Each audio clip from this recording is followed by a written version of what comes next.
increase those permit numbers. But absolutely, we'll continue to do a lot of effort outside of the Wasatch Front. You just need to drive faster, Kirk.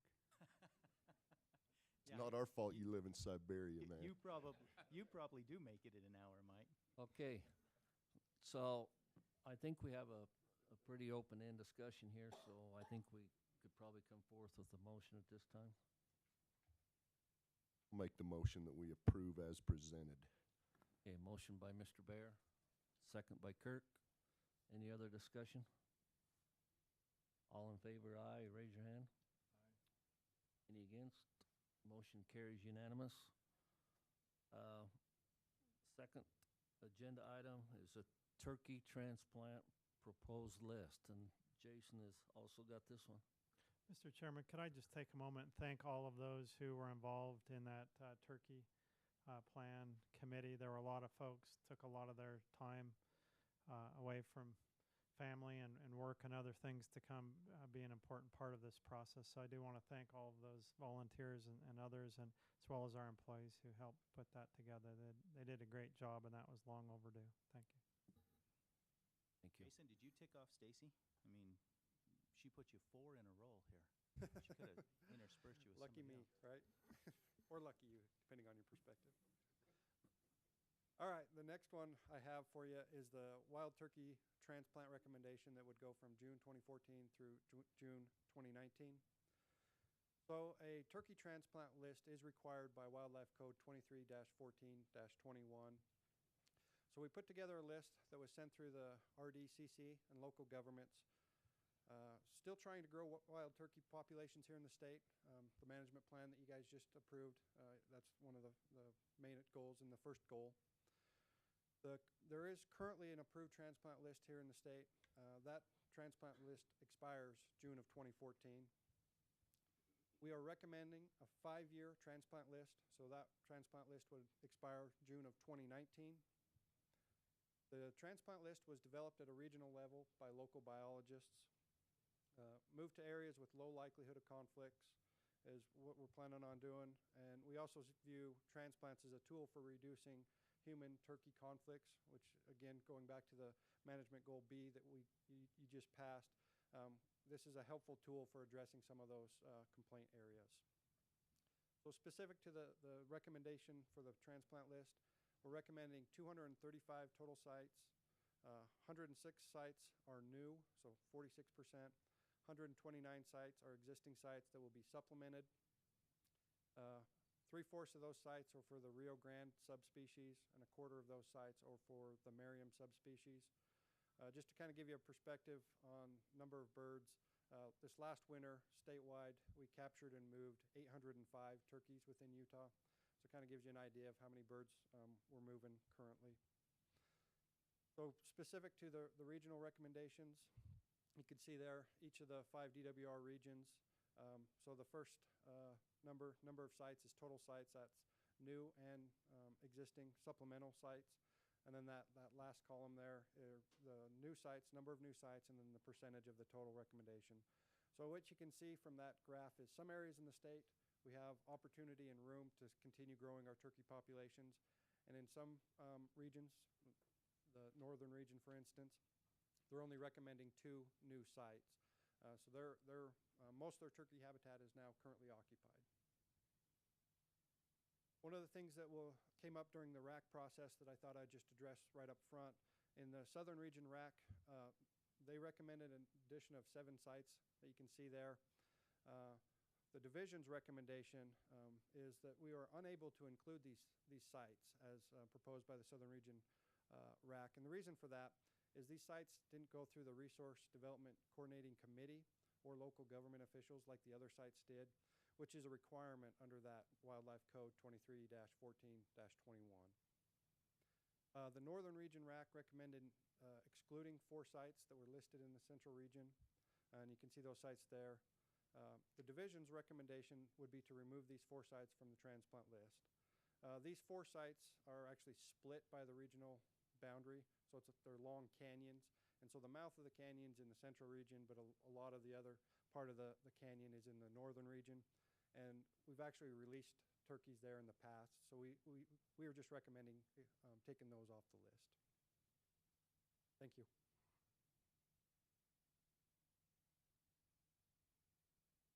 Okay, so Jason, a question.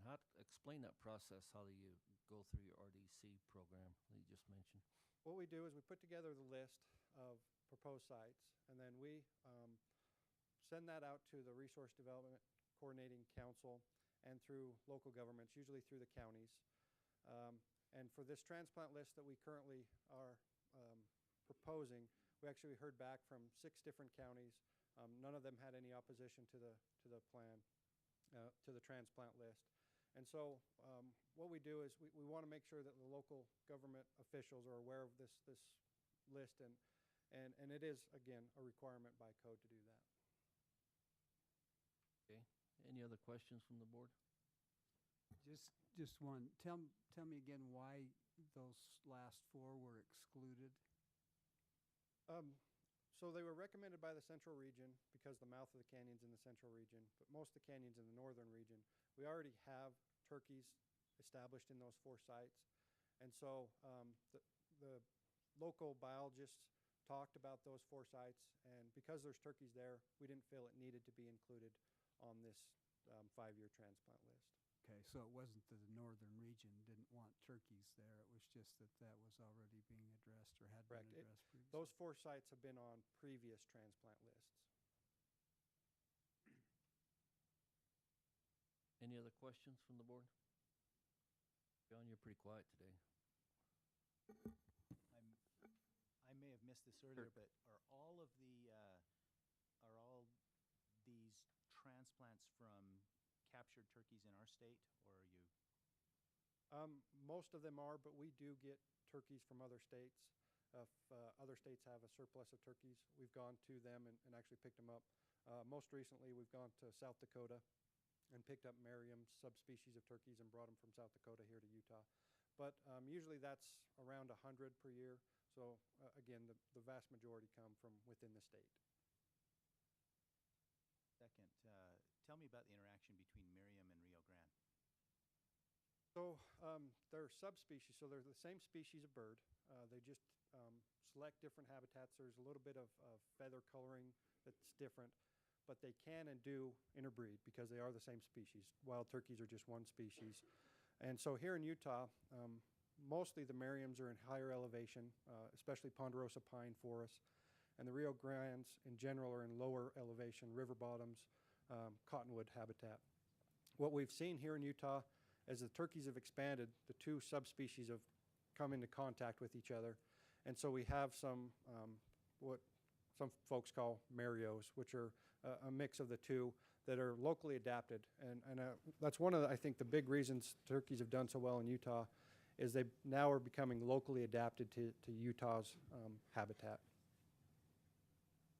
No difference in the regulations as far as hunting or pursuing them. Correct. Okay, do we have any questions from the rack chairs? Do we have any questions from the audience?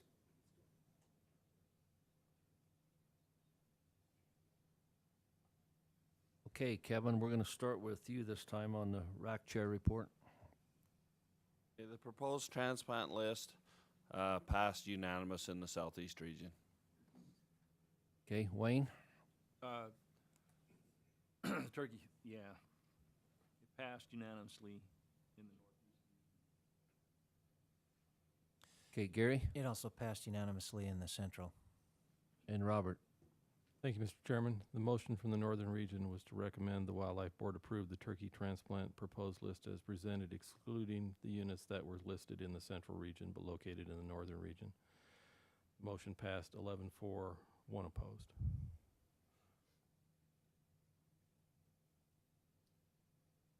Okay, Dave from the Southern?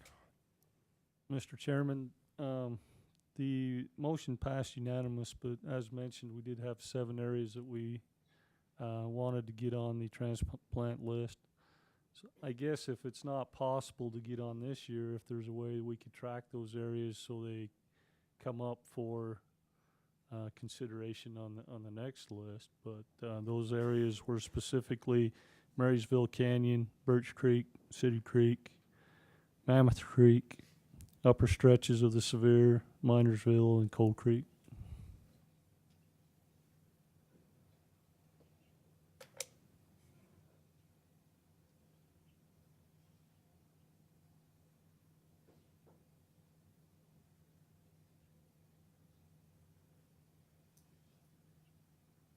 Okay, I have one.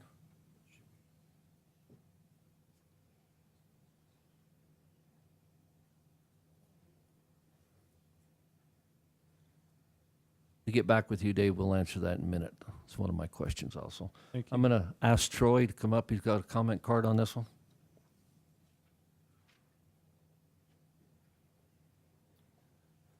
Troy Justinson, Sportsman, Fish, and Wildlife. First, we'd just like to applaud the division's efforts in expanding our turkey population within the state, and we support the recommended transplant sites. Thanks, Troy. Okay, so in a summary of the RACs, the southern region voted to approve unanimous with the exceptions that we add some sites to the proposed list. The southeast, the northeast, and the central region all voted unanimous to approve. And the northern region, I have on my sheet passed 10-1 to accept the transplant list as proposed, except excluding that units that are listed in the central region but located in the northern region. So basically, everybody approved the transplant list with some minor updates, if you might. Before I go to board discussion and a motion or whatever, Jason, we approved this transplant list today, and I'll use the southern region as an example. So next year, could you bring those back through that RDC council, or do you feel like it's important enough to do that and then bring it back in as an amendment? Or would you leave it through the total plan? We could do that. That's an option. The southern region has probably plenty of sites with this current transplant list, but if there was a need or want to do that, yes, we could. Okay, so some of the sites that I look at there, the Marysville Canyon and the Birchville and the City Creek, I think all those have had turkeys in there before. And I'm assuming that we've lost those in the winter that we had there 2 or 3 years ago, and I'm not sure. You want to comment on that, Kevin? Yeah, I'll leave that to the region. That is the case, Jake. And I guess what Jason said is probably right. We probably have plenty on that list to keep us busy, but I would hate to see us, just drop those 6 sites because they came through the public process, and I think we need to support the public process. There's no opposition from the region. So if as part of your motion, if the board would like to support that process, if you want to ask us to take those back through RDCC and then back through the Southern RAC and bring them back to you, we could probably get that done in the next month and bring them back as kind of a tie off all the loose ends on this agenda item at the next board meeting in, the RAC in July and the board meeting in August. If that would be a way to acknowledge what the Southern RAC wanted to try to do and also keep us in line with the process that's in state code. And so that would be a way to do that. Okay, thanks, Kevin. Kirk? That does not guarantee that they'll get transplants there. It just puts it on the list. Correct. Right? Well, basically what it would do is it would give Kevin the right to go back to the council and see if they could get to approval through them. Right, but even after they get the approval, it still doesn't guarantee transplant to that spot. It just gets them on that Right, list. So that's just be part of the list. Yep. Okay, so do we have any other board discussion? I have one other comment. You've got 80 sites in the central region now where you have turkeys, and you want to increase that by an additional 40.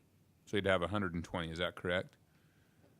80 total sites, 40 of which would be new sites, 40 which would be supplemental sites. So we'd have turkeys already there, been released, and either they needed an increase in the number of birds or genetic diversity. You're either going to add some or start a new site. Correct. The majority of the population obviously is along the Wasatch Front. Do you see more human-turkey conflict? Do you see more complaints? Do you anticipate more complaints? Because if you put, you know, an additional 40 sites and that many people, are we going to have more problems? Our hope is to put those birds where there's a low likelihood of conflicts. You know, each of these birds have their own mind, and they do move around. So we could have an increase in complaints. But the intent is to try and reduce those. So if that did occur, we'll have a process in place to help us alleviate those complaints. Okay, thanks.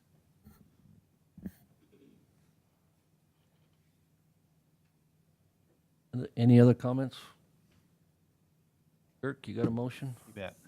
I'll make a motion that we accept the proposal as presented, with the exception of putting those 6 sites back through the public process in this, that the southern region has recommended. I have a question about that. Does that mean that you're including the 4 sites? Yes. Yeah, because that's what he presented, was to include the four additional sites. Okay, so you're talking about the southern region, not the northern and the central region. The proposal from the division is that we exclude those 4 sites from the northern region, correct? Okay, that's Right. part of your official That's part of his official proposal. And then add the ones from So the only southern. thing in addition to the official proposal, or the proposal that the division gave, was that we support, as Kevin stated, the public process and look at those 6 additional sites to bring them back through so that we can approve them. If it goes through the council. Is that clear enough, Stacy? Perfect. We're on the same terms today. Okay, any questions on the motion? Do we have a second? Second by Mr. Bear. Okay. No more discussion. I'll call for a vote. All in favor? Aye. Okay, motion carries unanimous. Okay, so we're going to go to item 7, which is the upland game and wild turkey 3-year recommendations. Jason? Thank you, Mr. Chairman. So this is a 3-year guidebook recommendation for upland game and turkeys. So just a little bit of background information to kind of set the stage for this recommendation. Forget everything you know about big game. Upland game are very different, and we manage them very differently. And so just kind of a few little biological points that kind of help illustrate the point of why we manage upland game the way we do. Upland game experience large boom and bust cycles and are generally short-lived. Many of the upland game species live less than 2 years.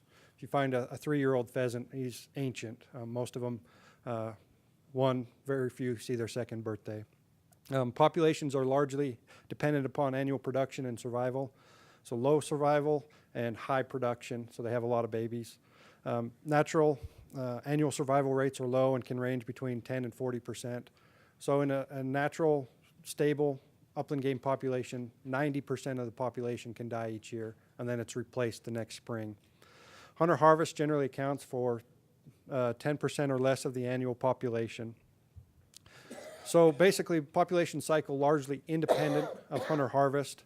We have a term we use, the law of diminishing returns, which influences hunter harvest and participation. Basically what this means is a hunter goes out in a good year where there's lots of birds, does really great, has a great hunt, comes back, tells his friends, and they all go out, have a great hunt. And so we take advantage of those years where the populations are high. In the contrast, we may have a year where the population's low based on precipitation and other factors. That same hunter goes out, has a terrible hunt, goes back, tells his friends it was terrible. None of them go out. And so there's almost this inherent protection of upland games, species. And so that we regulate harvest through long season lengths and bag limits spread harvest and opportunity among the hunting public over a broad geographic area. So what this all boils down to is basically a 3-year guidebook for upland game makes sense biologically. We don't want to be chasing those highs and responding to those lows. If we just have consistent regulations, hunters will take advantage of those highs and lows.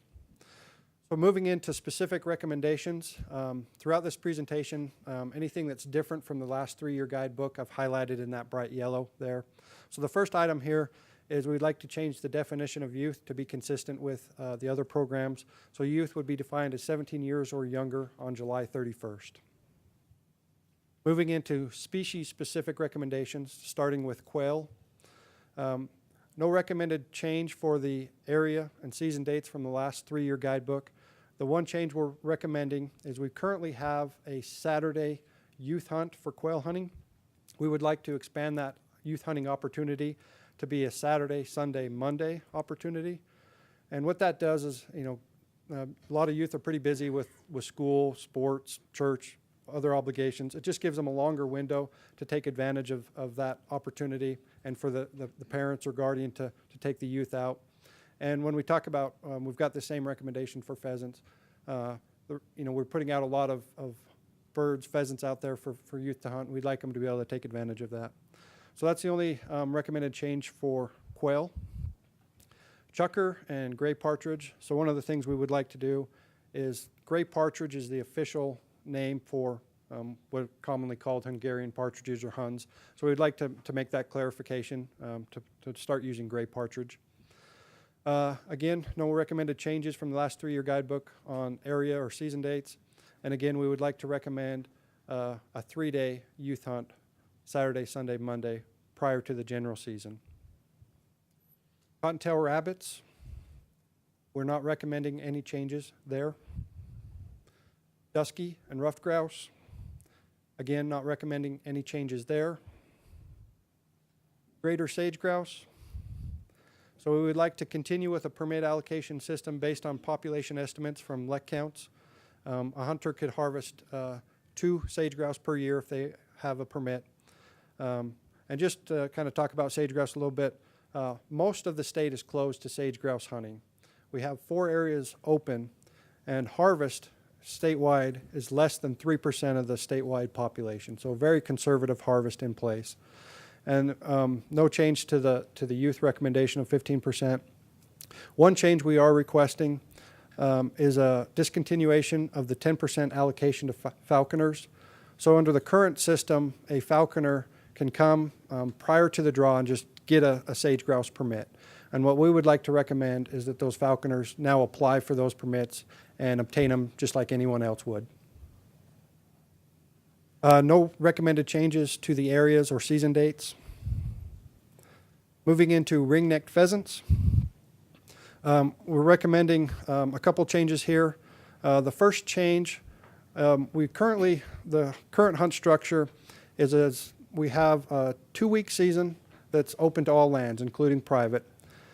And then it's followed by another 2-week season that's in some counties on state and federal lands. And what we would like to recommend is that we include all counties on state and federal lands and lands managed or leased by the division. So what that does is it opens up a lot of our the division-owned wildlife management areas to hunting. So the easiest way to think about this is the first 2 weeks of the pheasant season, all lands are open statewide. The second 2 weeks of the season would be state and federal and division-managed lands. Private lands would be closed for those last 2 weeks of the season. Again, no recommended season date changes.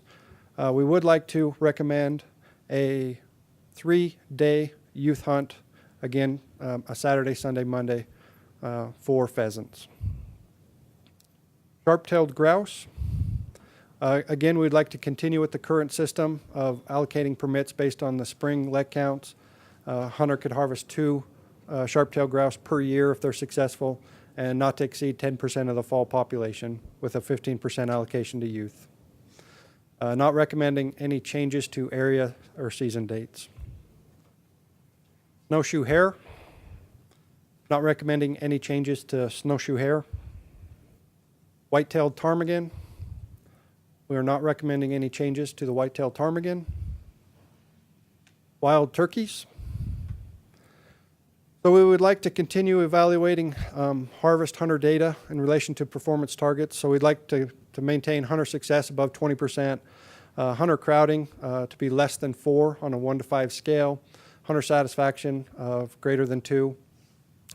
again, continue with the youth opportunities.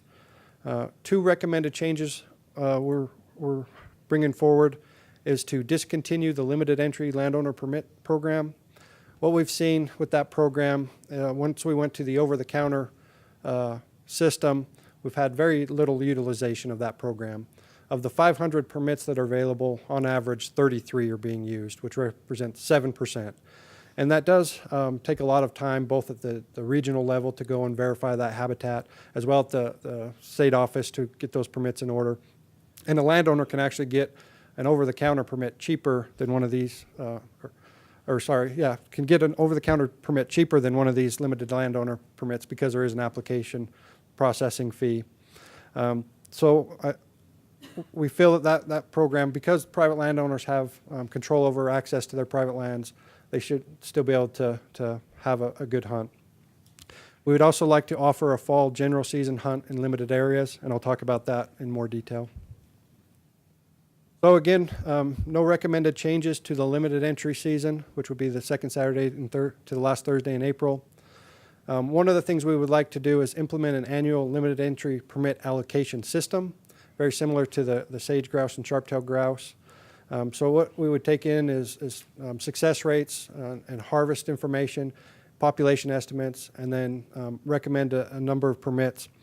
And again, we would ask that the board approve that process, that system, and so we wouldn't be bringing those specific permit numbers out to you each year. Again, very similar to how we do sage grouse currently. And so what I did is I used that permit system to look at what it would have recommended for the spring 2014 season versus what we actually recommended in the last guidebook. So the left numbers there are the permit system. The right numbers are what was recommended in the last guidebook.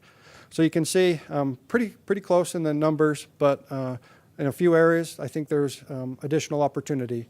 In the southern region, we've got a large area with a lot of turkeys and an increasing population. So we think we can actually offer additional limited entry permits with use of this system. On the over-the-counter statewide hunt, we would recommend having a youth hunt the Friday through Sunday following the limited entry season. And one thing I need to bring up is there was actually an error in the rack packet that went out.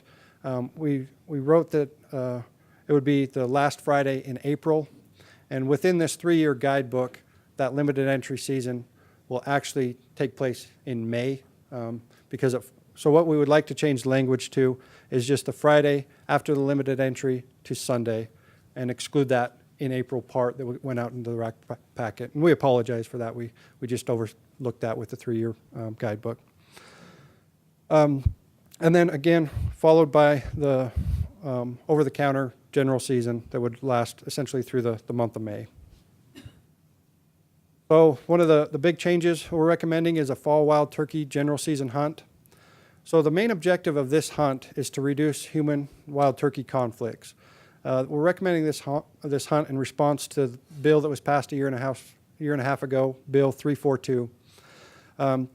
So one of the things that's important to note that fall hunts can reduce turkey populations, and some areas of the state we're still trying to grow turkey populations. You saw that with the transplant list. Some areas were saturated, and we want to be able to manage those birds as exact and precise as we can.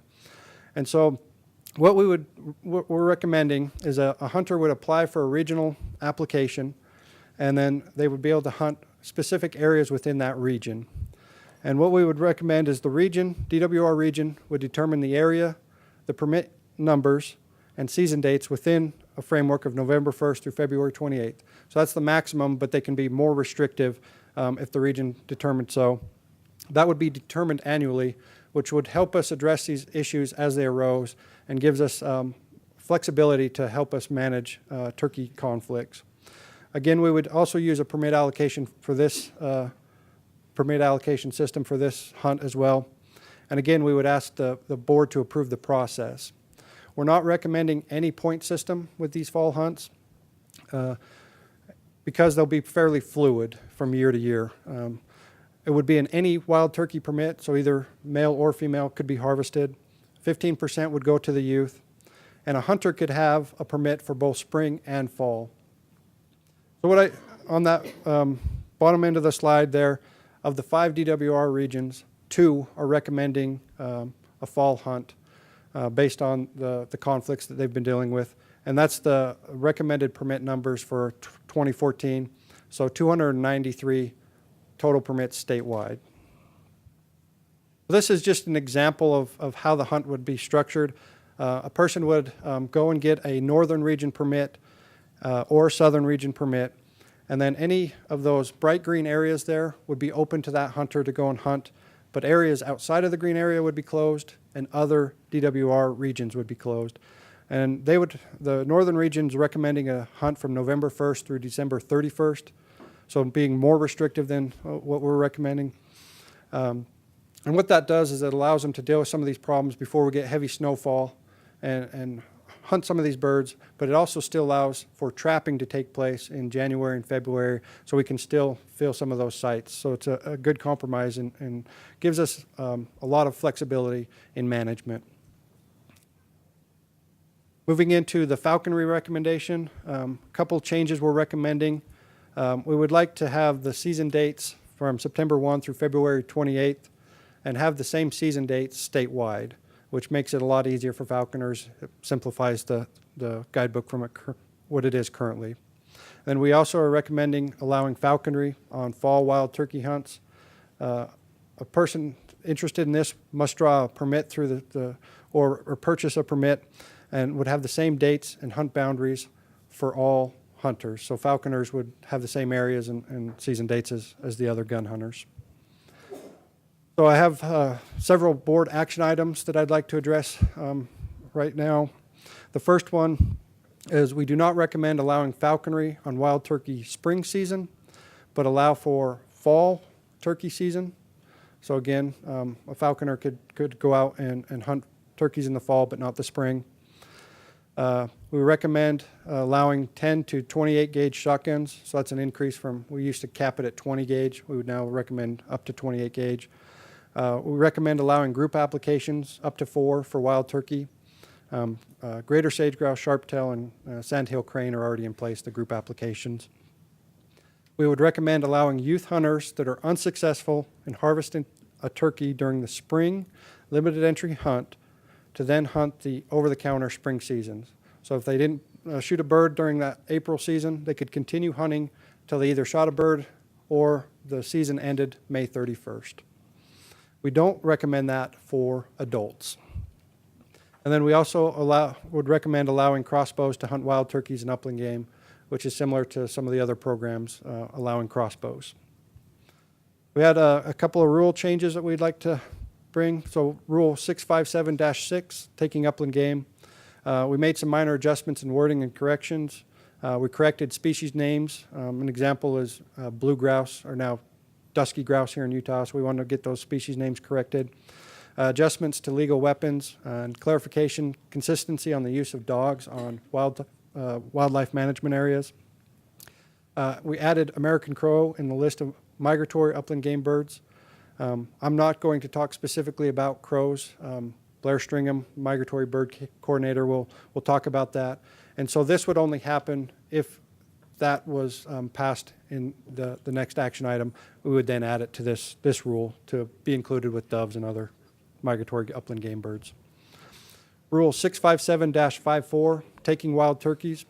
Again, we made adjustments in wording, removal of the landowner permit section, adjustments to falconry, adjustments to legal weapon, clarification and consistency on the use of dogs on wildlife management areas. Thank you. That's all I had.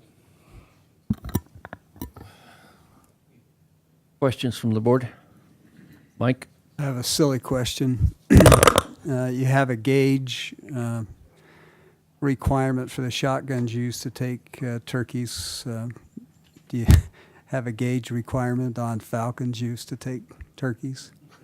We don't. That's a good question. We've talked about this, and it's been brought up several times. And ultimately, what we thought is hopefully the falconer has the best interest of his falcon, eagle, hawk, whatever it may be, and would know the limits of that bird, whether they could take turkeys or not. And so we are recommending just allowing it to be up to the individual falconer to determine if their bird's capable of hunting turkeys or not. Okay, thanks. I have a question. You have a statewide, on the pheasant hunt, you have a statewide 2-week for all lands, and then an additional 2-week for state and federal. I know down in Lakeshore in Utah County, they have a 3-day hunt. That fits within that. That's just a group of people that said, hey, we're going to have a 3-day hunt within that 2-week, and you're okay with that. So yeah, ultimately what that is on private land, some landowners got together because they have the ability to regulate who accesses their private lands, and came up with an idea of you know, essentially generating a little revenue for themselves and limit their hunt to 3 days. So it fits within this framework on those private lands. Yeah. They have to post that. They have to go through a process through the division to accomplish that, or they just post, hey, it's a 3-day hunt, and then we're done. Yeah, they don't have to come through us. They can just post it because it is their own private lands. Okay. All But right, the adjacent, you know, if there's adjacent state-owned land or state division managed land, those would And be open. That's still open. Correct. Okay. And now on the turkeys, are all turkey permits over the counter, with the exception of these limited entries, or? Yes, Okay. So you just walk up, buy one over the counter, when they're sold, they're sold. correct. Okay. Thanks. Kirk, you got a question? Tell me the rationale for the 3-day youth hunt again? Just additional opportunity. You know, one of the big ones is we're releasing a lot of pen-reared pheasants, and a lot of those birds are released for the youth hunt. And it just gives additional opportunity. You know, if a dad's busy on Saturday, maybe he can go Sunday. If they're busy on the weekend, maybe gets the kid out of school on Monday and goes. So it just gives them a little more opportunity to be able to do that. And we don't think that it'll be any impact on the resource. But why not a week? One of the things, as you get into a week-long season, you may, because they can still hunt wild birds. So like in chuckers and quail, you might start to move birds around, and we might get some pushback, but there's nothing limiting us from doing a week-long youth. You know, I think it's been, just going back to this last year, it's been pretty successful in recruiting some new hunters to have that youth day. So I just, that a week long may be even better than a 3-day, or, you know, a day. So And just to clarify, the youth can still hunt the rest of the season, which, you know, for many of these species like chuckers, it goes from September clear into February. So there is a lot of opportunity still existing. Sure, I don't think that the opportunity decreases. It's just, it's from what I've seen, was a pretty good PR thing for the youth, and it may even recruit more if they have that full week to hunt. So I guess I'm in favor of the 3-day and maybe even looking at going longer.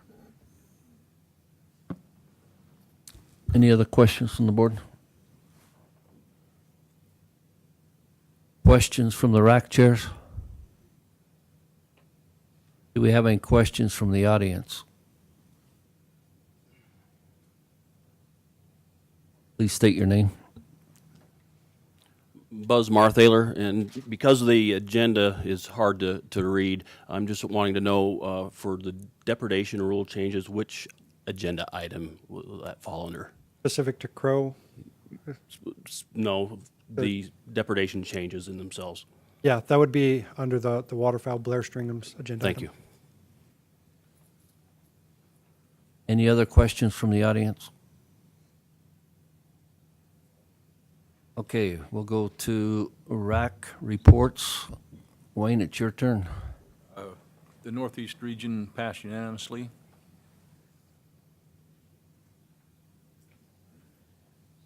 Gary?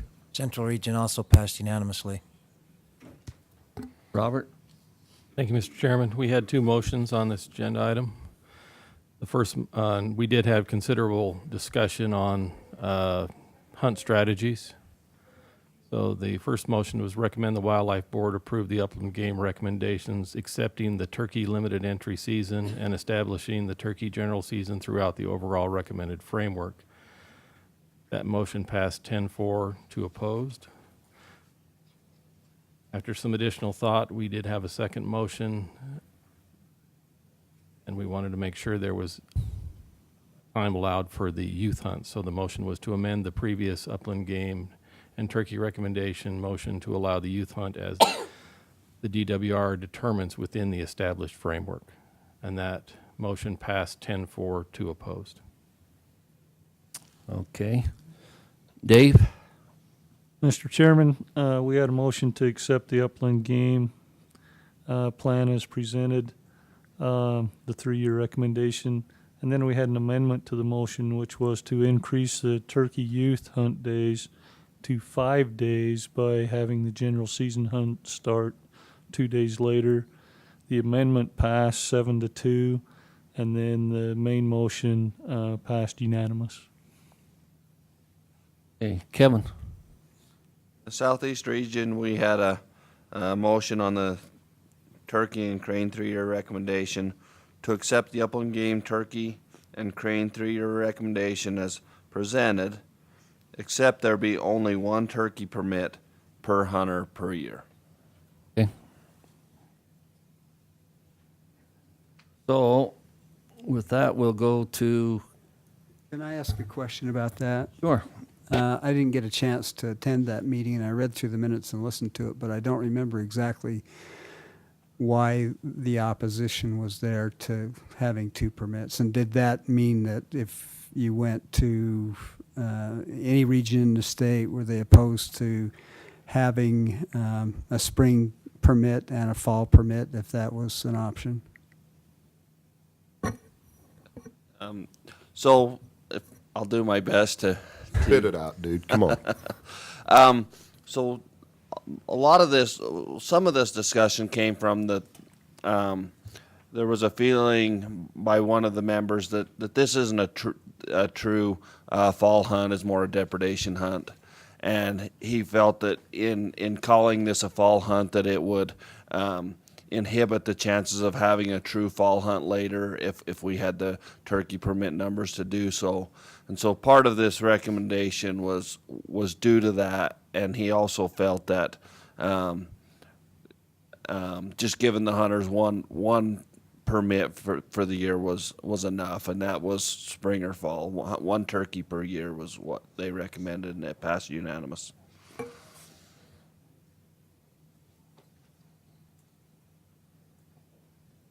Okay, we're going to move on to comments from the audience. First one I have is Troy, followed by James Gaskell. Hope I pronounced that right, James. Troy Justinson, Sportsman, Fish and Wildlife. We support the division's recommendations as far as strategies for upland game and turkey, with the exception that we changed the youth day hunting days on turkey from 3 to 5, just to give these young guys an opportunity to spend a little more time in the field before the general season. Thanks, Troy. James will be followed by Rick Britton.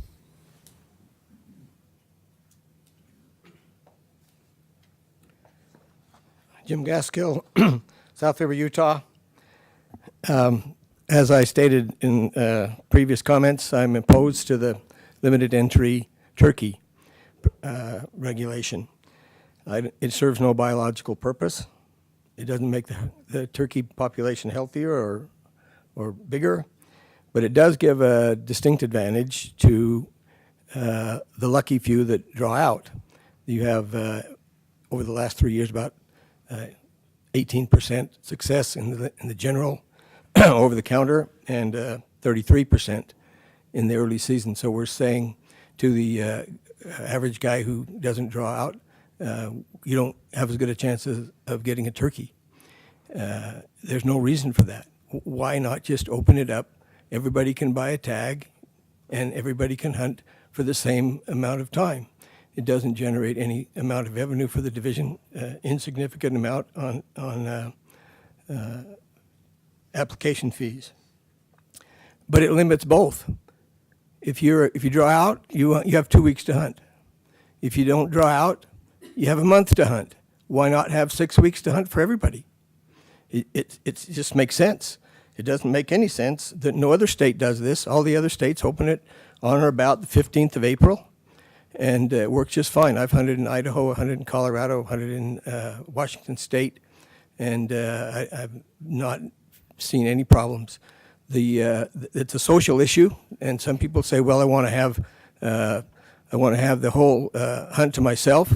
So Then now we're finding out, according to Jason, that the hunters on the limited entry are expressing that they feel more crowded than the hunters on the general hunt.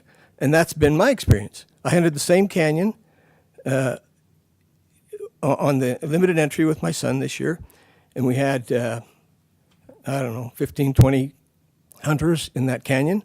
A couple of years ago, my brother and I hunted it on the open, over the counter. We're the only ones there.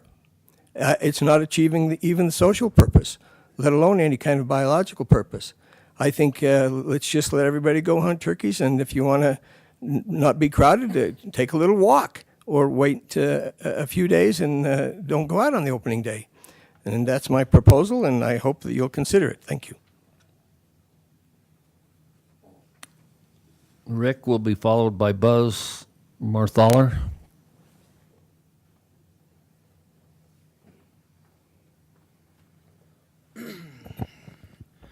My name is Rick Britton. I'm with the National Wild Turkey Federation, Regional Director here in Utah. We support our NWTF board and members support the division's recommendation on this to leave the limited entry tags where they're at today. So that's our recommendation. We like it where it's at. When all the sportsmen's groups got together, Troy and many others, we did bring this up.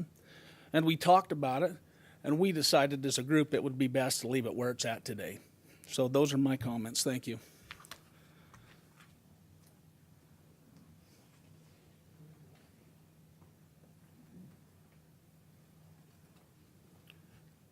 Buzz Marthaler. I represent the Wildlife Rehabilitation Center of Northern Utah. The Wildlife Rehabilitation Center of Northern Utah is opposed to defining the American crow as a migratory game bird and adding it to the general upland game hunt without the science and reasons to substantiate this move. Unsubstantiated population numbers have been poorly presented for this board and the public's consideration. Hearsay accounts of crows killing livestock by pecking their eyes out seem to have never been substantiated by wildlife officers. Corvids do peck the eyes of dead animals and may peck the eyes of dying, diseased animals, but I'm not aware of any corvid pecking the eyes of healthy, thriving animals, and seriously doubt this is happening in Utah. And finally, Allison Jones, Executive Director of Wild Utah Project, has provided this board with credible data, strongly suggesting there is no concern of crop depredation in our state, as we have all been led to believe. By all accounts, the crow is not a palatable flesh, which suggests hunting them would be wasteful endeavor and please a few while outraging many. We just do not know what our far-reaching impact will have on any species in the next year, 10 years, or 100. Killing to kill, killing for the opportunity, killing without sufficient study of the impact, and are all reckless, dangerous, and as history has proven, ignorant. Thank you very much. Okay, I think that's all the comment cards we have. Anybody else we missed?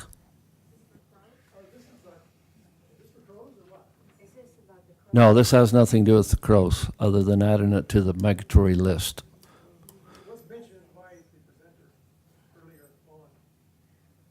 Okay, so if we have any questions, we should have presented those earlier.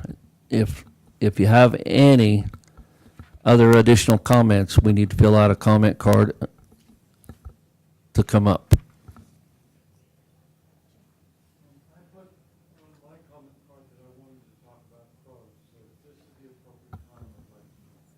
It is not.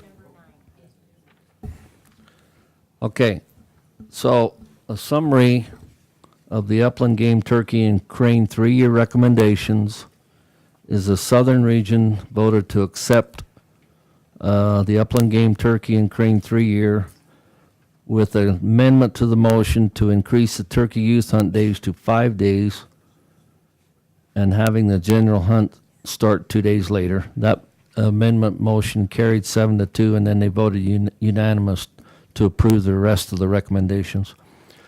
The southeastern region voted to accept the upland game turkey and crane 3-year, except that there be only one turkey permit per hunter per year. And the rest, anyway, that was unanimous vote on that. The Northeast Region and the Central Region voted to accept the upland game turkey and crane 3-year recommendations as presented by the division. That was unanimous. And then the Northern Region recommended the Wildlife Board approve the upland game recommendations, accepting the turkey limited entry season and establishing the turkey general season throughout the overall recommended framework, which passed 10-2. And then they had a motion to amend the previous upland game and turkey recommendation motion to allow the youth hunt as the DWR determines within the framework of their, and that also passed 10-2. Okay, so some of the things that I got out of the comments that we need a little discussion on is questions on why we're hunting limited entry compared to over-the-counter. Quality of hunting was also mentioned there, and then adding the crow to the migratory list. Yeah, and then I forgot the youth 5-day was also discussed. So those are 4 of the things that I wrote down that we should discuss and see which direction we want to go there. So we're open for discussion. Mr. Bear. I got a couple questions. If we make a 5-day youth hunt, will that push the general season hunt, the whole thing? I mean, are we cutting those days off and giving them to the youth, or just sliding all those days back 2 days?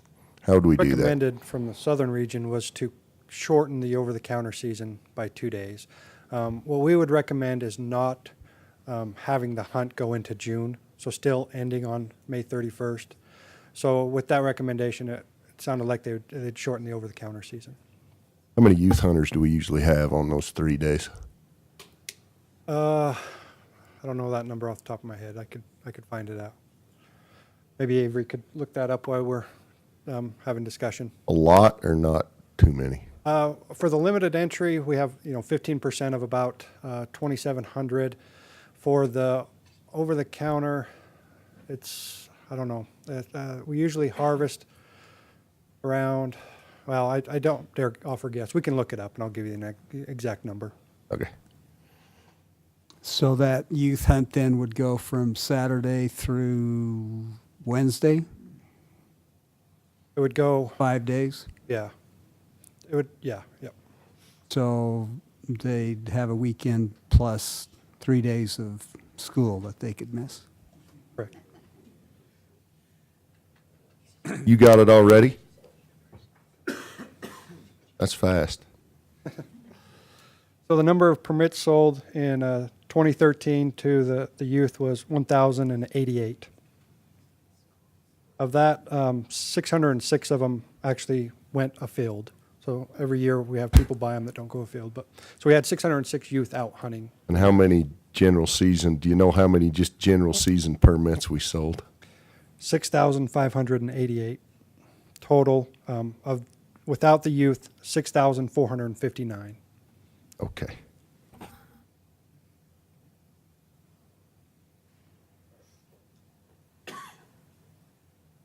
Any other comments, questions? Bill?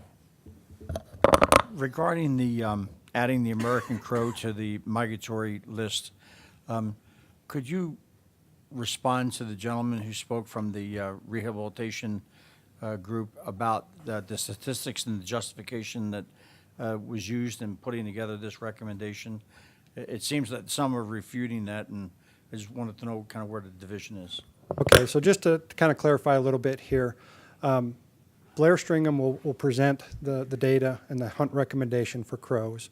The only thing that, the only reason it was mentioned in my presentation is if it is approved through that agenda item, we would then just add it to the list. So it would affect the rule, the upland game rule, but the actual recommendation and discussion should take place after Blair's presentation. And so what basically that would not be added to the upland game rule unless it was approved through that recommendation. But really, we shouldn't have discussion here. It should be on agenda item 9.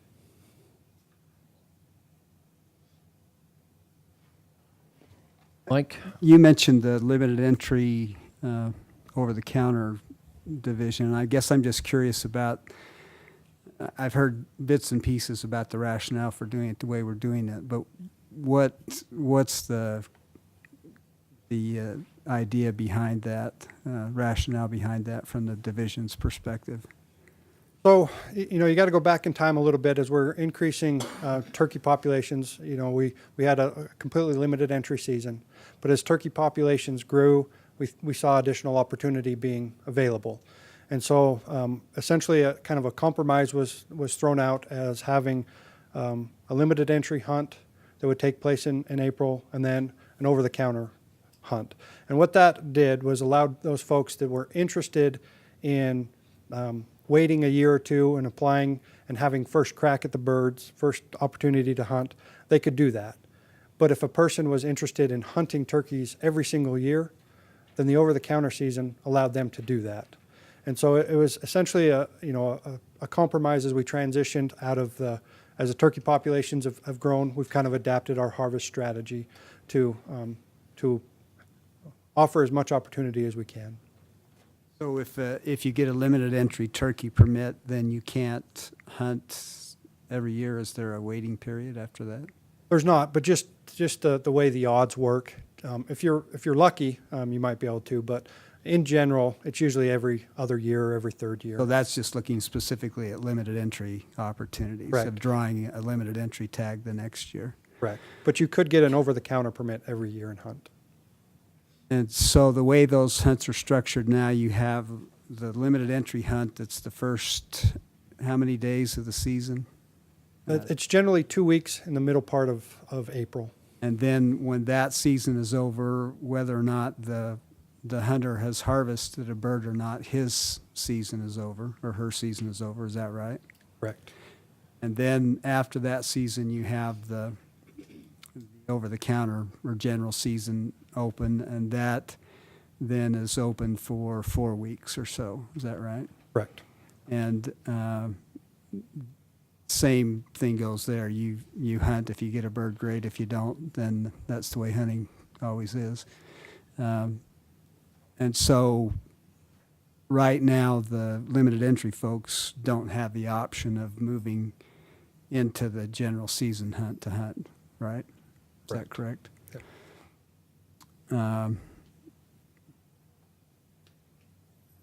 And so the argument that I've heard this morning is that those hunters that are having to buy an over-the-counter permit are not hunting during prime time. Is that right? Are the birds more visible during those first 2 weeks? Are they more active? I'm sure that depends on seasonal conditions somewhat. If I have some data comparing the limited entry and over-the-counter, if the board's interested, here that I could pull up on success rates and crowding perception, that kind of thing, if it's of interest.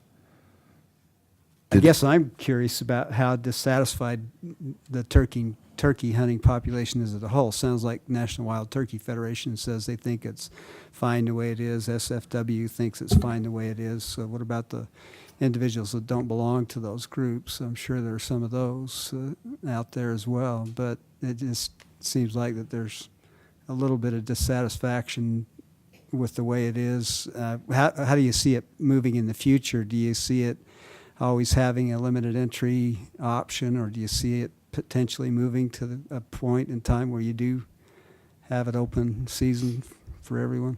I don't know the exact answer to that. I think it depends on what our hunting public's interested in. We make recommendations based on the biology of the bird, and whether we hunt them over the counter or limited entry, as long as the populations are doing okay, I think we would be okay with either system. With the limited entry system, we do have more control over the number of permits sold, so we have a little bit of influence there. But one of the things you asked about the satisfaction as well, and so what I've done is I pulled up a graphic here. So that top graph in yellow is the satisfaction of the limited entry hunters going back to 2008 through 2013. And then the satisfaction of the over-the-counter hunters. And so our goal is to have it greater than 2, which is the bottom end of the graph there. So in general, both groups are very satisfied with their hunting experience. The graph just below there shows, again, this is a crowding index, so how crowded do hunters feel? And again, the yellow is the limited entry, black's the over-the-counter. You can see it's very close. And then I overlay just the number of hunters afield, so just to kind of give you a feel for what hunter numbers have done and then how that influences perception of crowding. And we want this number to be less than 4. And so, in general, both groups of hunters feel very uncrowded. They're quite a bit below that number of 4. And they're actually fairly close in that, in those figures. I got a question for you. Was this, how much was this discussed when we were doing the management plan? I mean, because none of the RACs voted to dump the limited entry. So, I mean, I can't think it's that big of a. Northern voted to dump the limited entry case, so 1 out of the 5. I can't think it's that big of a problem if that's all we're getting from the public. Right, so it was just the Northern Region RAC that brought this up. We did discuss it during the management plan meeting, and I would say that the majority of the folks on that management plan committee were in favor of the current system having a limited entry and an over-the-counter season. I mean, having hunted turkeys a few times myself, I think we got the best of both worlds. I mean, if you want to grow a few points and hunt early and draw a permit, it's a good thing. And plans change, something comes up, you want to go hunt turkeys, you can go buy one over the counter. I think it's a great setup myself. So I think you've done a good job managing it, and I don't know that I'd be in favor of dumping the limited entry. Unless you'd let me change my 4 turkey points to desert sheep points, then I could be persuaded. That's not my call. Excellent answer. Okay. Does Bill or Ernie or anybody that was on that committee have any comments about that? Comment, Bill? Kevin. Serving on that committee, the one comment I had was the gentleman presented that the surrounding western states all only had general season, and that comment's not true. Our surrounding states offer both general season and limited entry hunts, all of them. So wanted to clarify that. Mr. Perkins, would you like to comment on that committee plan?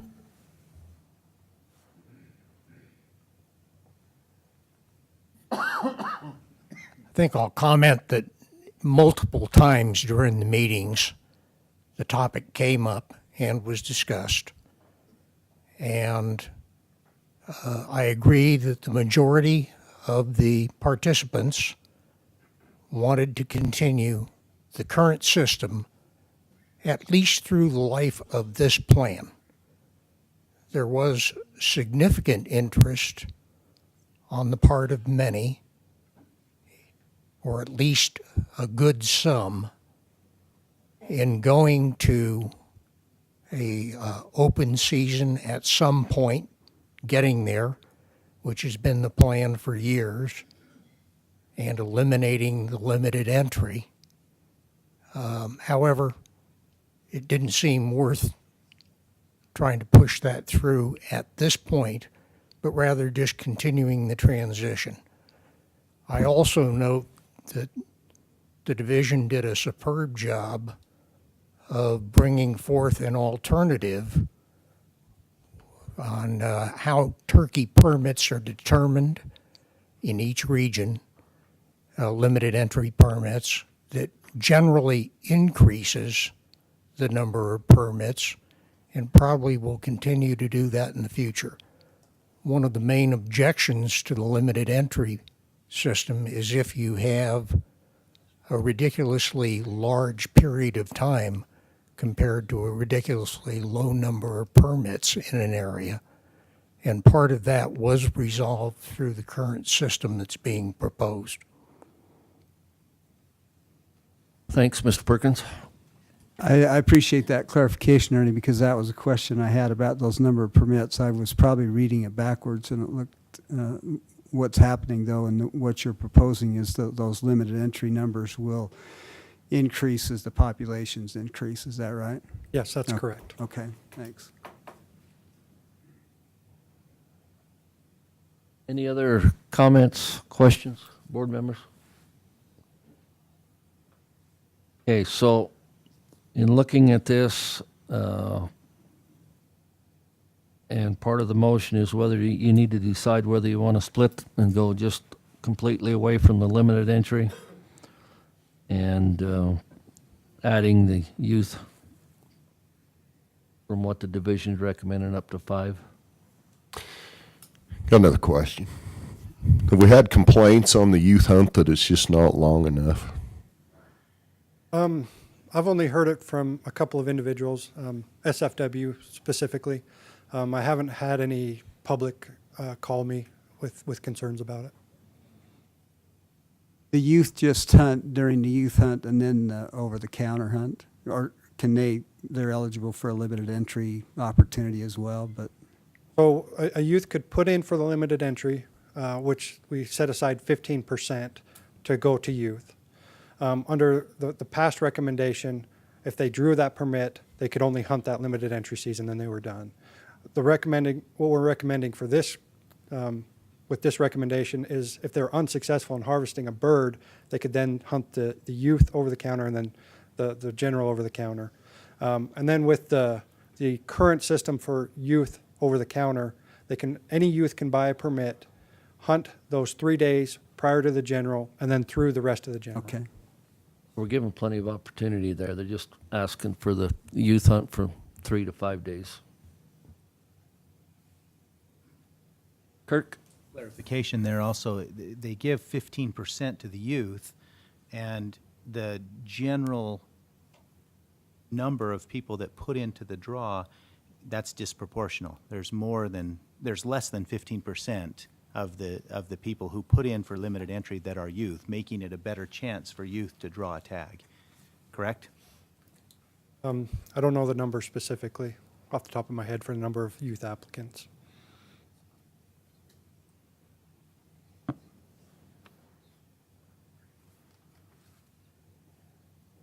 Okay, so we need somebody to come up with a motion or however you want to proceed on this.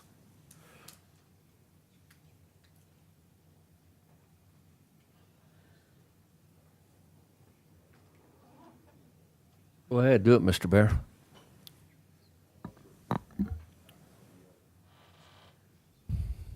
I like the idea of doing everything we can for the youth. But sometimes I think we do it just to do it, and I don't know if it's necessary. So I'm a little hung up on that. I mean, we're doing a lot to make sure they get tags. They get the 3 days by themselves, and then the way we're doing it now, they'll get to hunt the rest of the season.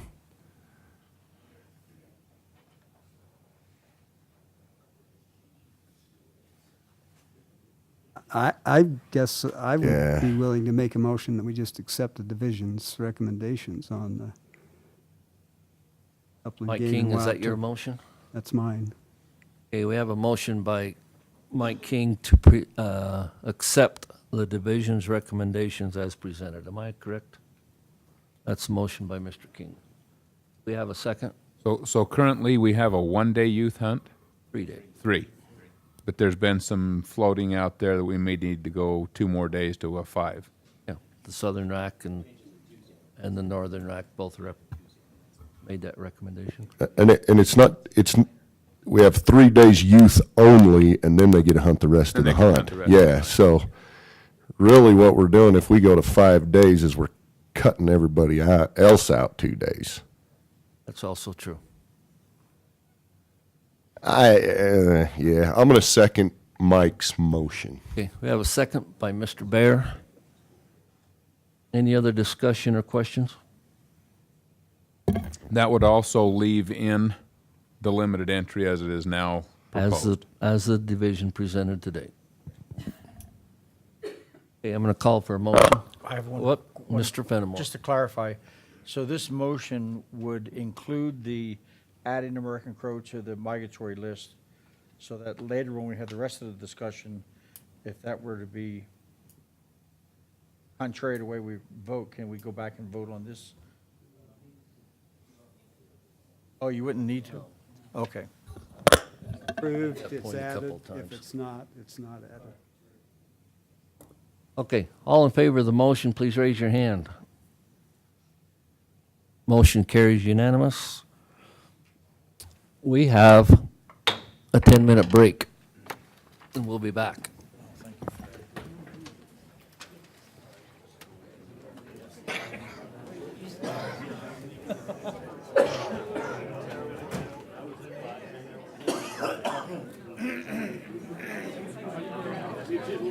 Yeah, I just don't see it's necessary. I mean, not to be anti-youth, they get the whole damn thing. We're giving them a few days anyway. Meeting to be at, I think. I don't want to displace everybody. In your way? There is. And Son and I haven't got in the hunt game. Everything else. You can only do so much, you know, and you get spread too thin. That's my comment earlier was let's write the line out of the plan and anticipate. And it's going to be 2 weeks.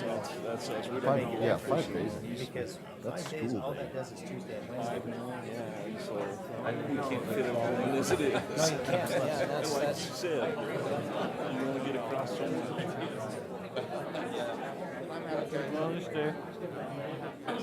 You put a full week instead of just 5 days. That's right. 4 days. There's not enough of them that would have made a difference if you had 2 days. They get to hunt the whole freaking season on top of that. What's that? So my opinion was, days and 5 days, not a big difference. Days to a week gives them 2 weekends. I'd have voted for that. But the 3 to 5 days, all that did was kind of spin the wind. But honestly, I'm fine that way. Just I know.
Nothing will probably work on basic procedures. Can we get everybody to be seated? We'll be moving along here in a minute. That's true.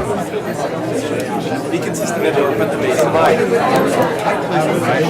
Mr. Alban. Good, how are you Here, how come you're not in the Browns back here? We should make her mom. I have all sorts of brown uniform stuff. It doesn't fit. Okay, let's get everybody back to their chairs. I want to be They don't have to be like high fashion. Then somebody needs to find the director.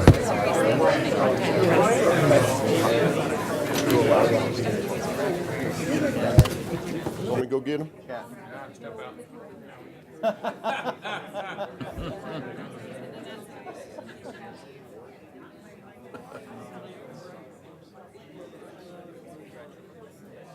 Lucky you guys get to hear it twice, all this. Probably the second time you can actually hear what we're saying. It's a duck. Can I shoot that? Started 6.5 years ago. Proposal wants to make it. 99% of the hunting population is not doing it. Then you dove hunting. Doves when you shoot them. Yeah, you do. Oh, yeah. And it was actually a board action Can you item eat crows? You shoot to, them. I'm just not going to go hunting, and I'm as big a hunter as anybody. So, I don't have a problem.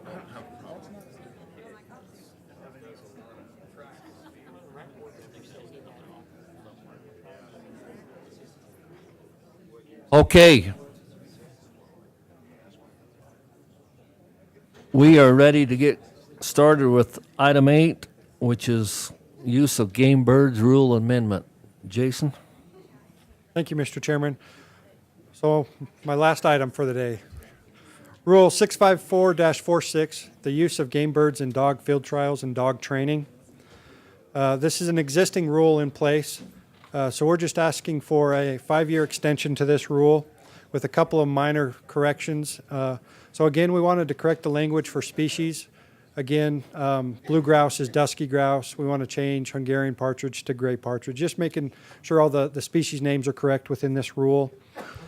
We also want to add some clarification and consistency on the use of dogs on wildlife management areas. So what this rule will actually do is reference the upland game, turkey, and waterfowl rules on the use of dogs on WMAs. So it just allows us to be consistent and clear on what we're trying to do. And that's all I had for that one. Thank you. Wow, I barely got seated. Yeah, that was a quick one. Questions from the board? Question from rack chairs? Any questions from the audience?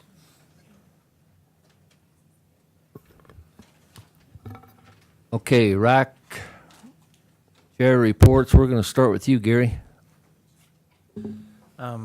The use of game birds, we went through it, and there was some discussion, but it passed unanimously. Robert?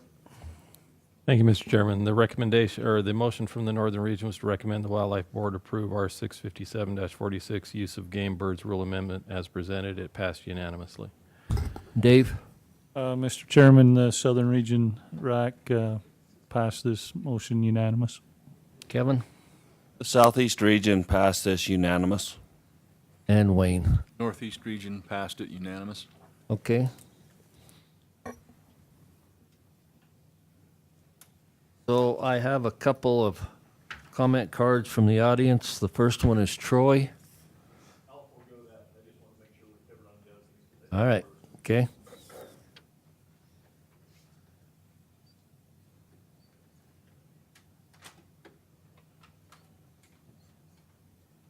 And the second one is Ernie Perkins.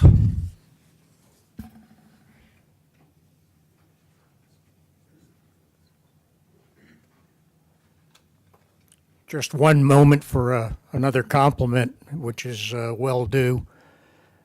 Some months ago, as I got some free time, got back into the topic of dog training, WMA access, and a bunch of other things with a group. And we found that about 6 rules were totally confused, conflicting, and in some cases even almost discriminatory. So I walked into Jason and said, there's a little problem here that's going to need some work. And he said, well, we're going to have this going out to the May racks. And I think it was about late March when I mentioned it to him. So he agreed to take it on.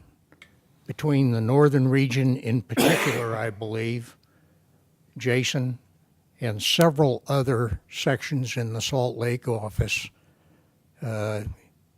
all these changes were made in about 6 different rules, and horrible, horrible confusions were removed. The whole thing was cleaned up, and policies were almost reversed in some cases. And it was done in light speed in a difficult way, or through a difficult process. So I appreciate it. My compliments to everybody involved. Okay, thanks, Ernie. Appreciate your time also. In summary, on this rule amendment, all the RACs voted unanimous. So with that, I would ask for a motion to approve R657-46 Game Birds Rule Amendment as presented. So moved.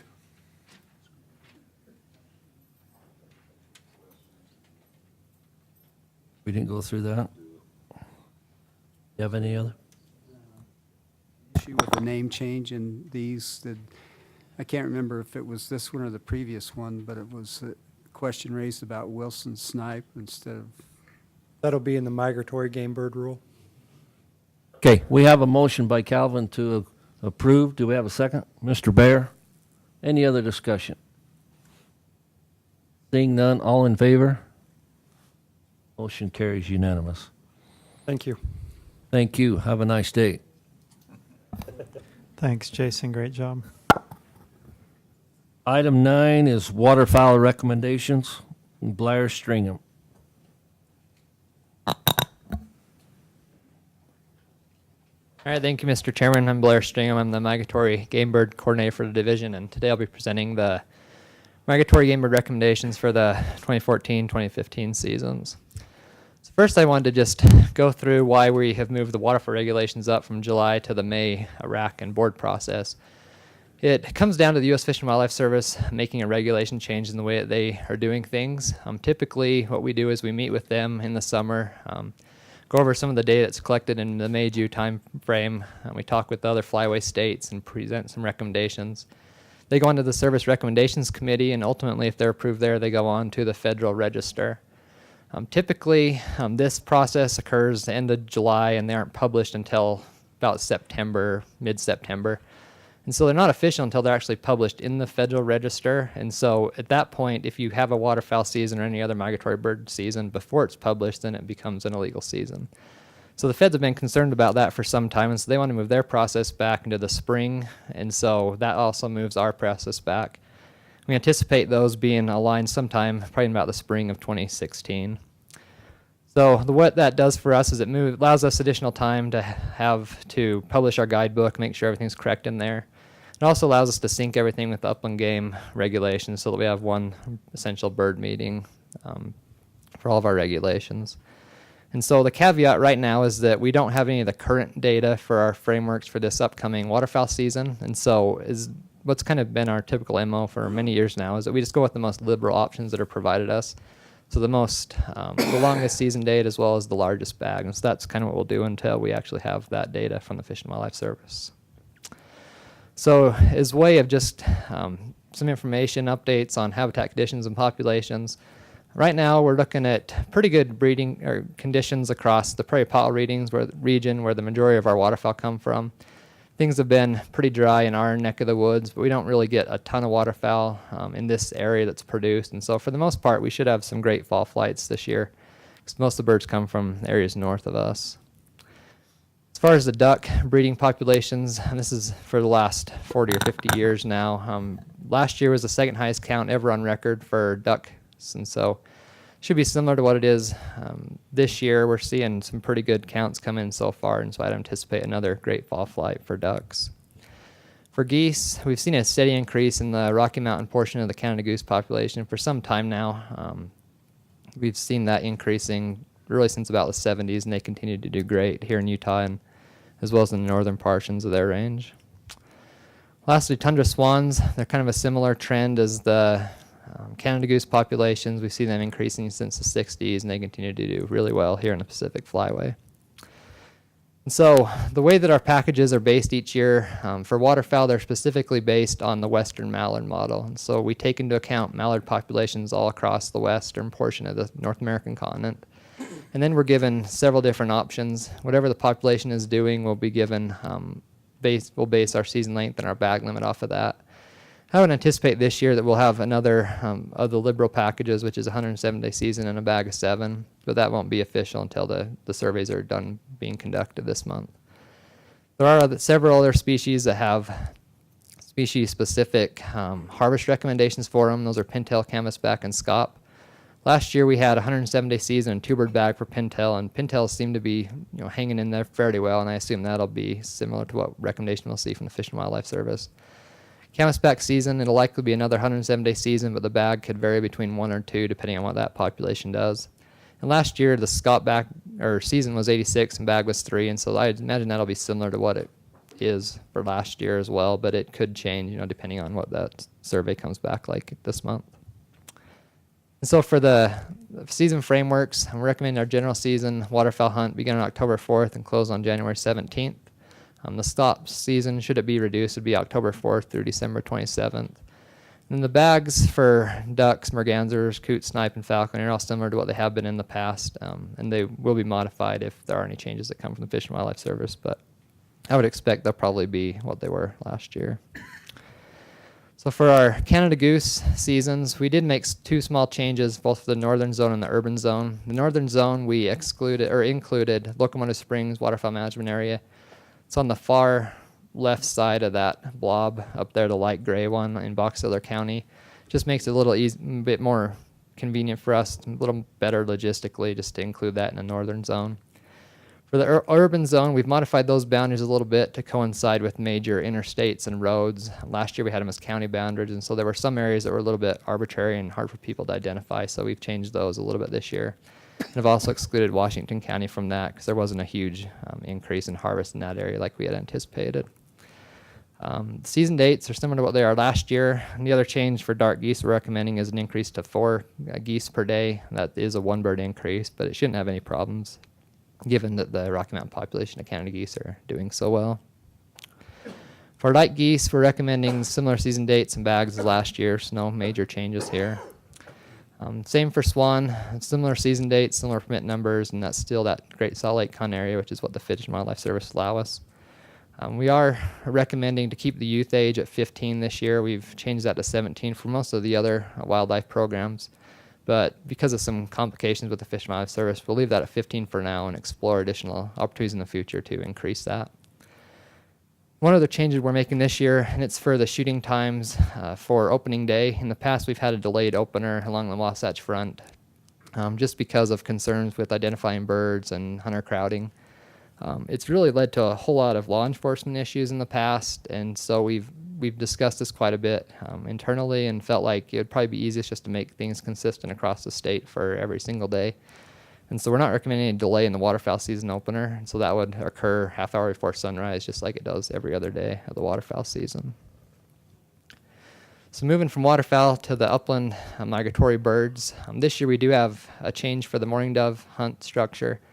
The Fish and Wildlife Service has done a series of investigations into dove harvest and found that for the most part, doves have been underutilized. As Jason spoke to earlier, they have really high mortality year to year and really not at all associated with hunting, just a lot of ways they can die.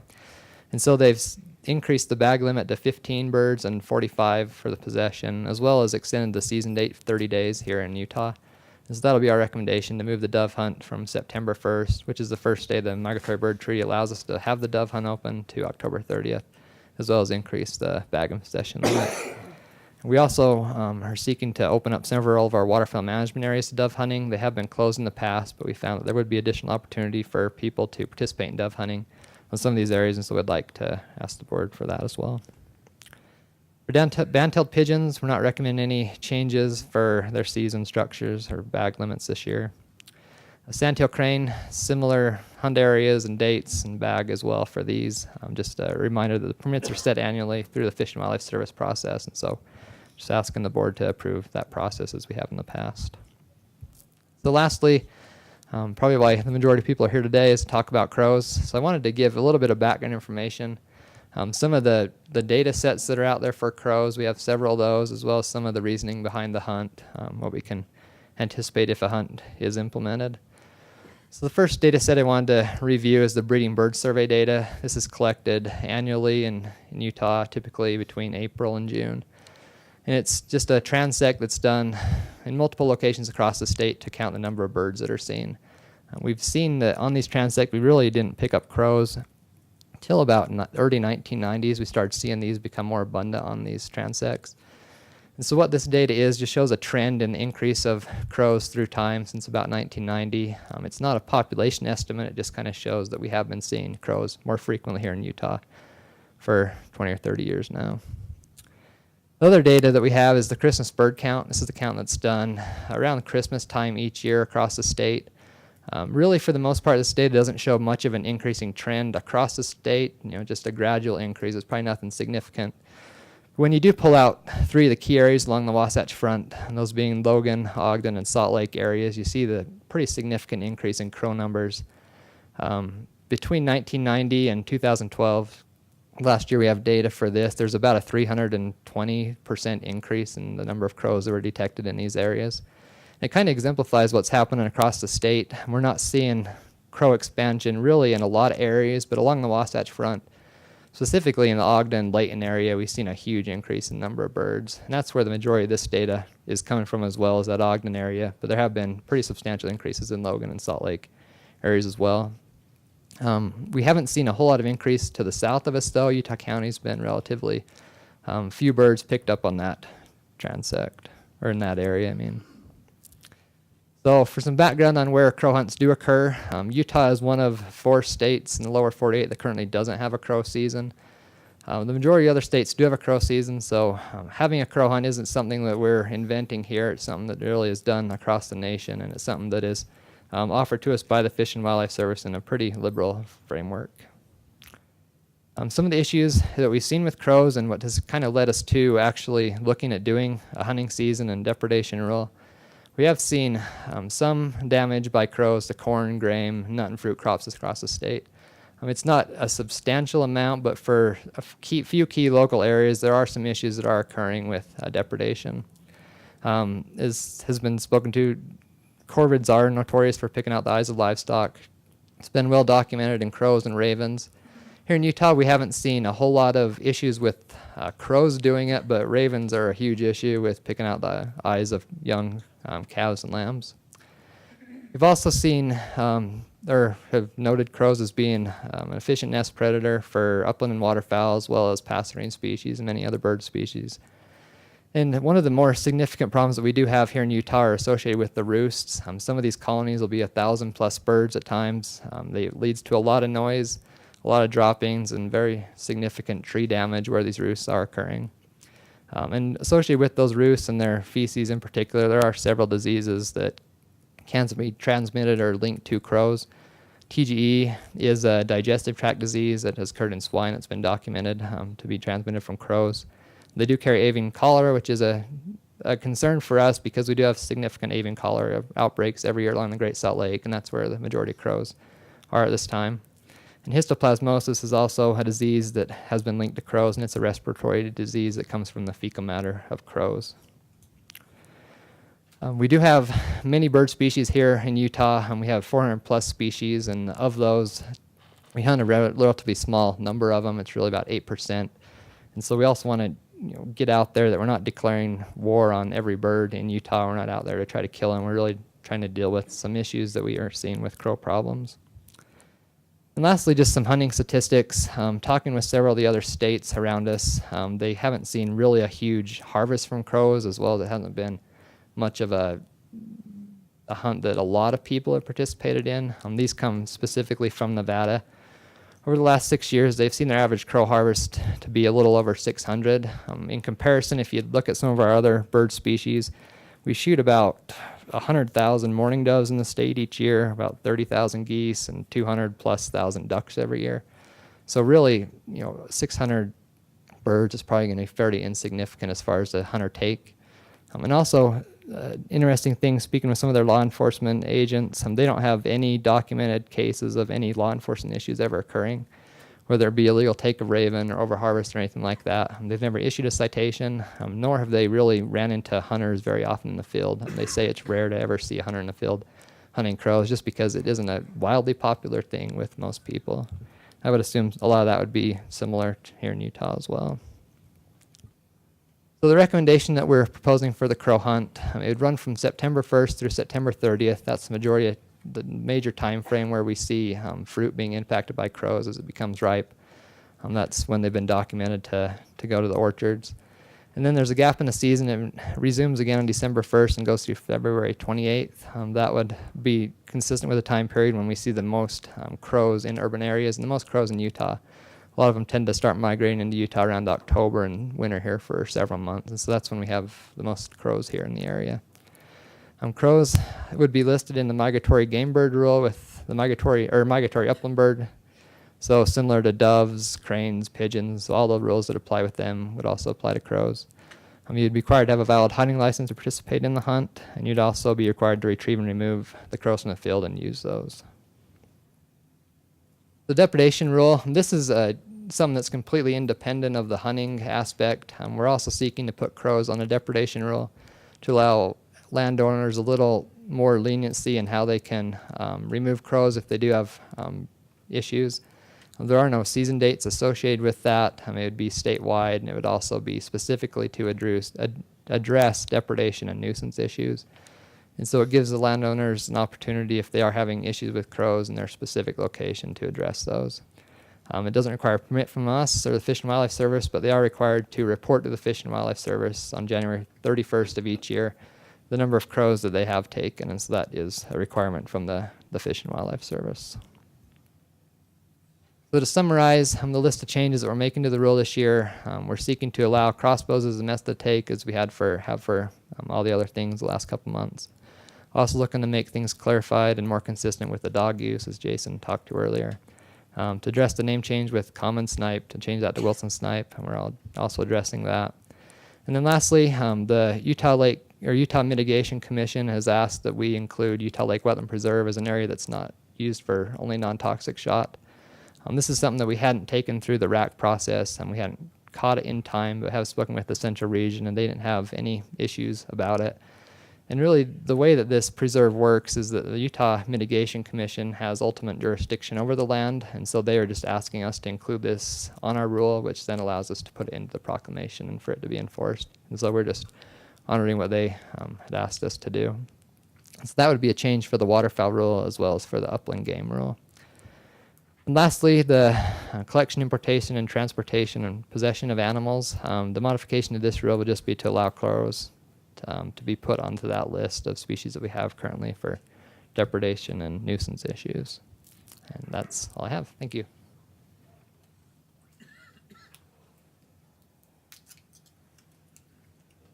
Okay, any of you gentlemen have some questions from? Yeah, I got a question back to Sandhill Crane. Okay. There's only certain areas of the state. Is that U.S. Fish and Wildlife that has designated that in conjunction with Utah? Is that going to expand at some point as the population expands? Yeah, so what the reason why we hunt cranes for the most part is to deal with depredation issues. And so we have control over where we can put those hunting areas and how big or small they are. But we've tried to address it by putting the crane permits where we have the most significant damage by cranes and really where they exist. For the most part, we see them up in Box Elder, Cache, Rich, and Uinta Basin, and so that's where we put our hunts currently. And because permits are limited, we've tried to focus it specifically on those depredation areas. However, if we do it to the point where we have less damage and they're looking for opportunities, there probably are some key spots in the state where we could look at having a hunt. I have land that borders Utah Lake, and I see more all the time. Yeah. You know, they're not quite to the point that they're there, but they're not really a nuisance, and I don't want to start doing anything to them. But at some point, if it gets to be a problem, then you can address that and increase those areas. Yeah, yep, Okay. we would be allowed to have those hunts wherever we would choose. So. Okay, all right. Blair, on that same issue, you mentioned that was a depredation issue. So are you allowed so many depredation tags, or just depredation by amount of damage that's been done? Yeah, so we're not allowed depredation tags from the Fish and Wildlife Service. It's more of just the hunt itself, which is used to address depredation issues. And so we've focused the hunt in the key areas where we have depredation issues, which are primarily occurring in the spring, and then we use the hunting as a way to try to thin that population back and displace birds from using those areas. And I know we've discussed this for 3 years, so I don't want to beat it up too bad, but does other people than a division have to address where you can have those depredation hunts, like in the state? It's something that we, like with any hunt boundary, we would discuss with our biologists and then bring it through.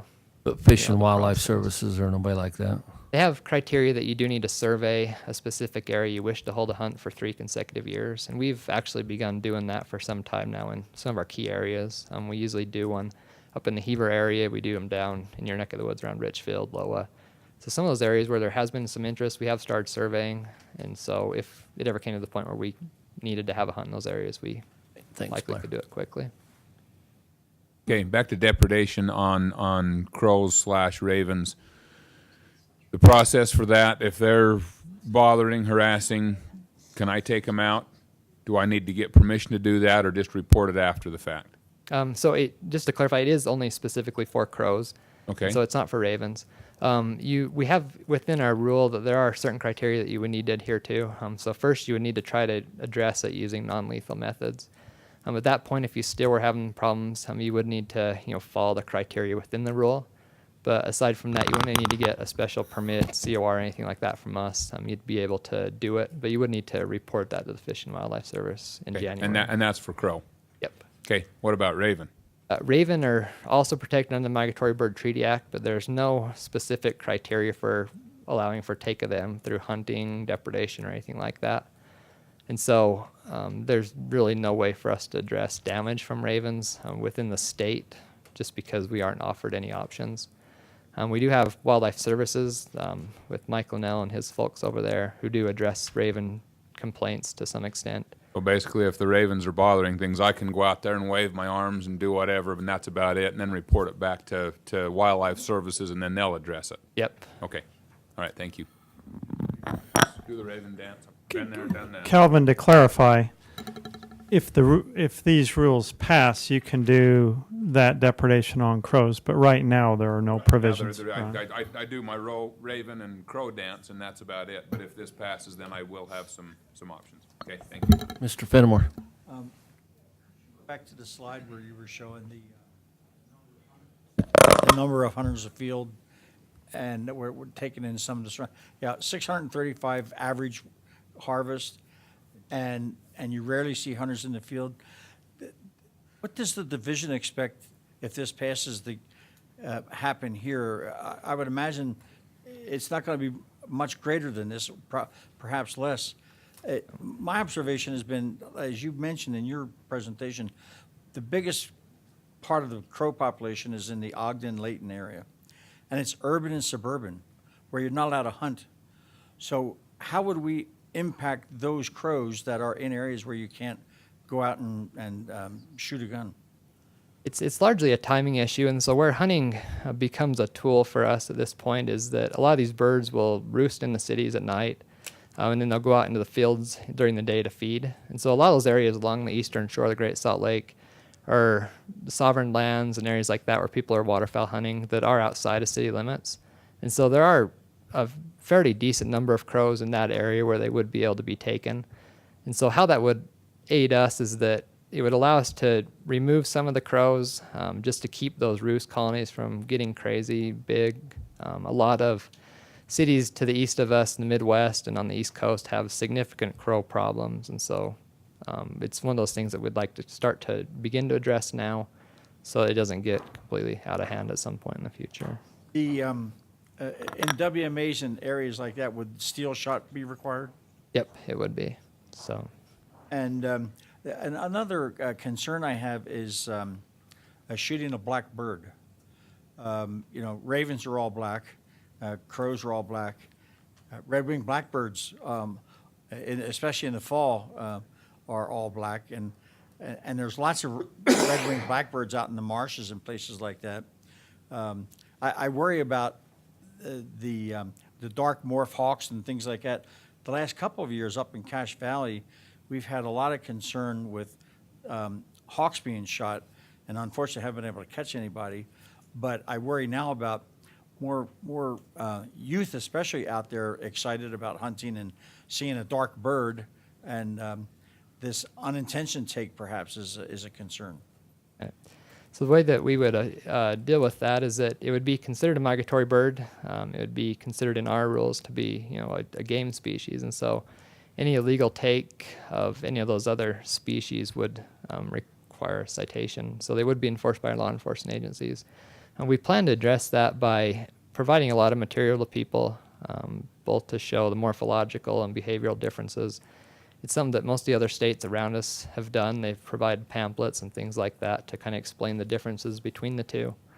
And so we'll try to address that as much as possible by spreading the word and educating people on the difference between crows, ravens, blackbirds, grackles. And another area of concern is waste. I grew up as a kid in Pennsylvania, and the first thing you did back in there as a youth was you went crow hunting, because it didn't require a license and there was no season, and it was easy for us to get out there and afford it, and it was a lot of fun. We didn't ever hit many of them, but it was a lot of fun nonetheless. But you never ate them. I mean, the last thing you wanted to do was eat crow. I mean, that was a saying in itself. And Bill, I eat crow all the time. All the time. So I worry about youth in particular getting started on something like this and enjoying it, but not wanting to use the game and just picking it up and remove it from the field and put it in the trash can. That concerns me. Right. So yeah, we do. We are listed as upland game birds, so all the rules that apply to mourning dove, band-tailed pigeon, crane would apply to crow. So we would require hunters to take them from the field and take them home and utilize them. But I would, there are a lot of crow recipes on the internet. I haven't personally tried it, but I've heard it can be good, just like eating any other migratory bird. So Mark Hadley will be sending us out some recipe ideas. Yep, he will be. Haven't got 'em? As a point of clarification, that you have to utilize these just like any other bird. If you choose to hunt them, then you have to utilize them. Yep. Yeah, which may get kids to stop hunting. Yeah. After they've eaten one or two. Any other questions? Since I already took the microphone, can I proceed? Mike? Did you have more? I do. Go ahead, and then I'll. Go ahead, Kirk. Okay. Just a question maybe for Greg, since he's probably the most familiar of all of us with the North American model for wildlife conservation. Has there ever been a time when, since the North American wildlife conservation model has been enacted, has there ever been a time where a species has been hunted and their population have been adversely affected because of that? I'm not sure. There hasn't been a time when maybe there hasn't been one adversely affected, but hopefully that's been corrected. But I think what you have seen over the last 120 years or so is that as hunters become interested and focused on a particular species, they seem to get some inherent protections and measures to keep an eye on them. I think we've seen that with cougars. We've seen that with bears. Any number of things that gets a following soon have an environment where the hunters themselves will reach out to protect that species. And sometimes the hunters themselves know more about what's really going on with population dynamics out there really than anyone else. And we hear that a lot, again, on some of these other species like bears and cougars as examples. So, yeah, I think if you had an avid group of hunters for crows or any other species, they're going to work to protect those. And I think that, back to your point, that's what the North American model does, is it generates revenues, allows us to do work on those and protect those, do research on those, and ultimately protect those populations. And I think that has held true throughout all of the United States. Pretty tried and true, proven method. I think virtually every state in America works under that premise and model right now. And then having said that, if every state has been working, excuse me, with that model in mind, we have 45 states that that currently hunt crows, and no indication that the population is declining. Nope, not at all. There have been some significant die-offs from disease outbreaks. Crows are susceptible to West Nile virus, so there's been some detection of population fluctuation because of that, but none that I'm aware of at all that's been attributed to hunting. And then you spoke just briefly about potential problems with crows as the population becomes greater with other game, other species game and non-game nesting birds, that the crows will excuse me, raid the nests or take those eggs. Do you foresee a problem there with crows doing that? It's something that's really hard to detect because you got to do fairly intense monitoring to, document a decrease of a species. If you look at the scientific literature, there have been specific issues where crows have attributed to declines in some passerine bird species. But, it's something we'd have to monitor around here. But, as a population increases, it does tend to cause more problems both for other wildlife species as well as for people as well. Specifically, I've heard some talk of ravens, and we're not talking about ravens right now, and their impact with the sage hen, which is threatened to be on the endangered list. Crows could potentially have that same impact.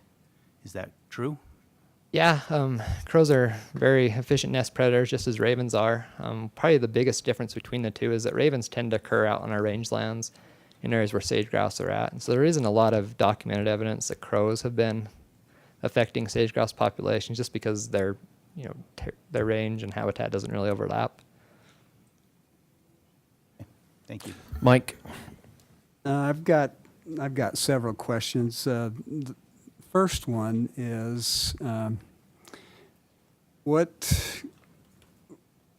do we have as far as background information on the need to do this? I mean, what's the level of complaint and where's it coming from? I know we have fruit growers up in the Perry area that are concerned about this. We probably have folks that are in residential areas or other places where these roosts are showing up, and obviously that can be a problem. But I guess I'm interested in the level of complaint about this and what's precipitated this to begin with. I hope it's not a legislator saying we got too many of them, like we got too many turkeys, so let's have a hunt. Right. So I'd rather have it be based on some real needs. And so what kind of complaints are you guys getting and how frequent are they? And the same thing goes for wildlife services. What kind of level of complaint are they getting? Okay, yeah. Mike Linnell's actually here. I don't know if he wants to come up and address the wildlife services side of it. I was going to be one of my questions is if somebody was here from Right, yeah, and so he can services. come up and talk to what they've received. On our end, it's fairly sporadic. I actually just this last week, completely independent of this whole process, had an email from a guy complaining that him and his dog are being harassed by crows that are nesting in his backyard, and he says every time he lets them outside, they dive bomb him. So most of the complaints I've got have been similar to that. They've been, really localized, but we have had some concerns. Just random calls by people expressing concern about the number of crows they're seeing in the Layton area. And then particularly the Perry area, there's been some crop or tree stuff up there, and then Tell him to get a bigger dog. yeah, exactly. So we haven't, documented and kept track of every single call that we have had, but, they are real and they are things we get from time to time. And Mike, do you want to talk about your side? Hello, my name is Mike Linnell, representing USDA Wildlife Services in the Utah Department of Agriculture and Food. I've worked quite a bit actually with crows and starlings on fruit orchards in Washington for about 10 years. We had real problems with them historically. Here in Utah, it's a relatively recent thing, as Blair showed. The increasing crow populations, especially along that Wasatch Front, along Perry and that area, is a relatively recent increase. We don't have a good database because we haven't been working with that a lot. One thing we've just recently started doing is collecting calls as they come in. We do get calls from people that are frustrated both in the urban setting with crows roosting in trees and causing damage to property, as well as in some of the agricultural fields. We're seeing more with the sweet corn, or the corn. They go along much like the sandhill cranes, and they peck the seed and eat that. We did get a special use registration for a chemical repellent for sandhill cranes, but crows are not on that. That's that Avapel that we're using out. Quite a few folks out by Willard in that area. Will it repel crows if you use it for cranes? It might, but we would have to go through a special registration process. It's a pretty lengthy process to get it registered specifically for crows, but that is a growing problem we're seeing. We're having more problems with them on some of the dairies as well.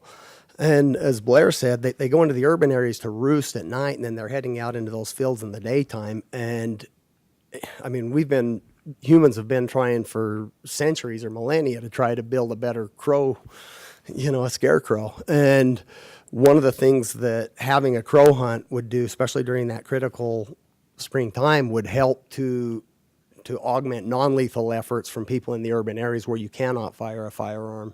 I mean, anyone that's been around corvids, they're very smart birds, whether it's a magpie, a crow, or raven, and if they get shot at once, it's hard to get it again. And so then it increases the effectiveness of non-lethal methods, whether they're using clappers or things like that in the urban areas. So that's an added benefit to having a huntable species, or where there's some hunting going on, some other kind of stimuli. But we have not had as many problems in Utah yet in livestock, just because of where they're at. They're starting in that Wasatch Front. I did want to address one comment that I heard earlier, that corvids do not impact livestock, and that is absolutely, we have tremendous problems with corvids, primarily ravens, pecking the eyes out of lambs and when they're down calving and on calves as well. It's a tremendous problem for us. We just haven't seen that with crows as much now because they're really starting here in the Wasatch Front, that Davis, Layton, Weber area. But as they expand out, we would expect that could become more of a problem as well. So if I am a landowner, a homeowner, whatever the case might be, and I'm worried about crows, right now I have the option of calling DWR, and they would say, here's some things you might be able to do. You don't do any control work on crows, right?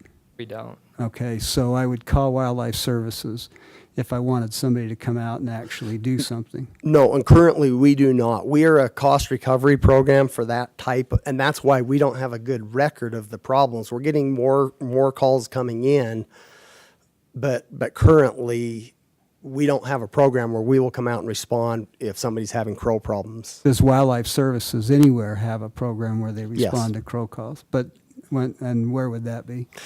A number of states throughout the country, a lot on the East Coast. In Washington State we did. The fruit producers, in some cases, the counties would have programs developed where they would fund Wildlife Services to deal with crow and starting problems on fruit orchards. So at this point, there's no agency that would deal with crow problem in Correct. Utah. In Utah. And that's part of the reason why we're seeking this option, because it gives landowners some options of things they can do aside from just going outside and yelling, things like that. I know you don't know the answer to this, but what are the losses, economic losses? I don't know off the top of my head. There is some of that data that's compiled in other states, especially by the fruit industry. Yeah. You know, in the Okanagan and some of that Wenatchee and areas in But Washington. nothing for Utah. No, and that's one of the things we were talking about is starting to compile when we get these calls. Just because there isn't a system in place where someone's going to respond, they quit calling, and so it's hard to get a good grasp of the extent of the problem. We're getting more people calling up with complaints about crows. And oftentimes they'll call the division, the front office or the regional office, or they'll call us, and we're just like, well, there's not a lot we can do right now. And so, But what do you tell them to do? well, we do technical assistance. There are some things that we can do for technical assistance. There's no law against harassing a crow or any migratory bird as long as it's not threatened or endangered or it's an eagle. And so, you know, there's some technical assistance that we can give them.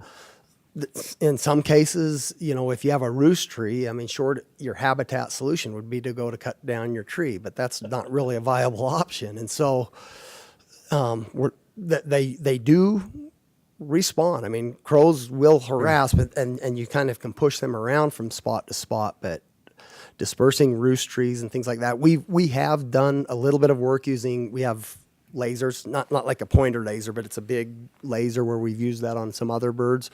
We found that corvids, crows particularly, just don't respond as well as we'd like with that for night dispersal of roosts. Do they respond to cracker shells and things like that? They do, coming into and roost but areas? again, that becomes kind of a problem in In the an urban urban area. area, But sure.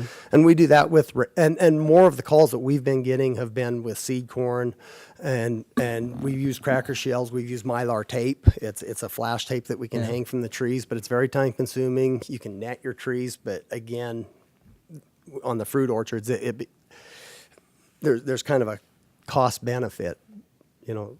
And do you, having worked in other places, I think Washington is on the list of places that has a crow hunt. What's your feel about the effectiveness of crow hunting in reducing some of those problems in Washington or other states that you might know about? Again, the crow hunt in Washington runs from September through December, so really it's not designed to deal with depredation issues like Blair's mentioned. This one's targeting the spring when we're having a lot of problems in the dairies and things along, you know, in Weber County and that. I have not worked. Someone from Washington Department of Fish and Wildlife would be better suited to answer that, but we didn't deal with that too much on the crow hunts. I couldn't tell you because most of the fruit harvest is done by the time the crow hunt was happening. I'll shut up for a while. Mr. Fenimore, one more question. Yeah, I agree with you, Mike. They are very intelligent birds. As a matter of fact, up in the Layton area, the crows will pick walnuts from neighbors' trees, carry them out to the street and drop them in the street and let cars run over them, and then go pick up the walnut pieces. That's a fairly intelligent bird. Yep. They also do facial recognition. One of the unintended consequences might be if we start hunting them, those that leave the roost and go out into the fields may never go out into the fields again. They may stay in the urban, suburban areas because they've been shot at now and they know that's a bit of a risk. Yeah, the number that, again, I think the number that are going to be hunted is it's relatively small. It provides I agree. An augmentation to a solution, but it's not going to be the solution for a growing crow population. I mean, I worked a lot with bird strikes on airports and in a number of different states, and nationwide, they're probably one of the most abundant birds on an airfield, and they comprise less than 3% of the total strikes. I mean, how many times do you see a crow get hit on the side of the road versus a red-tailed hawk, for example? Okay, so I'm sorry to cut in, but let's cut this to questions, and then we'll get into the comments a little bit later. So does any of you gentlemen have any more questions for either one of these gentlemen? None? Do we have any questions from the rack chairs? Okay, so questions from the audience, and if you have some, I would like you to come up to this. Okay, thank you. Thanks. Microphone here on this wall. Roy? Blair, what are the requirements on the other states as far as removing them? Can you kill them and just leave them? Do you have to take them? Any idea? Yeah, it varies from state to state. The Fish and Wildlife Service does give us a few criteria that we have to adhere to for the hunt. One of those being you can't take them from an aircraft. The hunt can't be structured during the peak breeding season. They have to be taken with firearms and a couple other specific weapon types. And the hunt can't be more than 124 days. And aside from that, it's pretty much open to whatever the state's So they don't interpretation mandate is. that you have to remove them from the field and consume them? They don't. Nope, that's something that we've done internally. Do any of the other states around, is there a raven season in any other states? There's not. There's nope. not. So they're strictly protected from there. As far as other requirements, I assume this is shotgun only. Do other states allow crows being taken with a centerfire rifle or a rimfire? They don't, specifically during the hunting season. They have to be taken with shotguns, and I believe falconry and archery are the only 3 weapon types. Would an air rifle be excluded, included? I believe it's excluded from the hunting portion of it, but for the depredation reasons, it is included for using a air rifle. Are there any other species within the state that we have a hunting season for or allowed to take that carcasses aren't required to be consumed or removed? Bear and cougar, I believe they don't need to be consumed. Can't think of anything else off the top of my head though. Bobcat, muskrat, right, coyote, yeah. skunk. Yeah, the majority of those ones rabbit. that are trapped. Yeah. Thank you.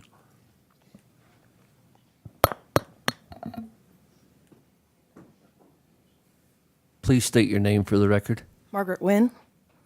What other methods were studied or analyzed or considered for reducing the impact of the crows? As far as just Non-lethals. Non-lethals. There's quite a few out there. Michael and I talked a little bit about streamers, putting CDs up. There's pyrotechnics, cracker shells, firework type things. People have used, CDs and things that flash. So there's a wide variety of things that people can use. Problem with those is if they're not associated with lethal means, a lot of times the birds just become used to them. Once they habituate to them, they're not effective at all. Were those considered? Yeah. Okay. Yeah, and part of our depredation rules that people would have to make an attempt to try to harass the birds using a non-lethal method before they could kill them.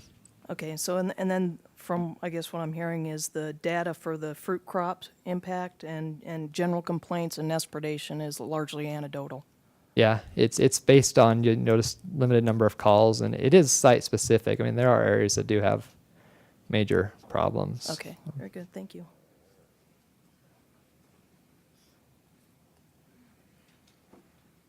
Buzz Marthaler. So, under the depredation, who verifies that someone has taken non-lethal action before they take it upon themselves to follow these poorly written rules? It's probably falls largely on the Fish and Wildlife Service shoulders. They're the ultimate management agency that has jurisdiction for migratory birds, and so it would. But it is Utah's rule, and so you do require non-lethal action to be taken prior. So how do we verify that? It's listed in our rule, and so I suppose our law enforcement agents could follow up with people to do that. Okay. And the September hunt, what's the purpose of that? Largely because that's when we're having the problems with crows in orchards. Right about the time the fruit, specifically in Perry peaches, would start to become ripe, ready to harvest. So we try to coincide that hunt with the period of time when fruit is being taken, and also coincides with our dove hunt. So it's when we have people out in the field participating in a hunt for a similar species. Okay, they're participating in a hunt for doves out in the field, but we're having problems in orchards at that time period. Okay, so we're not concerned about young fledglings on the 1st of September? Nope. Typically, crows mate in Utah around the May time period, and so by that point they would be able to fly. It's there's always late nesters in every bird species. I mean, even during our waterfowl hunts, there's redheads occasionally that haven't completely obtained flight. But for the most part, all of that breeding would have taken place earlier in the year. Okay. My experience as a wildlife rehabber in this state is that we get a lot of young the end of August and the beginning of September. Actually, they have a long incubation period of about 18 days, and then they fledge about 43 days after the initial incubation, which means they could be laying eggs around July 20th, and those young are out there, can't even fly. They don't understand anything. They don't know how to feed, but they are still animals that can continue on and make it through the winter with a couple months, which September and October are typically good months of weather here to learn under their parents. So we aren't concerned about that in any way. I mean, like I said, the majority of it has already going to be taken place, and I would assume 99% of those birds would already be flying, because that's what we see with all of our other passerine, waterfowl, upland bird species. So. Okay. All right. Thank you.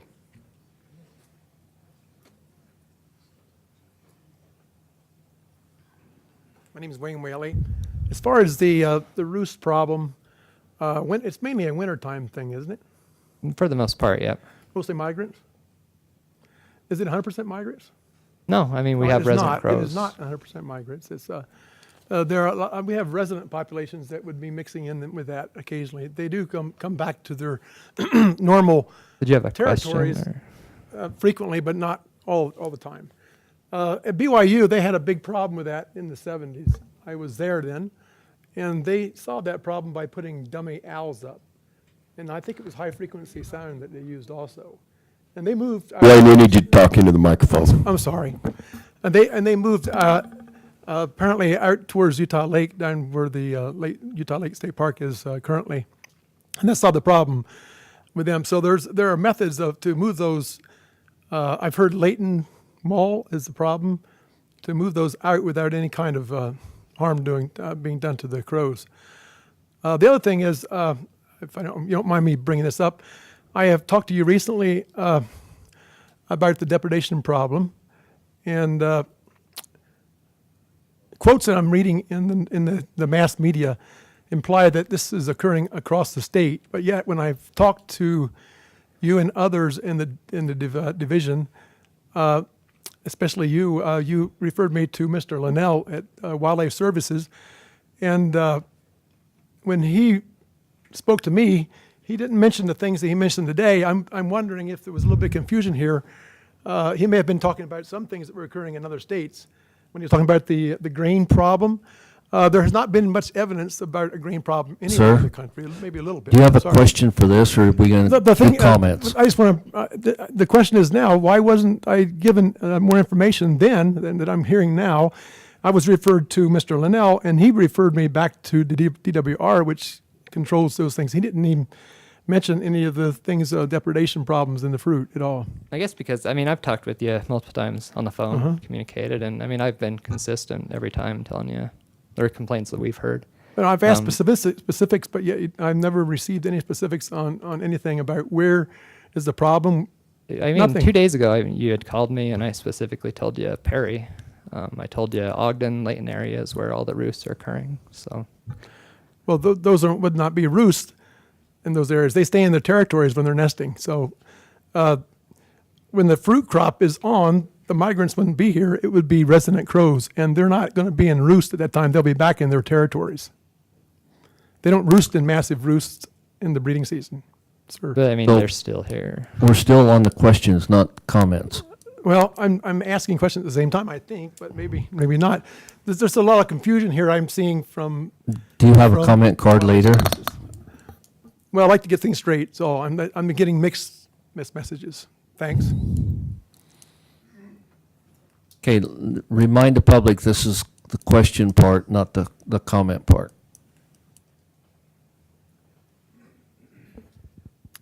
My name's Lisa Edwards.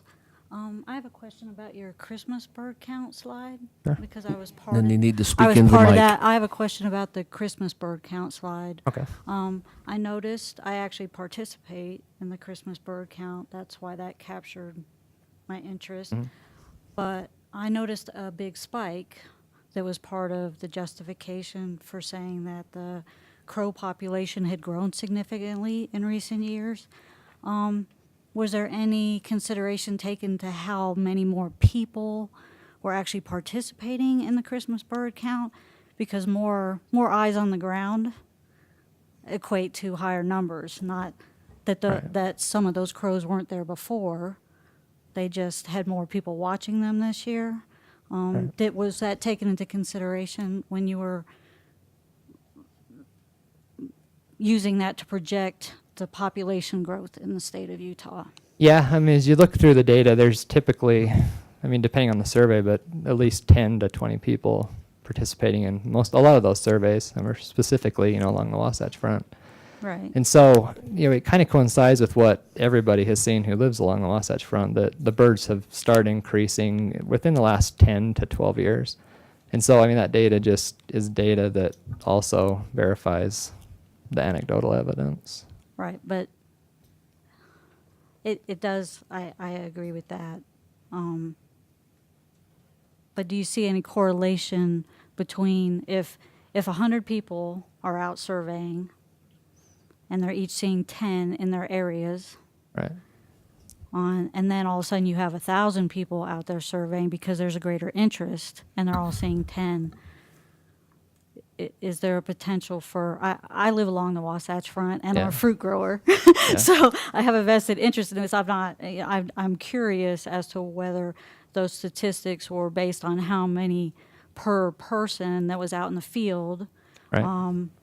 Yeah, I mean, if you had 10,000 people out there as opposed to one, you would get a lot higher number. Right. Looking at those data, it's been pretty consistent across those years. It's been about the same number of people, and I didn't go through and add up each one individually, but looking at the list, it's a pretty good size list of names every single year. There was a huge spike this year. I mean, there were hundreds of more people in the last 2 years than there were in years previous. That's why I'm curious I'm interested in statistics, and I want to base my judgment on this. I'm here information gathering like everybody else is, and I'm just curious as to if we could see the total number of people that were monitoring and the total number of birds that were being seen in different regions. That would give us a more accurate picture for a lay person who does, to make a judgment call. Right, and I don't have those numbers with me, but you can go to the Audubon's website. That's where all that data is kept, so it's open to the public. Or something like that would have that available for us? It's specifically on the Audubon's website for the Christmas bird count. So that's where all that could be if you're interested. All right, thank you. Appreciate it.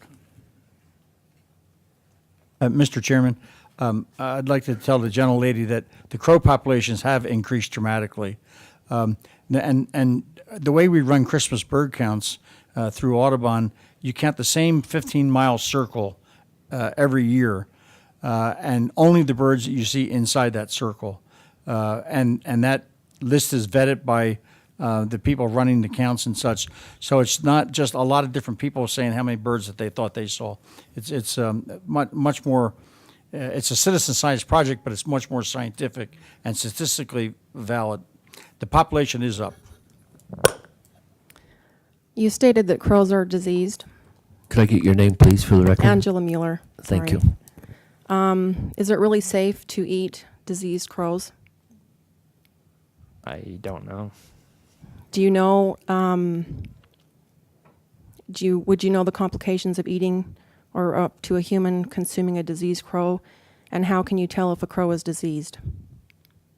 I don't know the symptoms specifically. A lot of the diseases, the symptoms are, respiratory diseases, digestive diseases, like I had mentioned. Typically, you can tell that they're diseased. They usually have their head down and, are lethargic and things like that. So they probably wouldn't be flying. Depending on the disease. As they progress in the later stages, most likely not. But, one of the concerns is that they would still be defecating. And so, that's where one of the main causes of disease transmission exists, is in their feces.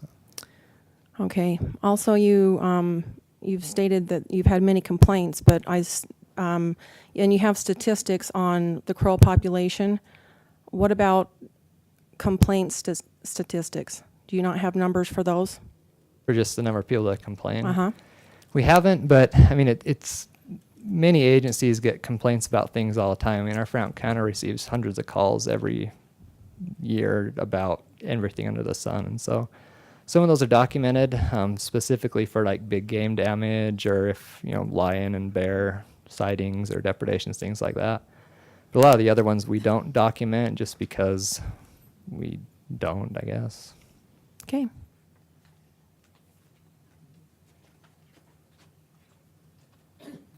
My name is Pam Petty. I have a question about the depredation rule. Earlier, it was said that all that would be required would be to report the numbers at the end of the year to Division of Wildlife Services. Is there any other accountability besides that? There's not, aside from reporting requirements or permits or things like that. If people were participating and taking the migratory birds on that list, though, they would be required to have their land or whatever, wherever they were doing the act, open to federal or state officers to investigate or to go out there and just make sure they're adhering to rules. So there is that stipulation in there as well. And that's been something we've done for quite a time now. All right, thank you. Okay. I had a question. Okay. My name is Alyssa Nelson. You've said before that some organizations has complained about crows. I was just wondering which organizations and how many. One of them specifically was Wildlife Services. They had approached us about putting the crows back on the depredation rule just for their purposes. We've also had some hunting groups who have come forward and expressed interest in a crow hunting season. So there's been several of those as well. So not any that have crows around their businesses or?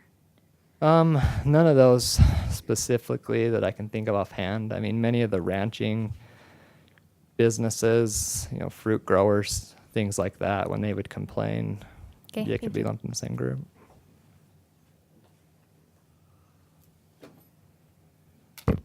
My name is Bob Brister. You mentioned earlier concern about the defecation of crows and possible disease. From that, what are the statistics on that?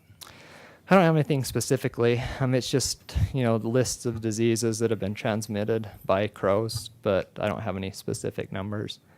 So it's not a problem then? Well, here in Utah, we haven't had any cases that I'm aware of, but it's not to say it's a problem. Look at the effort we go to with West Nile disease and West Nile virus and how many people actually get it each year, but yet it's a huge concern for the state. So, any diseases that wildlife can transmit to humans, whether it be 1 or 1 million people, it is a concern. So.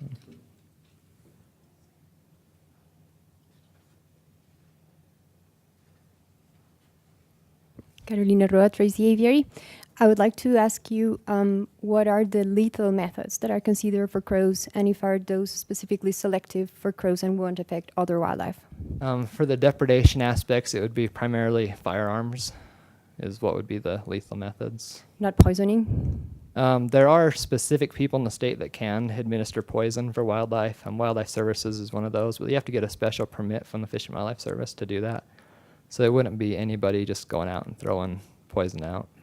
I've been hearing a little bit that there's not enough information or systematically recorded in terms of the number of complaints or that have been either from businesses or personal calls.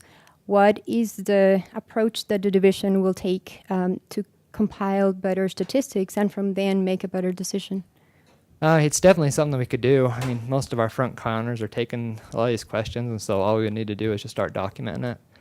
Crows have been a species that, we have so many species that we manage. There's hundreds of them here in the state, and so crows haven't been a huge priority to this point, but it's most likely something we will start doing in the immediate future. Thank you. My name is Lisa Nelson. I'm Alyssa Nelson's mother. I have a few questions for Mr. Stringham. What did you mean when you said in your KSL article that people would be able to take care of crows on their own property? So if people had crows on their property and they were eating their peaches, they would be able to remove them. They'd be able to what? To shoot them. On their own property, within city limits. Well, it comes back to a whole lot of laws that we don't even administer as a division. A lot of the cities have specific ordinances for firearms.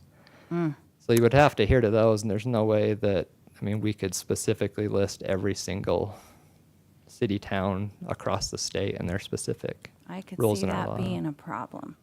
Okay. Also, why kill anything when the first thing we should resolve to do is to rescue, relocate, rehab if needed, and then release?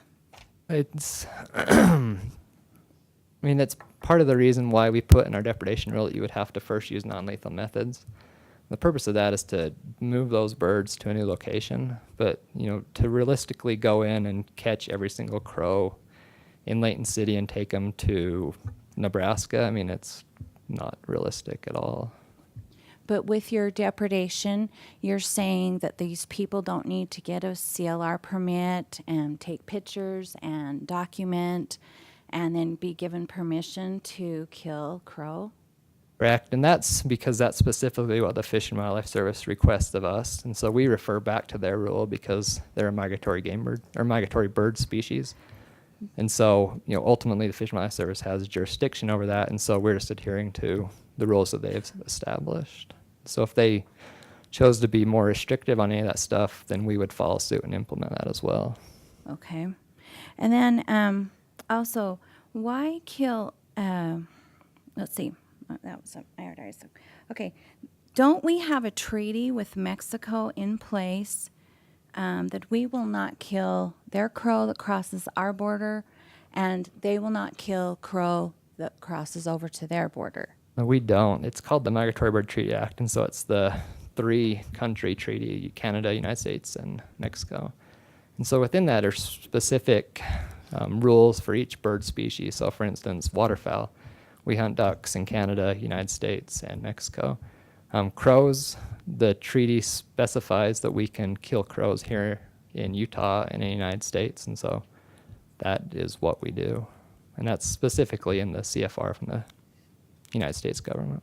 Because that's what we have not been told. It's a treaty act that if crow crosses over to Mexico, they will not kill, and we will not kill if they cross over to the United States. Well, it's specific within the Migratory Bird Treaty Act, and so there are rules established in there. So we would adhere to anything that was in that. Okay. And don't crows migrate to cooler weather during the summertime? Because they migrate to a cooler climate, and then they come back in the winter when the crops are dead. So why is there a question about them ruining people's crops? I'm not understanding that. Specifically, we have two groups of crows here. We have migratory crows. So those typically will come in from north of us, and a lot of them will winter here, so that's why our population increases. We also have a residential group of crows that stay here year-round, and so the ones that are here in September are likely the residential population, which probably doesn't leave very often. The migratory group is the ones that typically come in October. So. Okay. And then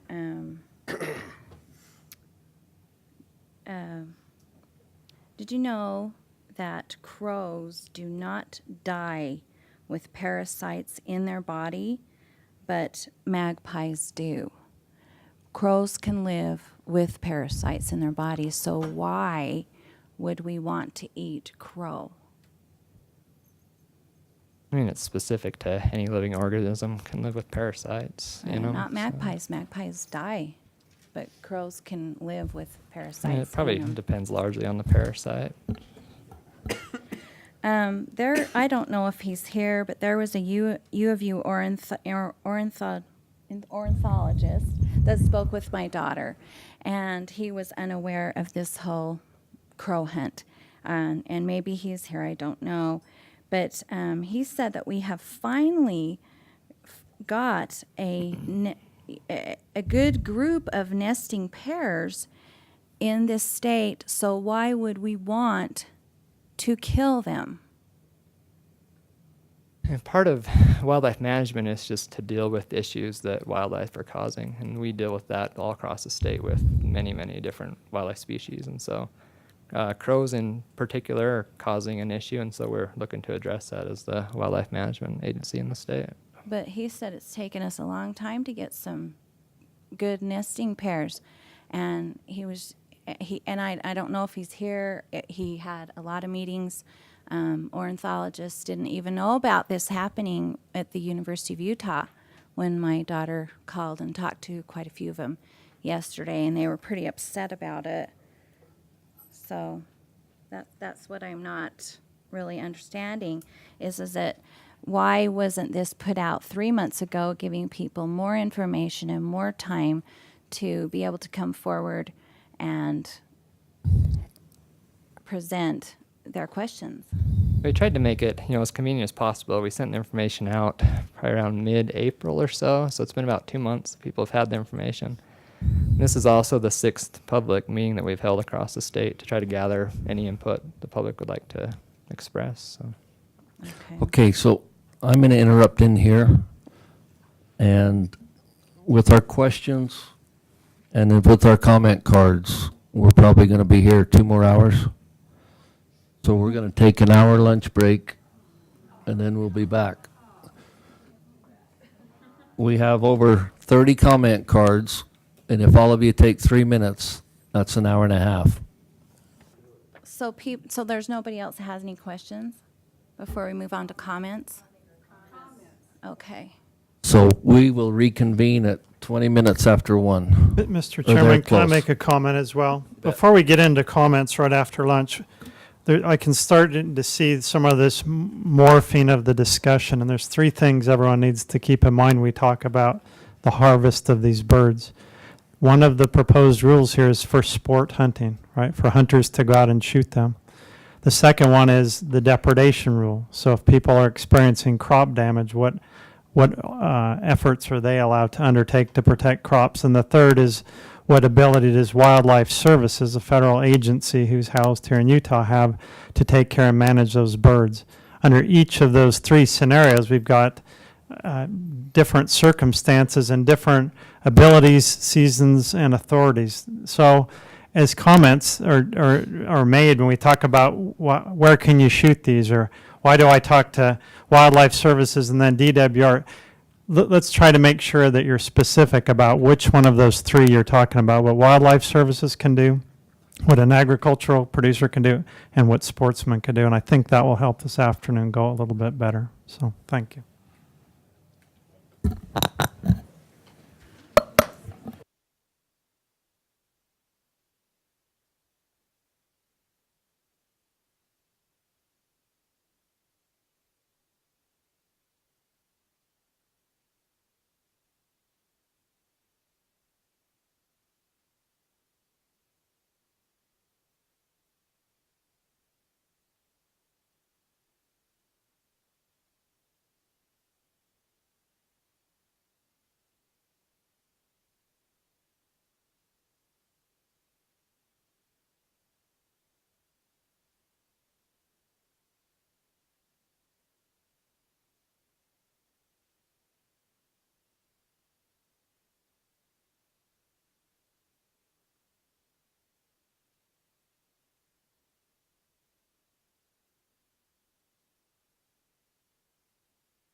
Okay, if we can get everybody seated, we'll get started.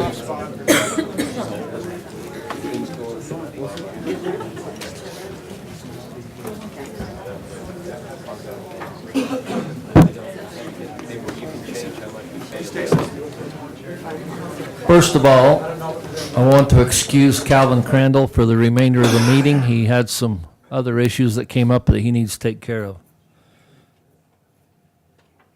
So with that, we left for lunch hour. We were talking questions from the audience. Is Blair still here? Okay. Do we have anybody that has some questions that we have not covered in that hour that we spent before? If not, we'll move right into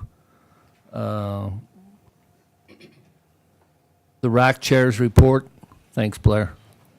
And we're going to start with Dave in the southern region. Mr. Chairman, the Southern Region made a motion to accept the waterfowl recommendations as presented, with the exception that the season dates on the crows for the Southern Region start on November 1st with no split season dates. And that vote passed 8-1. Okay. Kevin from the southeastern. Southeast Region voted to accept with a majority vote 4 in favor, 3 against. Okay. Northeast, Wayne. Eastern Region voted to accept the waterfowl recommendations as presented. It was unanimous. Okay. Gary. Central Region, there was some discussion on this. The motion did carry, passed with a 7-2 vote. And the northern region, Robert. Thank you, Mr. Chairman. We had a large turnout with a lot of discussion and public input, both in present and through email. We had 5 motions on this agenda item. First motion was recommend the Wildlife Board approve the waterfowl recommendations as presented, excluding those motions applicable to American crow. That passed unanimously. Second motion was recommend the Wildlife Board approve R657-3 as presented. That passed unanimously. Third motion was to recommend the Wildlife Board enact a falconry hunt for the American crow within the framework recommended by the division. That motion passed 10-4, 2 against. Fourth motion was to recommend the Wildlife Board accept the American crow hunt as proposed by the division. That motion failed 3-4, 9 against. And the fifth motion was recommend the Wildlife Board not enact any American crow hunt other than falconry, and that motion passed 8-4, 4 against. Okay, so was those passed in the order that they were there? Yes. Okay. So it was partitioned out slightly, and then when the motion failed to recommend that, we accept all of the American crow hunt as proposed, the council felt that it would be good to just have that last motion so that you understood we were in favor of only having the falconry hunt.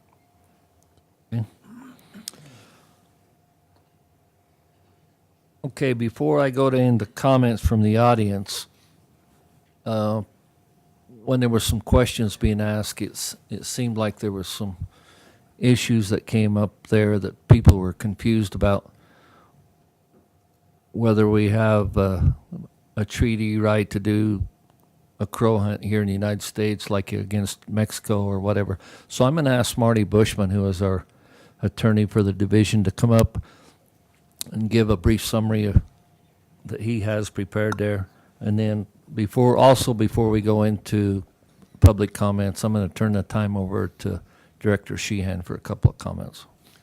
Thank you, Mr. Chairman. Again, my name is Martin Bushman. I'm an Assistant Attorney General with the state of Utah assigned to the Division of Wildlife Resources. And in sitting through the discussion and questions earlier today on the regulations relating to the hunting of crows, it seems that there may be a little bit of confusion about the interplay between federal and state law in this matter. When it comes to migratory birds, there is joint management authority between the federal government and the state.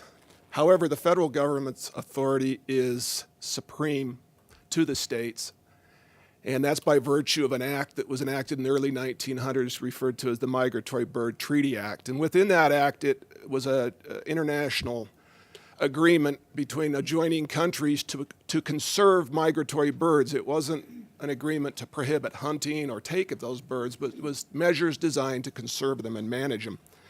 And within the act itself, there is authorization for the Secretary of Interior to promulgate regulations for the purpose of regulating hunting and other takes of the species. So within that framework, the Department of Interior promulgated regulations in the Code of Federal Regulations dealing with a variety of issues relating to migratory birds, but specifically as it relates to the American crow. There is a section that authorizes the states to permit hunting, sport hunting of American crows with 4 restrictions. One is they can't be hunted from aircraft. 2 is the season can't be more than 124 days. 3, the season cannot be during the peak nesting season of the bird within the state. And then lastly, the weapons that would be allowed or the implements of take would be restricted to firearms, bow and arrow, and falconry. And that is the context of the regulation promulgated here today by the division, or proposed here today by the division for sport hunting.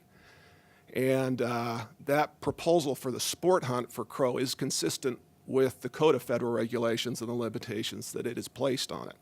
And that's the way it has to be, because the federal law is supreme in this matter, because it originates out of a treaty that gives Congress supreme authority over the matter, and the Supremacy Clause requires that state laws be subordinate to the federal law in these matters.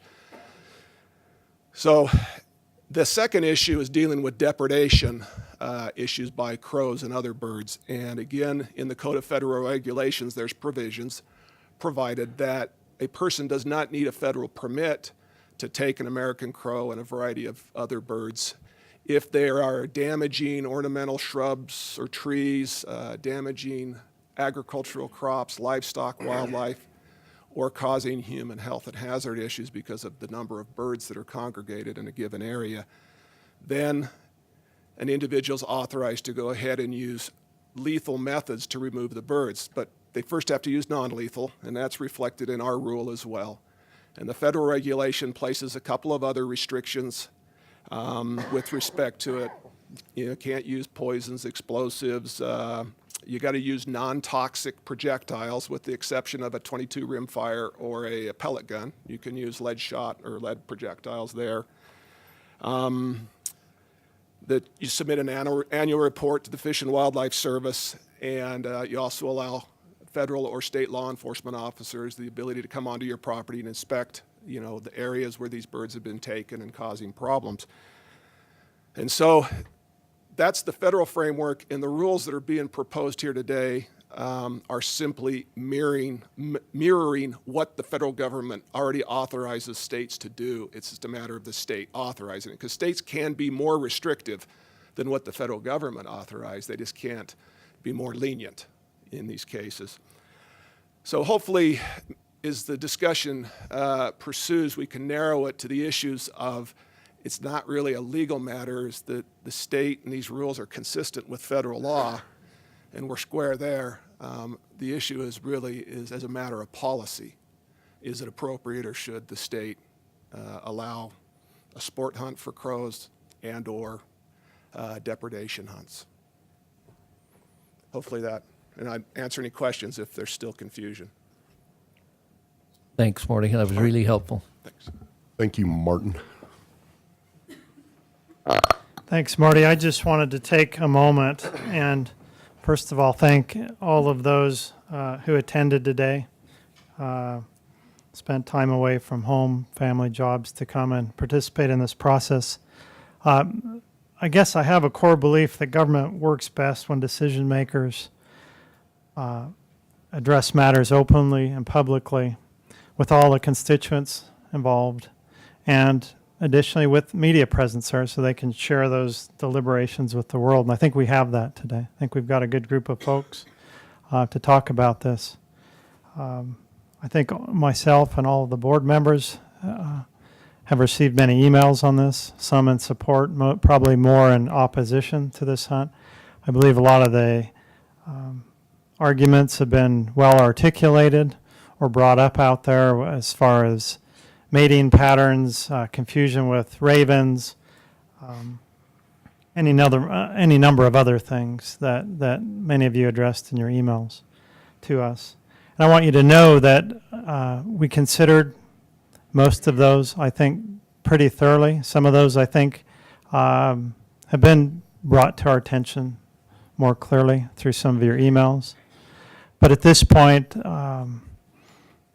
as a division, we certainly didn't feel it was appropriate to do anything other than let this play out publicly. That's why you're all here today, to give your feedback, and we'll see where the board goes from here a couple hours from now when they make a final vote on this. I hope one thing that comes to mind, though, is that sometimes we only see a lot of the folks that are here today when a contentious issue comes up, and I'm very interested in trying to make sure that the players who care about wildlife work hard to work with us in settings other than just simply when we have one of these contentious environments. Our wildlife agency is funded largely through hunter and angler dollars. We're not ashamed of that. That's how Utah works. That's how virtually every other state in the United States works. That's, be it good or bad, that's the North American model of wildlife conservation right now. And that's largely what's rebuilt our populations of wildlife that were virtually gone by the late 1800s. And are there other ways that ultimately funding can be achieved to help a state wildlife agency conduct its business? I believe so.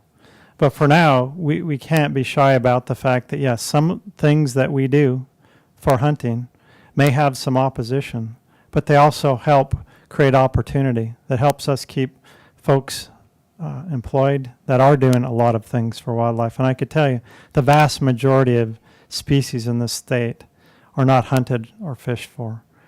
They live there naturally, and the efforts that we undertake to help all wildlife in the state are done largely because we have hunting and fishing. So I don't know how this will work out. I'm as interested as any of you to hear these comments. But I do want you to know that the Division of Wildlife hears those thoughts and concerns and has read the emails, and we'll go on from here. But I hope this doesn't ultimately become a forum of, is hunting an appropriate pastime? Because whether you believe in hunting or not, without that right now, or without fishing for many of our aquatic species and reptile species, without those dollars coming in, this whole model doesn't work. Only 8% of the funds that we derive in this agency come from the Utah legislature. The rest of those are somehow self-generated through sales of items or contracts or other things that we need to do. And I could tell you, we are very concerned about conserving all wildlife species. We take it seriously when we have hunts for species. We have no intention to obliterate or harm any species. In most bird species, we probably harvest between 1 and 10% that we actually hunt for, probably between 1 and 10% of those species in every given year, which has very little to do with their viability as a population, but it may have a lot to do with our ability to help fund the good wildlife management practices that we work hard to do. So I'm going to wrap this up here as we move into our comment periods, but I thought I appreciate Mr. Chairman giving me a moment so we can have this talk before we spend the next hour or two talking about comments and deliberating. Thank you. Thanks, Director. Okay, I'm going to make a couple of ground rules here before we get started. Once again, there will be 3-minute time limit on your comments. I would ask that the person or persons before you, if they've already stated what you've asked or what you was going to state, we've already heard that once, so maybe limit your comments to something else that hasn't been brought up. We want all of your comments heard, but we don't want to sit here and listen to the same thing for 90 minutes or whatever. We have received a lot of your emails. A lot of them have been a farm type of email where it's been sent out to a group or whatever, and then they just sign the bottom. I've got them from Florida, New Hampshire, Connecticut, a lot from Utah. So there is some concerns here. But like I say, we're going to get through this process, and it'll take a little time. The first one on our comment card list is Buzz Marthaler. I hope I pronounced that right. You'll have 3 minutes, and you'll be followed by Troy Justison, and then just one other comment before you get started, Buzz. If it gets kind of rowdy and out of hand, why we'll have some people help you outside, and you can listen to the comments outside. So we'll start from you, Buzz. Thanks. Buzz Marthaler, Wildlife Rehabilitation Center, Northern Utah. This is on the depredation rule. It is our understanding that this board's job is to make rules that our wildlife law enforcement officers must then enforce. With this in mind, the Wildlife Rehabilitation Center would like to go on record requesting that the proposed changes to the depredation rule be considered with more thought and effort. As a wildlife organization, we understand the social needs to have, or for depredation laws, and we also understand that they need to be enforceable and have more weight than the paper they are written on. Currently, this is not the case. As written, the rule is unenforceable, provides no muscle for our wildlife officers to do their jobs, and allows everyone or anyone to determine when and why they should or can kill listed species of migratory birds. The law was written so loosely that the general public determines when and how to act without knowledge of DWR. I now have over 36 years of experience interpreting, following, and enforcing government regulations. Fish and Wildlife has provided general guidelines for states to control certain bird populations. It's obvious to me the federal government has little desire to get deeply involved with crows, magpies, blackbirds, and such at the local level. They leave that to the states, and therefore responsibility for enforcement falls on the state's shoulders. And I note the following discrepancies. No authentication that depredation of property has even occurred, and no notification of need to react. The decision is left to the individual. No state or federal permit is required, not even a verbal. Fish and Wildlife and DWR have no idea that our wildlife is presenting a problem, what the problem is, who has taken it upon themselves to deal with the alleged problem. No verification that non-lethal methods have been used as required by law. The following reasons for taking action are not defined. No definition of damage, no definition of health hazard or nuisance. The individual makes the call, and there is no one to suggest otherwise. Awakened by a noisy magpie at 6 a.m. constitutes a nuisance in my book. Shoot him. That's sarcasm. The requirement to provide an annual report to Fish and Wildlife will never take place unless we know the action has been taken. Reports are important to Fish and Wildlife and should also be important to Utah DWR for the data they would supply, letting us know of depredation, if depredation rules are necessary, crops and livestock affected and how, and the species and numbers affected.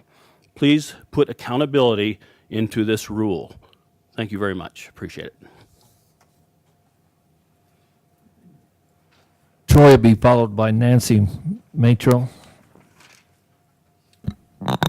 Troy Justinson representing myself. Byron will give a sports, fish, and wildlife stance. Really, I think this boils down to a philosophical stance of where you end up. Are you a hunter or are you a non-hunter?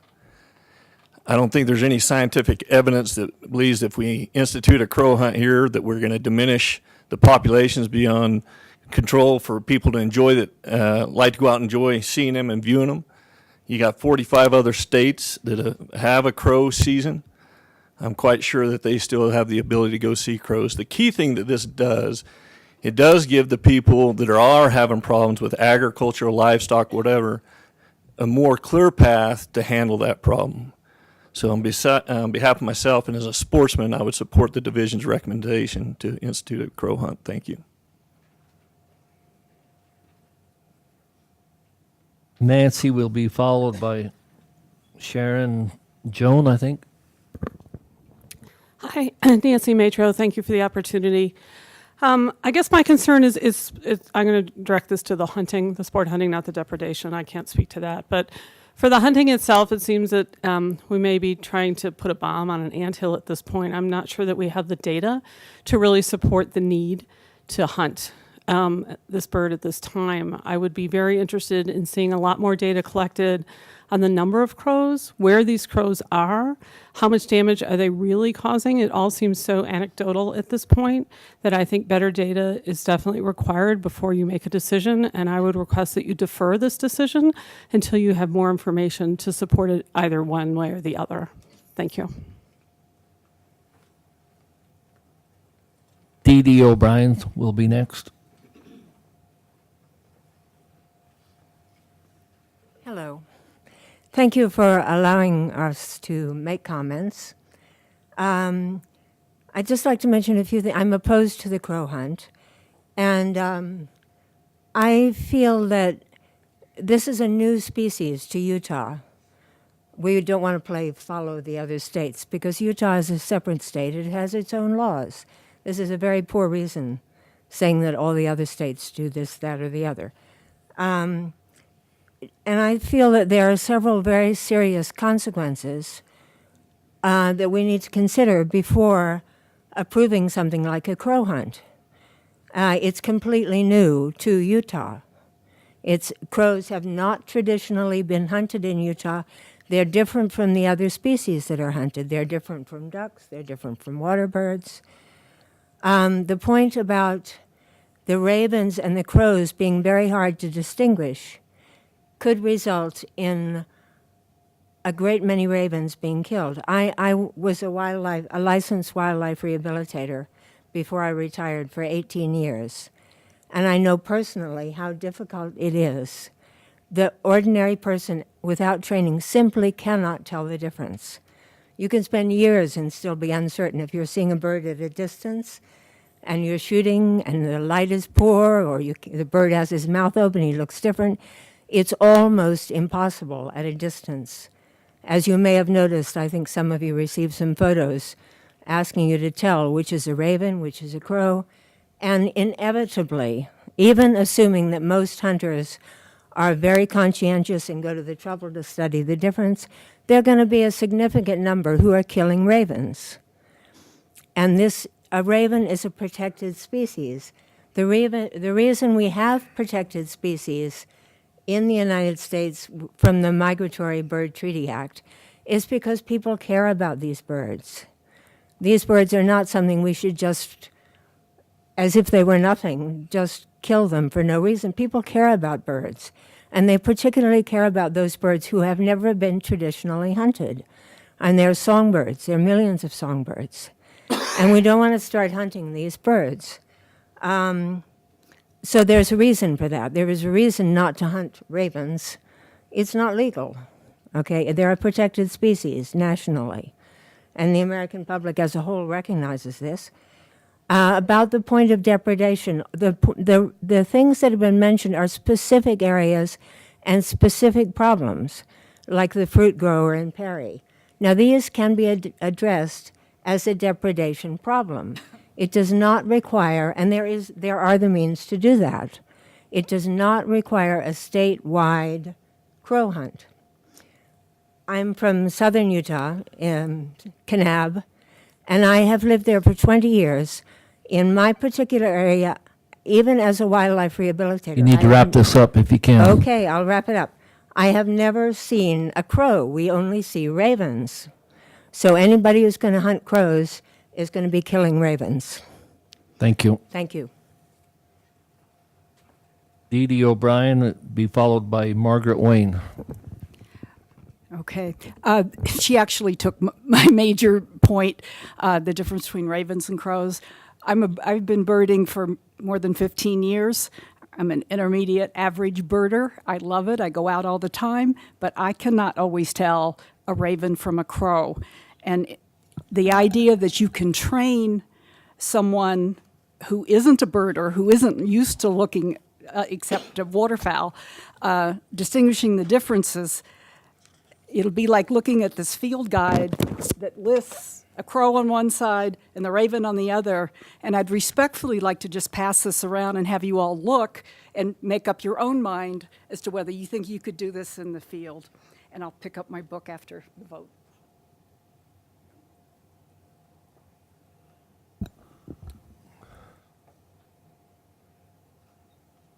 Margaret Wayne, be followed by Martha Happ. It's Margaret Wynn. The proposal as stated on the DWR website was to provide more hunting opportunities to Utah hunters, and I think we've heard that maybe that's not necessarily going to occur either, so that objective might not be met. I am not anti-hunting, and I understand the need for hunting as one of the many tools in our toolbox of wildlife management. However, this does not appear to be a data-driven, rigorously analytical, scientifically based study one would and should expect from the Division of Wildlife Resources, who are responsible for managing our wildlife as such. When questioned today and at the Central RAC meeting, the decision was based on anecdotal information from fruit farmers, general complaints, illnesses, and nest depredation can happen amongst all birds. That's just what birds do. The crow population numbers, I think, are a bit suspect. The Christmas bird count, the lady had a great point back here about who was counting. You know, how many more people are counting, you'll get greater numbers. And were all the bird numbers increased as a result of increased counters? So that's another question. The impact to other birds protected under the Migratory Bird Treaty Act, as we've heard, is unknown and has been unassessed. Also considering the West Nile virus impact to crow populations in the eastern U.S., where the populations have gone down 90% in some areas, the Mountain West should be taking steps to protect the American crow.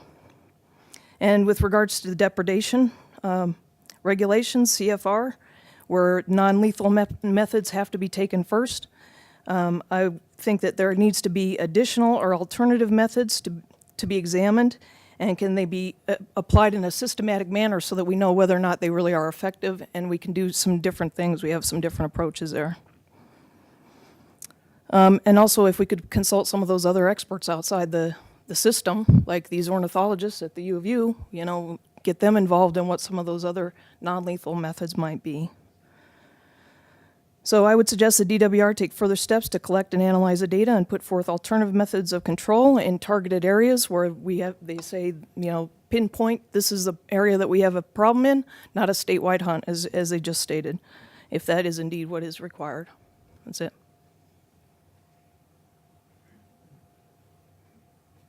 Margaret will be followed by Heather Dove. Okay, obviously I'm not Martha. She was sitting in front of me this morning and had a medical emergency. She handed me a slip and just asked you to accept her apologies, but to record her as being opposed to the crow hunt. Heather will be followed by Ray Smith. My name's Heather Dove, and I am opposed to the crow hunt. I don't think we have adequate comprehensive data to know really what is the population of crows here in Utah. I don't think we have enough information to make an intelligent, science-based decision. Whether you're talking about hunting for sport or for depredation, you just don't have the information you need. And, a few anecdotal complaints from a few fruit growers or whatever is not adequate to be able to make a decision about using crow hunting as a depredation tool. I also agree that it's very difficult to distinguish crows from ravens, and I think you're going to be having a lot of other blackbirds being taken along with it if you allow crow hunting. So I would urge you to table that proposal. Ray will be followed by Pam Petty.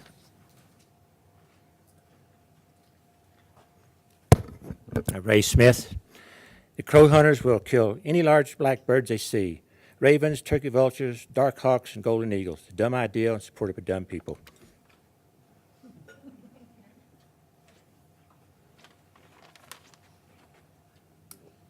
I'm Pam Petty. I am emphatically against the crow hunt in Utah. I read through the minutes, all of them, of the May RAC meetings and all of the comments regarding crows. It was admitted that there is no evidence that crows are an agricultural problem in Utah, but merely a potential one. Anecdotally, it's only been a few phone calls. There is no evidence that a crow hunt would solve this problem if there was one. Further, most crows live in urban areas, so the hunt would not be a benefit to solve this problem. There is a lot of research that indicates that fruit orchards do better in the presence of crows since they eat a lot of bugs that plague fruit orchards. Crows are not a threat to sage grouse in Utah since they don't occupy the same habitat. The main reason indicated for hunting crows seems to be to provide hunting opportunities and to pretend the hunters are going to eat the crows. That is killing just for the sake of killing. It is ethically wrong to kill anything for such a reason, particularly an intelligent, family-oriented bird such as the crow. Regarding allowing destruction of crows for depredation, I am a little nervous. I can understand the frustration farmers may feel if they feel their livelihood is being threatened. From the May RAC meetings I read, however, there are people who want to claim depredation just because they don't like crows and want to kill them without the restrictions that they would have with crow hunting. From page 32 of the Southern RAC May meeting minutes, there was this conversation. And evidently from what I hear right here, as far as the depredation goes, you can shoot one anytime you want to, as long as you say it's carrying a disease or cutting an apple, correct? Just eating an apple, don't go with the disease. Out of a tree, an apple tree. Right, yep. Okay, so what if from a disease factor, if I say in my mind I know that these birds are carrying diseases, I know that they are eating sage hen eggs out there, so every time I see a crow, why is that not a depredation problem? The answer.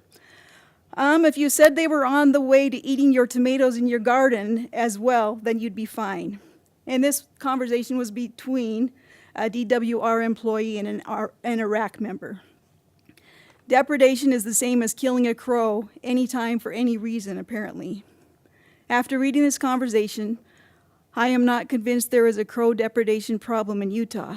There is no reason at this time to even consider shooting and killing crows in Utah. Thank you. Susan Snyder. She'll be followed by Debbie Pappas. Hi, my name is Susan Snyder, and I'm from Ogden, Utah. I appreciate you've had a chance of being able to talk with you here today. I already gave in my written statement, so I'm just going to address a couple of things that have been brought up today. I too am concerned about the difference between ravens and crows. I'm actually an environmental educator. I was Utah's Environmental Educator of the Year in 2011, and I'm routinely asked to come and give presentations about crows and corvids. I did so for the state park system about 2 weeks ago to about 125 people at Wasatch Mountain State Park. So I know it is difficult to tell the difference. What was interesting to me was that the Northern RAC, who actually rejected this proposal, except for falconry, most of the hunters on that group actually had quite a lively discussion about how they can't tell the difference between crows and ravens, and they actually had great concerns. It's interesting the Northern RAC covers most of the area where the crows are being concentrated, and they're the ones who rejected the proposal for the hunt. It's been said here today that the two are not related. The depredation rule and the hunt are not related, yet the reasoning for both of them is being kind of interchanged and intertwined in a way that makes me uncomfortable. You can already take care of crows with a depredation rule under the Migratory Bird Treaty Act, has already been explained here today, so I'm not sure that I don't support the crow hunt at all, but I don't support the crow hunt from that perspective because you already have a tool for helping those farmers.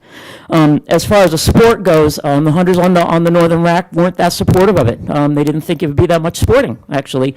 And who wants to eat crow? You know, I mean, the joke, who wants to eat crow?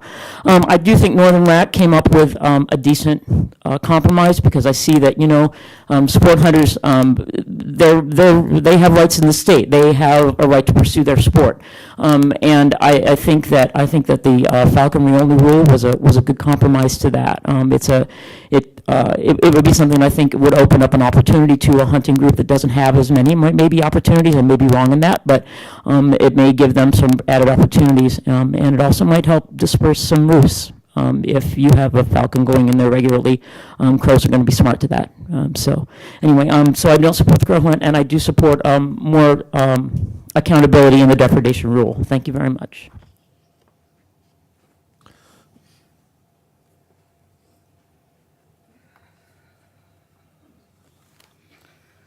Hi, my name is Debbie Pappas. I'm not going to sound as coherent as she did.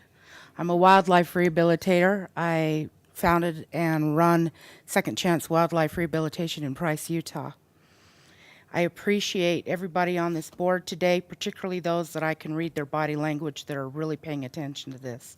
And Greg, I appreciate you very much today. I just would like to go over a couple of things that as a wildlife rehabilitator, we work very intimately with our patients. We see things that no one else sees, including biologists. We see behaviors that no one else sees. We spend months with these animals, injured animals, sick animals. These are extremely intelligent creatures. They have extremely complex pair bonds and social groups. And I'm not just referring to crows, I'm referring to all corvids of all species. One of the issues I have here is getting down to the basics is one of the things everybody's talking about, species identification. Again, I'm working with these animals on a daily basis, have for 20 years. And there are a great amount of times when I'm out bird watching and I can't tell what's flying out there. And I personally will tell you that I have gone to pick up at my regional DWR office many crows that turn out to be ravens. So my own DWR office misidentifies them a great deal of time. So I do have some issues with shooting blackbirds that people cannot identify, particularly when the one is protected. Well, they both are at this point. The other thing is, again, this has been addressed, but it seems to be a regional problem. I do not understand if there is a regional problem. In 20 years of rehabilitation, I've seen 4 crows come into rehab. And usually when we see things like this is a reflection of what's out in our area. So in southeastern Utah, and I cover clear down to the Four Corners area, the largest of any rehabilitator in the state of Utah, geographically, we're not seeing crows. So if they're there, they're up in the northern region. I don't understand the need for a statewide crow hunt. It doesn't make any sense to me to have this. And then, of course, again, wanton waste. There are the laws on the books. These birds must be eaten. And I know for a fact that our region can't afford new wildlife officers. They're having a hard time keeping the ones they have. So for these guys to have to go out and deal with wanton waste and wanton destruction on the raven issues, I don't think you guys can afford to hire new people. Thank you. Thank you. Okay, I'm going to read a comment card from Bryce Pilling. Support the division's recommendations. The next one is Lisa Nelson, followed by Eliza Nelson. Yes, I've lived in Utah almost 50 years now. The Nelsons are from Brigham and Portage. We all come from hunters. Should only hunt a person should only hunt what they eat. You do not hunt birds to make a game hunt more interesting, as Mr. Stringham has quoted in the past. I have been very ill since last October, struggling to live. I support life. My dad was a land surveyor over 50 years in Utah and is now in his late 70s. He took Alyssa to a DWR fishing event in Ogden, and so she has been exposed to wildlife her whole life. This whole experience, I have thought she would hate DWR and DNR. She still wants to come to a common ground. Your job is to protect wildlife, educate, not to thin out and kill. Crows face enough troubles with the natural food chain and habitats. All animals do if man steps in. Alyssa has rehabbed avians, reptiles, snakes, amphibians. Mankind needs to cross discrimination barriers. All animals can cohabitate. An eagle and a crow live together in a nest in Canada. Alyssa has made friends all over the world with this situation, including several dignitaries that cannot make sense of this at all. When we go into an animal's territory, we are their guests. When they come into ours, we are not responsible to kill them. It is our responsibility to rescue and relocate. DWR and DNR needs to work on that. Crows can speak every language in the world. We cannot speak theirs. Lead bullets are killing eagles and other animals that drink contaminated water and eat dead animals with lead in them. Then they die. Focus on ideas to save wildlife, not to kill it off. Wildlife is not our property, as Mr. Stringham has said. They are God's creatures for us to enjoy. This has been a journey going through this with Alyssa, and I would never regret a moment of it.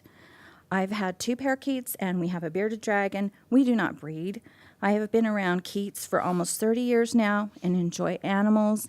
And they see, they hear, they breathe, they defecate, they make noise just like we do, and the same as we do. And I do not feel that we are any different than them.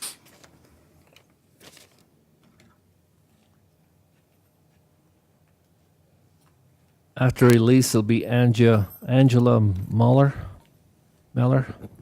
My name is Alyssa Nelson. I have a petition against this proposal. I've received 2,986 signatures from all over the world. A common misconception is that crows' droppings are messy. Actually, crows are not messy. Their droppings come in pellet form and can fertilize. Crows live in the inner city, not in the country. Crows are excellent for the ecosystem. They clean up roadkill and unwanted pests. Crows teach their young. Therefore, if you shoot a parent, you're basically killing their mate and their nestlings. Crows are very smart as second graders. If we make this legal, we are going to lose tons of ravens they are endangered.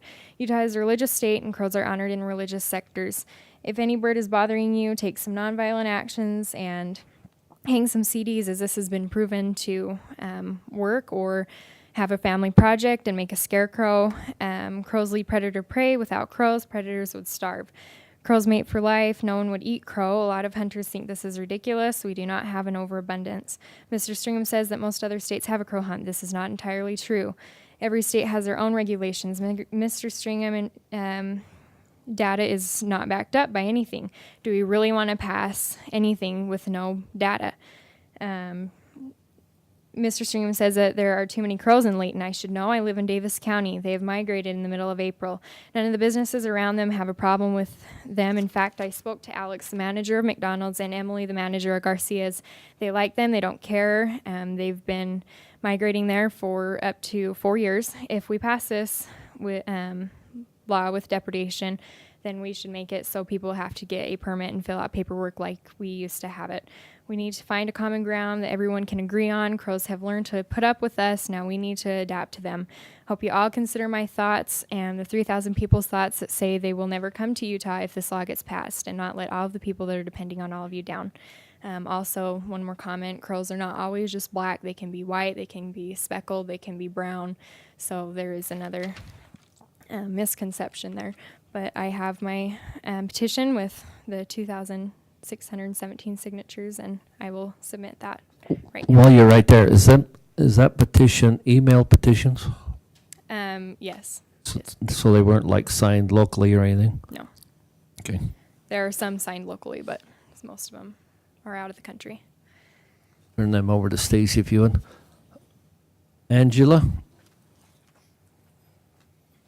She'll be followed by Franz Buller. My name is Angela Mueller. The 2 main points to proposing this crow hunt are the crops and enticing hunters. These 2 really go hand in hand on this point because if you shoot crows out in the wild, they are ingenious and they will move to where it is safe, the urban areas. Then you will have more problems and complaints. There are many simple ways to shoo crows away from crops besides just simply complaining about them to DWR. Crows are sometimes blamed for garden damage caused by other animals. Crows hanging around to eat insects and grubs may or may not help themselves to crops. The benefits from crows eating insects, grubs, and spent grains clearly outweigh a little bird damage. I don't like hail or frost to kill off my gardening buds, but I don't call and complain and expect the government to stop it. I take necessary precautions to prevent damage, or why be a farmer in the first place?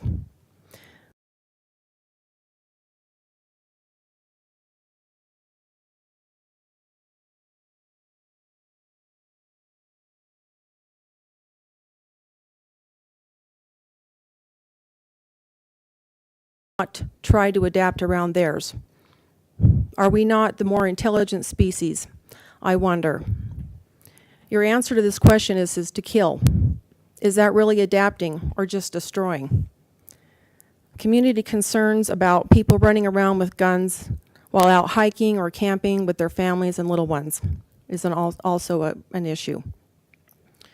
Crows are hard enough to distinguish between the raven as is, and the cost of trying to educate hunters between the two would not balance the bottom line. That money could be spent educating people on how to live with nature rather than destroy it. And really, isn't that what we all deserve? I wonder what crows think about us. Are we a nuisance to them? Why don't they just hunt and kill us? Animals have adapted to our surroundings, and we have not adapted to theirs. Animals live in the moment and require nothing of us but just to survive. Thank you.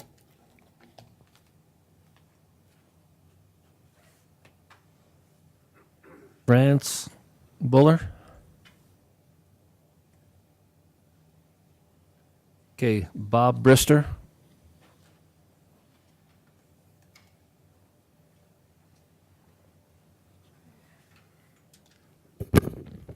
My name is Bob Brister. Thank you for this opportunity to comment on the proposed crow hunt.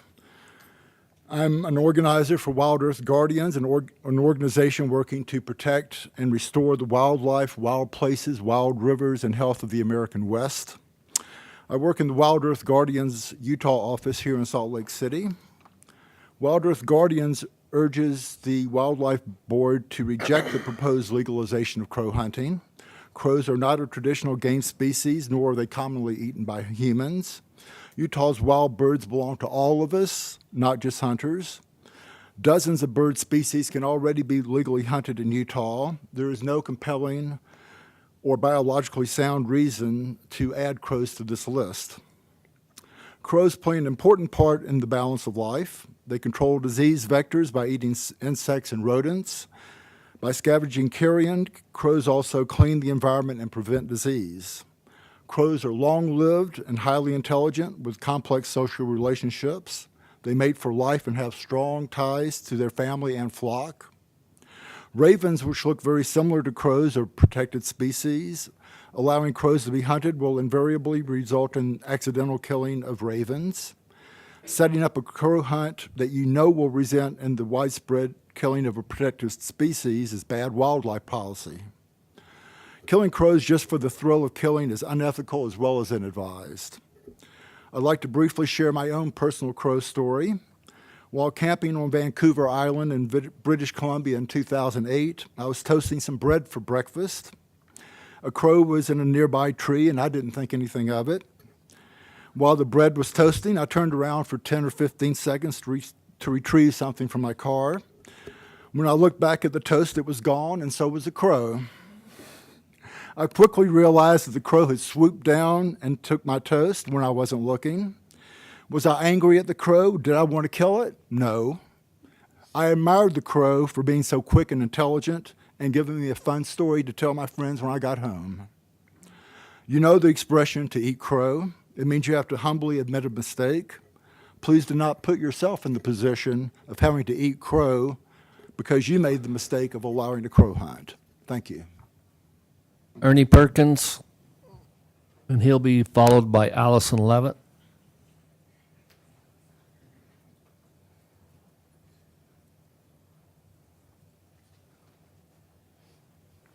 Thank you. Ernie Perkins of Layton. Just a few thoughts. Everything's been covered, I think, today multiple times already. First off, the Utah crow population is increasing. I think we've seen enough solid data on that it's not a subject of solid debate. Our Utah bird populations, especially the ground nesters and the passerines, do not need another significant predator. And if the population of crows continues to increase, and there's nothing in the foreseeable future that I can envision, nor has anybody suggested that it's going to slow down, then there will be another significant corvid predator taking nests and taking chicks and damaging valuable and well-loved bird populations, both passerine and upland species and others. We have almost no control over many of the predators. Some of that is due to federal regulations, such as has been discussed on the corvids, and some of it is just due to social pressure, i.e. with domestic cats, which is a favorite target of mine, if you will, from a concept of I hate the damage they do to our bird populations. But we can join the 90% of the states, the continental states, that do control crow populations because they are not endangered and we are not going to put them in danger. If crow populations continue to increase, and again, I think the evidence is that they will, we had good populations up until the 1970s roughly. They kind of disappeared, and now they are coming back. And if they continue to expand, which they will do both in population and in range, then hunting could be a complementary tool along with depredation hunting. In the interim, a relatively lower population that we have right now, the effects of hunting will be minuscule and take will be minimal. Perhaps a firecracker, but not a bomb. I'm delighted to see many of the people that showed up here today. It's good to see new faces, and I mean that very seriously. We need you in the wildlife management arena. We need you participating full-time, not just once in a while on an emotional and very contentious topic. So I ask you to keep looking for the places where we can agree and support each other's goals and come back more often. Thank you. Allison Levitt, be followed by Wayne Whaley. Hello. Okay, so my name's Allison Levitt. I'm with Great Basin Wildlife Rescue. So the killing of crows can lead to killing animals that are used for nothing, which is a wanton waste of wildlife, normally illegal and subject to a penalty. Killing crows that attack crops is already legal and will solve this problem for farmers. You guys have stated how a DWR officer stated that the primary objective of the crow hunt would be to provide opportunities to hunt, especially for young hunters, which feels a little counterproductive seeing as these crows are very smart and that would be one of the hardest birds for them to hunt. You gave 3 reasons for proposing the crow hunt, which are depredation of crops, droppings were a nuisance, and it gives an opportunity to hunt. We've already talked about how the farmers can work with it. Secondly, with the huge flocks of roosting crows, are they roosting on buildings? Because if they are inside city limits and it is unethical to shoot them. If they are roosting far from any human habitation, then how and to whom are they being a nuisance?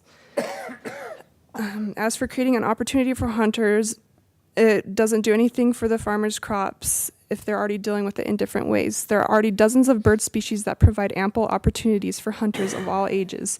People don't eat the crows, as we've talked about, and they don't use them as trophies. Personally, if you went home and stuffed one, I'd think you're kind of weird. But giving hunters another chance to hunt, for this being the major reason for the hunt, I don't think that that's a great idea. With following with the states, the follow the leader, like, oh, well, they're doing it, why shouldn't we? Like, I think that's really interesting that seems to be the pattern. We have talked about an increase in crows, but not an overabundance. Nature tends to go in a roller coaster pattern where it goes up and it goes back down. If we are to stick something in the middle of the track of the roller coaster, we could throw it completely off. We are also teaching our kids to kill for fun and because they can. There have been many psychological studies showing that showing kids that killing for fun can lead to some psychological problems in the future. Although surveys indicate that overall crow numbers have not changed appreciably, the populations appear to be more scattered. There are several variables into the complex picture of crow damage, including season and weather. Although crows cause a variety of damage problems, many of these are more commonly associated with other animal species, such as pheasants, starlings, blackbirds, and even rodents like mice and ground squirrels. In rare situations, crows may attack very young calves, pigs, goats, and lambs, particularly during or shortly after birth. This problem, which is more often associated with magpies or ravens, is most likely to happen where livestock births occur in unprotected open fields near large concentrations of cows. So even though there may be crows in that area, they may not be like the only solution for that. Okay, so thank you. We oppose this law. Thanks. Thank you. Wayne will be followed by Haley Petros. My name is Wayne Whaley. I'm a biologist, ornithologist. I'm a professor of vertebrate zoology, basically, at Utah Valley University. I've lost my notes today, too, somewhere. If you've got them, enjoy them. So I've noted a few things here, and I'm going to kind of follow Buzz's from a while ago's statements on the depredation problem. In light of the anecdotal depredation that's been mentioned here today, I propose that we follow the federal guidelines and use non-lethal methods before we instigate this annual hunting season on the American crow. I pass that on mainly because we do not have the data. There's not been any good biology done on that species in the state of Utah. It is recently here, has been mentioned by several here. I've got good data on what's happened along the west flanks of the Wasatch Range over the last several years. If you want that data, I've got it, and someone has some of it, whoever ended up in this audience here. And I can remember most of it when they first appeared in Logan, along the Logan River, and on Utah State University campus, which was back in the mid-'70s, and then in Ogden, 1997, and then Salt Lake City in 2008, and then in my hometown area in Utah County in Orem in 2010. And in that year, for the first time after 35 years, growing up with crows back east. And by the way, I am a hunter. I've done a lot of hunting in my life in Utah, deer, rabbits, etc., upland game in various states, and especially Delaware. I'm not opposed to this hunting at all. I'm for it. It's a wildlife management tool. I was taught that when I went to the University area of Arizona in wildlife management. Very good management is regulating populations. Crows have been here. They are part of nature. Some people have said that they've moved into the area and they're going to destroy the wildlife here, our songbirds. They are songbirds themselves. They are passerines. And basically what's going to happen here is nothing because studies have been done on that principle. Songbirds populations generally stay the same.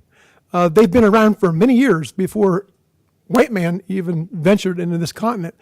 And they're an adapted part of the ecosystem. And so in terms of songbirds disappearing, it's not going to happen. I have robins at my house every day. I have crows at my house every day. There's 2 nesting pairs within walking distance of where I live, and they come to my deck, and I've got robins nesting in my yard. Amazing. Thank you very much.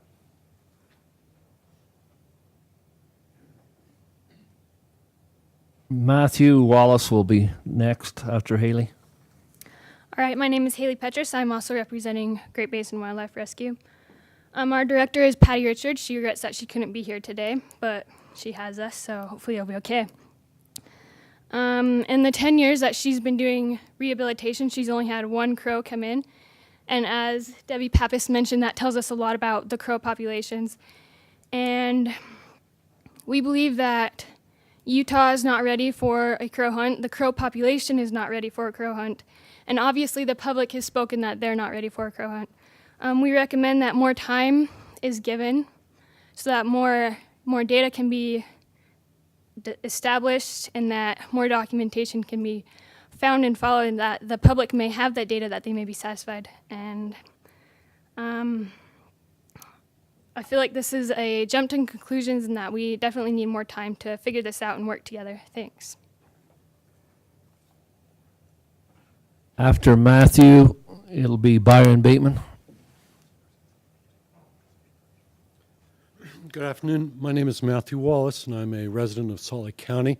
I'm a native and fourth-generation Utahn. And my objective here today in appearing before the Utah Wildlife Board is to express in broad terms my opposition to the proposed American crow hunting season.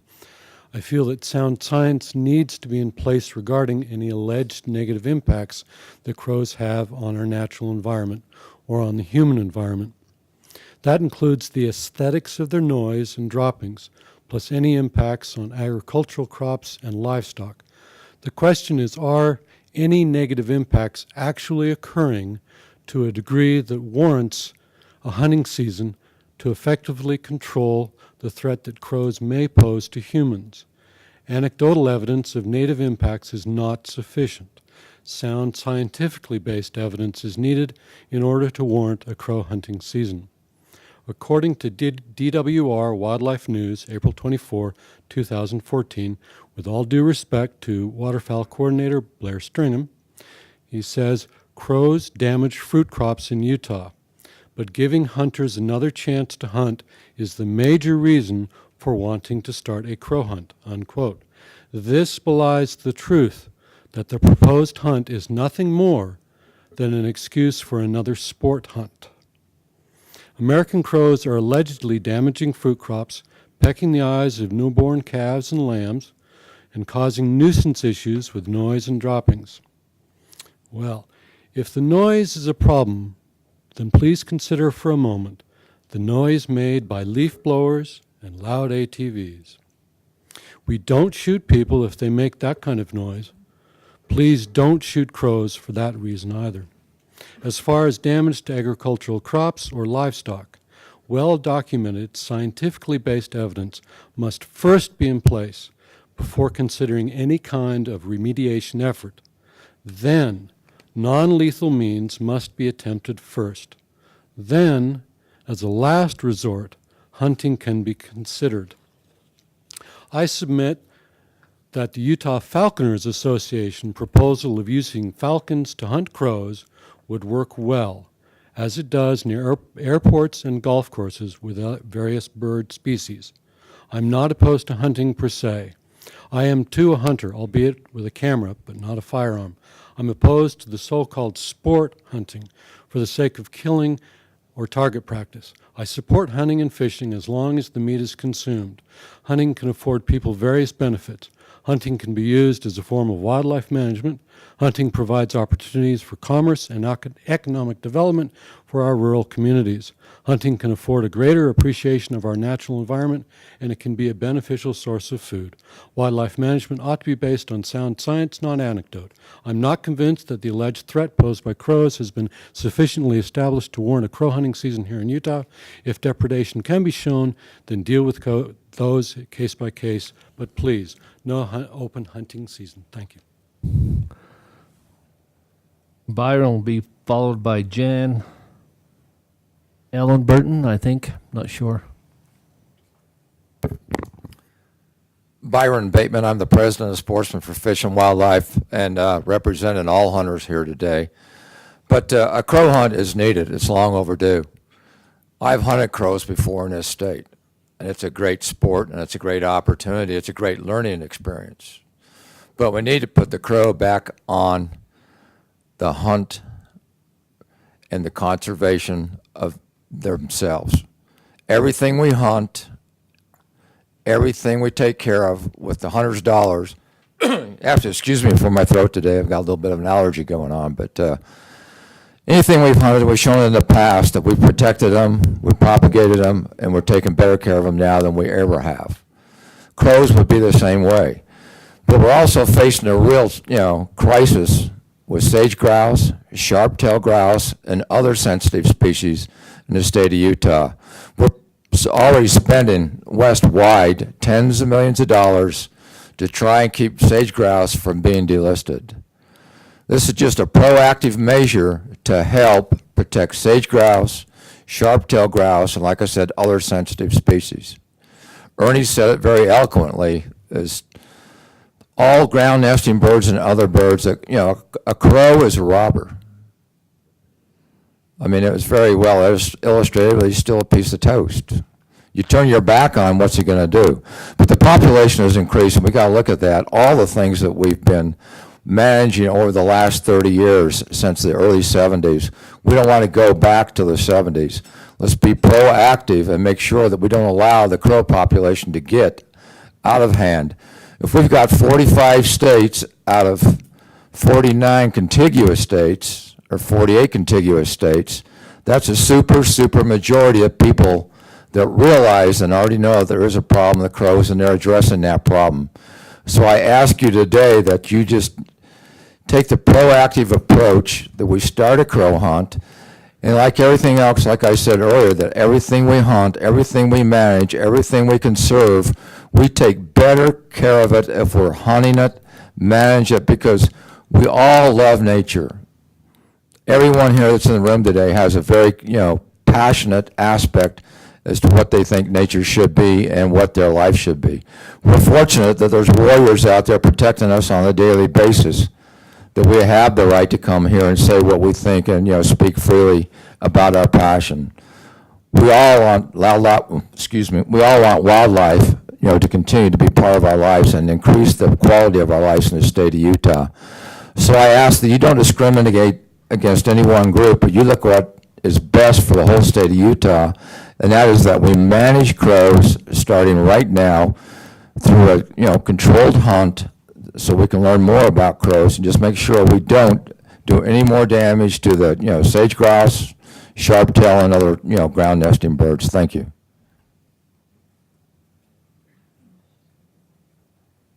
Jan will be followed by, I think it's Jean Domner or something from Ogden, Utah. My name is Jan Ellen Burton, and I'm asking you to say no to the crow hunt. Most of my years I've worked with children. Presently I work in an elementary school. Kids get very excited talking about family camping and hunting trips, and it's great to see them excited about the outdoors. Less exciting has been times when the enthusiasm has been exhibited for random shooting of potguts and small animals and birds. This concern was previously brought up by Mr. Fenimore. The hunting of non-game animals does appear to reflect the ultimate disrespect for wildlife, and for this reason, I say, why would we do this? We don't eat crows. Thank you.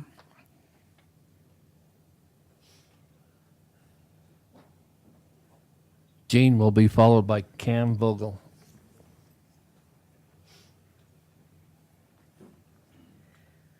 So my name is Jen Dummer.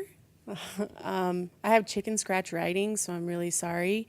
But I'm representing myself. I am also one of 2 employees at the Wildlife Rehabilitation Center of Northern Utah. I'm here to speak out against the crow hunt. I have a letter to the chair and the members of the committee from one of our volunteers that she's asked me to read. Her name is Maria Martino. She's a mom, breakfast cook, student, and volunteer. She's also against Utah Division of Wildlife Resources' proposal to hunt crows in order to reduce their population in Utah. She states that hunting is no solution, that there will be a lot of other birds that will be killed because telling the difference between crows and ravens is very difficult. She also states that she is a mom and that she notices that most of these crows do exist in urban areas during the winter especially. She doesn't want guns in her neighborhood. She also feels that the motives of the Utah Division of Wildlife Resources is biased. Her motives are for the benefit of our future generations, theirs included, where our environment is managed with knowledge, aware of future repercussions, and free of monetary influences. If there are doubts, then these issues should be studied properly in an unbiased field in which the point of view is objective. That would be science. There is a big lack of science, and it's all been presented here today. That a lot of it is anecdotal. One of the other commenters had mentioned the Christmas bird count and how many people had been counting the crows. I actually have that right here. It's something that I specifically looked for, and I can present it to you if you would like. I'm also against this crow hunt. I do feel that depredation is something that does need to be looked at. Landowners and property owners need to be able to protect what is theirs. However, they also need to take responsibility, and there needs to be more of a way to take that responsibility for those things. Thank you.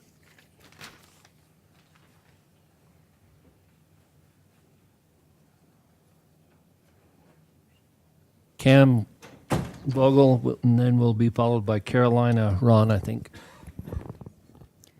Hello, my name is Cam Vogel. According to the American Society of Crows and Ravens, crows have long been associated with death, sickness, superstitious, and I want to highlight incorrect folk tales, mainly because they feed on carrion. Long ago, when we had the Civil War, they would feed on human remains, and so that would make people afraid of them. In the Journal of Wildlife Management, researchers find that corvids, crows, discover that human structures are easier to perch on. They prefer garbage and roadkill because it is a more easily accessible food source rather than fussing around with nests of birds. Searching online for other resources to find any tangible evidence that crows are a significant pest for crops have proven unfruitful. In fact, the Utah Department of Agriculture and Food website doesn't even list crows as a pest. They say that the crop destruction is mainly due to insects, erratic weather patterns, and climate change. The Southeast Utah group of National Park and Service classifies crows as an occasional transient. Ravens are more common and permanent residents. Much of the public is unaware of the difference between ravens and crows, as we have continually said. I would like to know what the impacts of ravens population in other states, since they have a crow hunting season there. Shooting the wrong species, of course, is a concern. Crows, like as I stated, primarily hang out near urban areas. Does that mean we're hunting in our backyards where children play? No one will eat crow. I don't care how many recipes you put online. West Nile is transmitted to humans by mosquitoes. A multitude of resources on deterring crows are available. Waste management, covering up our garbage, not cutting trees down, but trimming them off. Death calls, there's a website, wildlifedamagecontrol.net, if you want to check it out for yourself.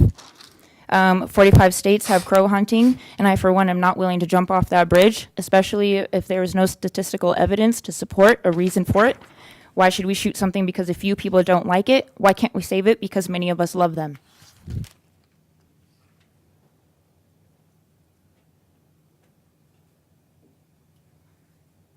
Be followed by Brian Olson. Thank you. My name is Carolina Roa. I want to state we usually are concerned when we think about endangered species, but what is too much before we need a species to be sensitive and we are concerned because it's listed? I think that some preventive strategies as a tool for conservation, as a strategy for conservation, need to be considered. We need to keep our common species common, and some of these things need to be looked at. There's not enough information that supports that the crow population is growing extensively. It's only data from one county, so I support several other comments as to make that more extensive and a more systematic information. Second, as human population and development increase, new alternatives ought to be considered as the number of human conflicts and wildlife will increase. Is there, or is the Division of Wildlife Resources considering partnering with private organizations to reach out to the public and try to promote coexistence for recreation as well as respect for our current wildlife? Thank you so much.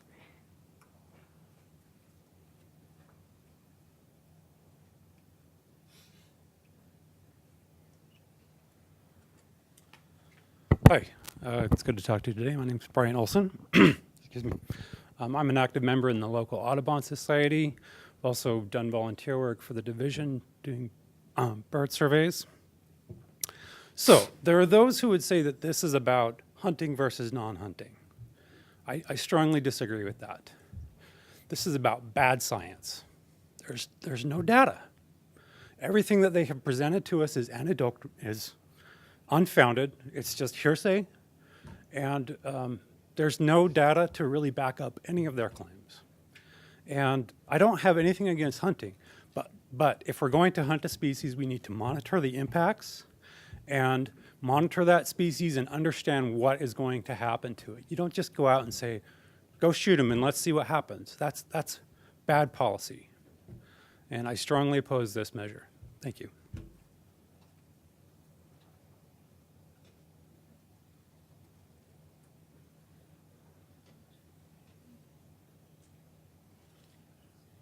Caleb Stroh is next, and he'll be followed by Ken Strong, and that wraps it up.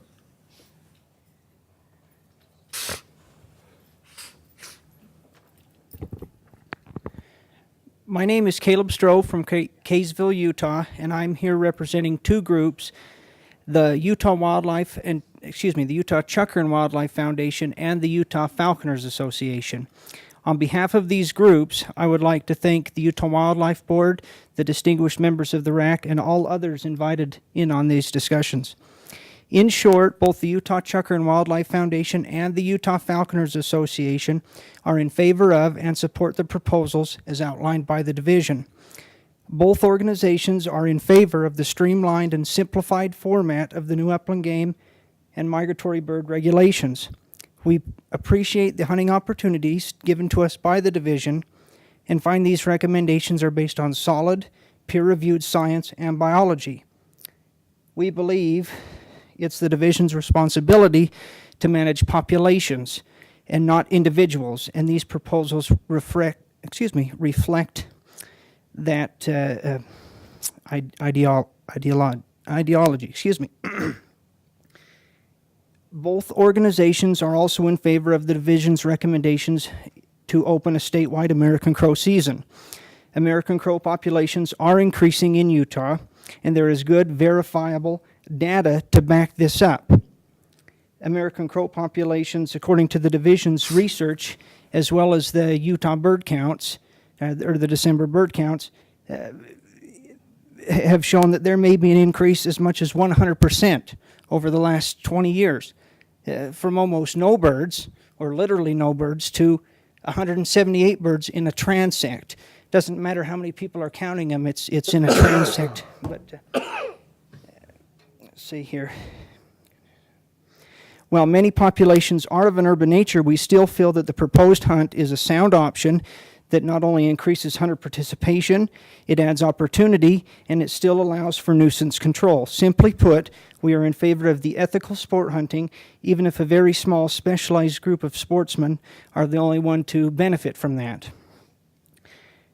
And hunting crows may gain further support in Utah with added financial and social impacts. The impetus of the species recognition, in my opinion, lies on the hunter. I mean, we have to differentiate different species of duck, a redhead, a canvasback. They look very similar, and you have to do that like that while it's flying at you. That impetus lies on the hunter, and I feel that most hunters would be able to do that just fine with some, they're going to need to learn these things, but it's doable. Is there any way to have a little teeny bit more time since I'm doing two groups, or should I just? No? Well, all right. From a falconry standpoint, I would like to say that the crow hunt is extremely appealing, and the Utah Falconers Association cannot the benefit to falconers cannot be understated. Yeah. However, I would like to be clear that the UFA is not recommending the hunt to be only for falconers, but for all sportsmen. You need to wrap it up, please. Thank you. Ken Strong.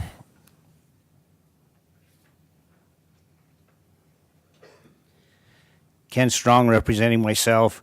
I would like to thank the division for going through the thoughtful process of coming up with the possibility of having a crow hunt. I think it's a great opportunity for a lot of people.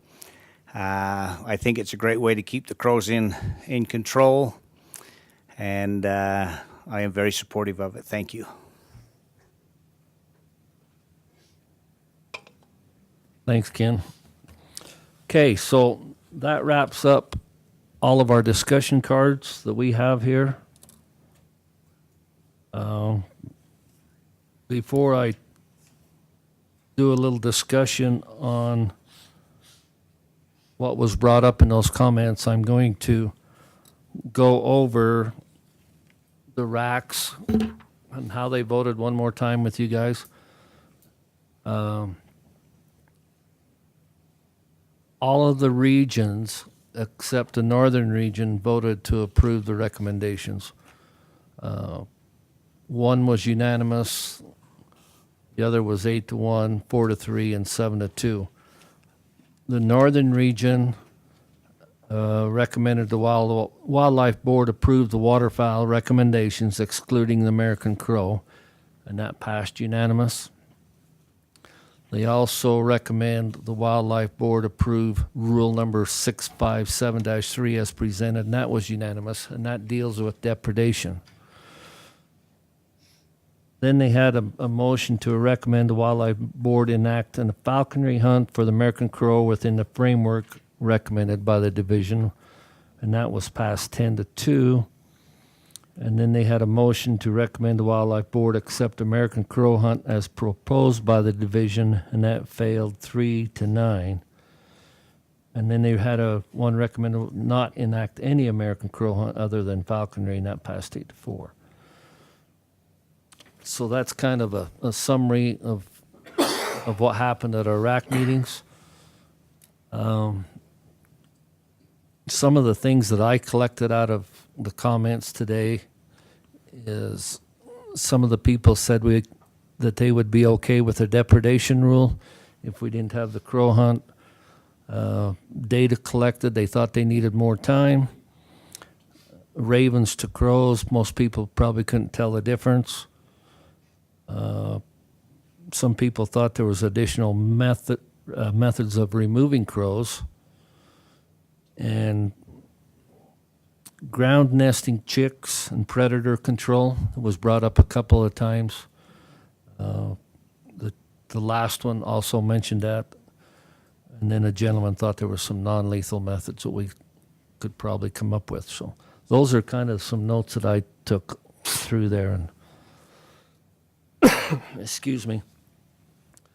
That was very a long comment period, probably one of the longer ones that we've gone through. Appreciate people coming out and voicing their opinion and their support one way or the other.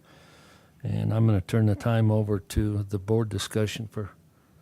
Mr. Chairman, if I could have Blair, I need to clarify a couple things. Okay. Blair, you're on the hot seat again. I heard multiple times that we don't need to hunt crows because there's already methods in place to deal with depredation and that.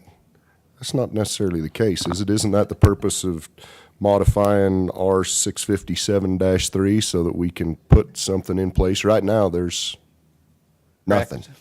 Yeah, currently we don't have any options for dealing with depredation and nuisance issues. Okay. So that's the purpose for the hunt as well. That's the purpose of this, is to, okay, thank you. Yep. That's all I had. Can I just piggyback on that? Blair, just hang tight for just a second. And as far as what we heard earlier today, too, Wildlife Services is not really doing anything else either, other than just giving some advice. They don't have an active program to go in and actually. Is that accurate, Mike? He's nodding yes. So. Thanks. Mr. Chairman, I appreciate everybody that showed up today. I know it's not always easy to take a day out of your week and come address a board of stuffy old guys, some older than others, but present your concerns. There's several things about this that really just don't sit with me that I've heard brought up. The notion that we have to study something to death and have an absolute problem, be it depredation or overpopulation, to hunt an animal, I just couldn't disagree with more. The more I listen to this, and everybody says, well, I'm a hunter, I support hunting, but don't hunt this animal. Where I come from, and in my family, and in a lot of the friends that I grew up with and that I spend time with now, there's no higher form of respect for an animal than to hunt an animal. And I don't think crows are any different. There's nobody here that wants to wipe them out. There's nobody here that wants to do their population any damage. But to say that it's somehow unethical or immoral to hunt an animal for sport or for just for the sake of hunting, well, I disagree with that 100%. And I don't think there's a problem whatsoever. We are definitely in the super minority in this country when it comes to hunting crows. Many, many states do it. If there was a problem with it, they wouldn't be doing it. I think Ernie made some excellent points that a lot of our game birds, our songbirds, a lot of other bird species don't need the added pressure of an unregulated predator. And we're not going to have a big impact on these crows, but we may be able to have enough of an impact that we help some of these other birds that we don't want to put predatory pressure on. So, having said that, Mr. Chairman, I think Blair did a great job. I think the division's put a lot of sound study and science into their proposal, and I think they did a good job, and I look forward to voting in favor of the division's proposal.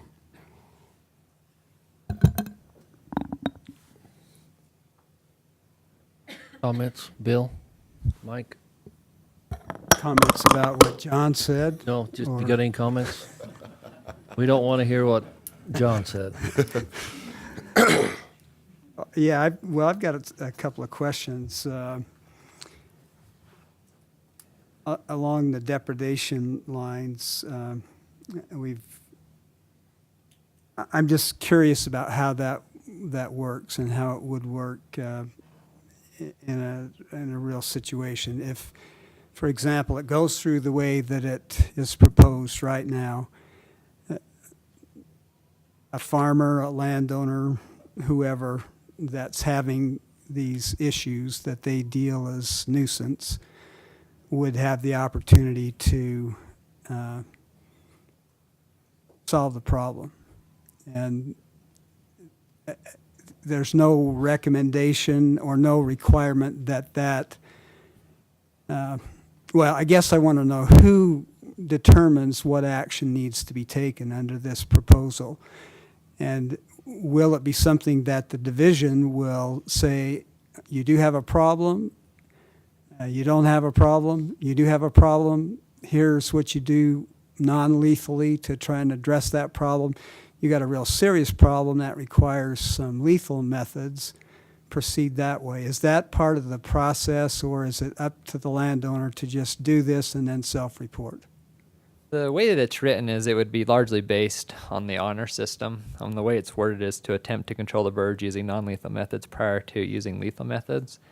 And so if it became an issue, the people would probably have to prove that they had gone to some length to harass the birds using non-lethal methods. But it's not required of them to first contact us or anything like that. But I mean, it's something that could definitely be put in there if the board felt like that was something that was necessary. So what if it's an issue where there might be a question about whether it's crows or ravens causing the problems, and the person wanting to implement some type of control isn't confident about what's causing the problem?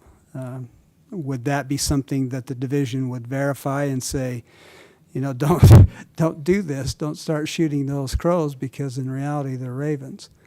And that may not be an issue, I don't know, it could, but there seems to me like that it's a little bit loose, and that's been brought up a few times, that maybe there ought to be some verification. Yeah, I mean, it's definitely a good idea. And it's something that we could field questions if people were to call in, they were unsure. And we could provide them with information on how to identify those birds. And, it's something that we want to be involved in. We just haven't required it within this language in the rule.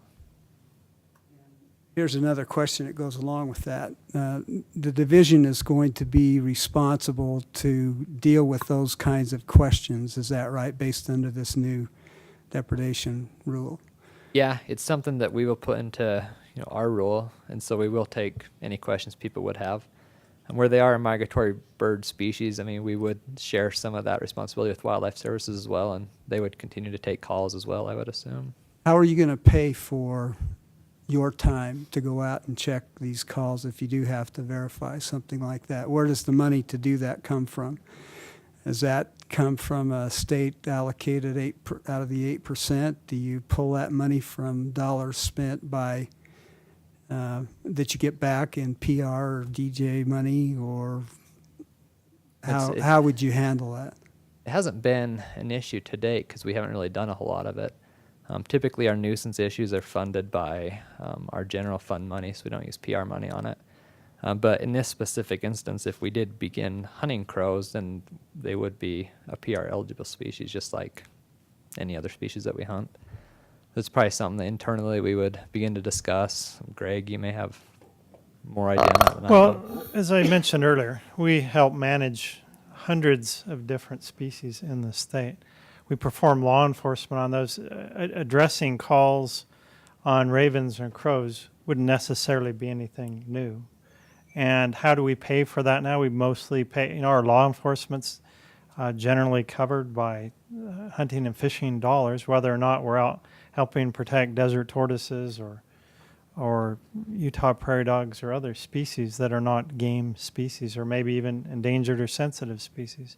So I think that would continue. Our biologists, as I said, they field some of those sorts of calls now. If you came up with a rule here that was overly burdensome on the division to validate, then that could have a cost impact. If it was something that we're able to provide them information or give them some mechanism to contact us back with harvest numbers or something, the more elaborate it got, I guess the more your question would have relevancy of how we're going to afford that.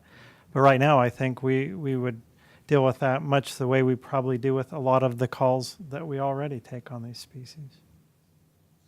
Not going to be a burden on you the way it is written now, as far as time. I think it's minimal now. If you ratchet it up a little bit and say there needs to be some sort of a formality, the more formal that got, the more it could cost. But particular on this depredation issue, we deal with depredation challenges with many other species: elk, deer, a number of them, cougars, bears. When we are challenged and have the opportunity to manage wildlife in the state, we have to do it with all wildlife species. And when we have elk and people's croplands, when we have mountain lions and bears killing domestic sheep, any number of things we deal with. Sometimes we deal in with raccoons in people's chimney or deer in someone's backyard. We're a state wildlife agency that tries to address all of the needs of all of the wildlife. It would be nice if we had a broader funding array of how we went about doing that, but we don't. And I can't see where, if in fact we ultimately find out that we're having a growth in crow populations and they are in fact causing more damage, it's something we're going to deal with almost regardless of what you all come up with today. But I would hope that we would leave today with some tools to allow us to help manage those situations, just like we have with many, many other species that cause depredation or conflict to our citizens in the state. I have one other question. These nuisance problems, a lot of them are things that maybe could be handled very simply. It might be simple harassment procedures to get these crows out of the yard. And there will be many of those. I'm sure you've already mentioned that those kind of calls come in all the time. What happens, though, when you have these big problems? It might be the invasion of an orchard, or it might be a roost in an urban setting where you've got thousands of birds next to a school. How are those going to be handled under this? The hunting is not going to solve that problem unless you go in and shoot in the middle of town. And then that's not going to work. So who handles those kind of issues when they do arise? And they no doubt will. We've heard that they're out there, and I don't doubt that at all. But who's going to take care of that problem? Typically, the way it works is most people will call one of our regional offices or our Salt Lake office here, and so it's probably the main contact point there, and we'll educate our people on how to address those calls. Largely, it's probably going to be something that they can address over the phone and give them some options, for non-lethal methods. For if they become extreme in that case, we can recommend to them the option of lethally removing the birds if it's in a specific area where that's possible. Areas in town, I know there's universities across the country that have but harassment programs to go out and haze crows out of college campuses and things like that. And so that's something we could recommend to, like Layton City if they contacted us and we're having issues in a park or things like that.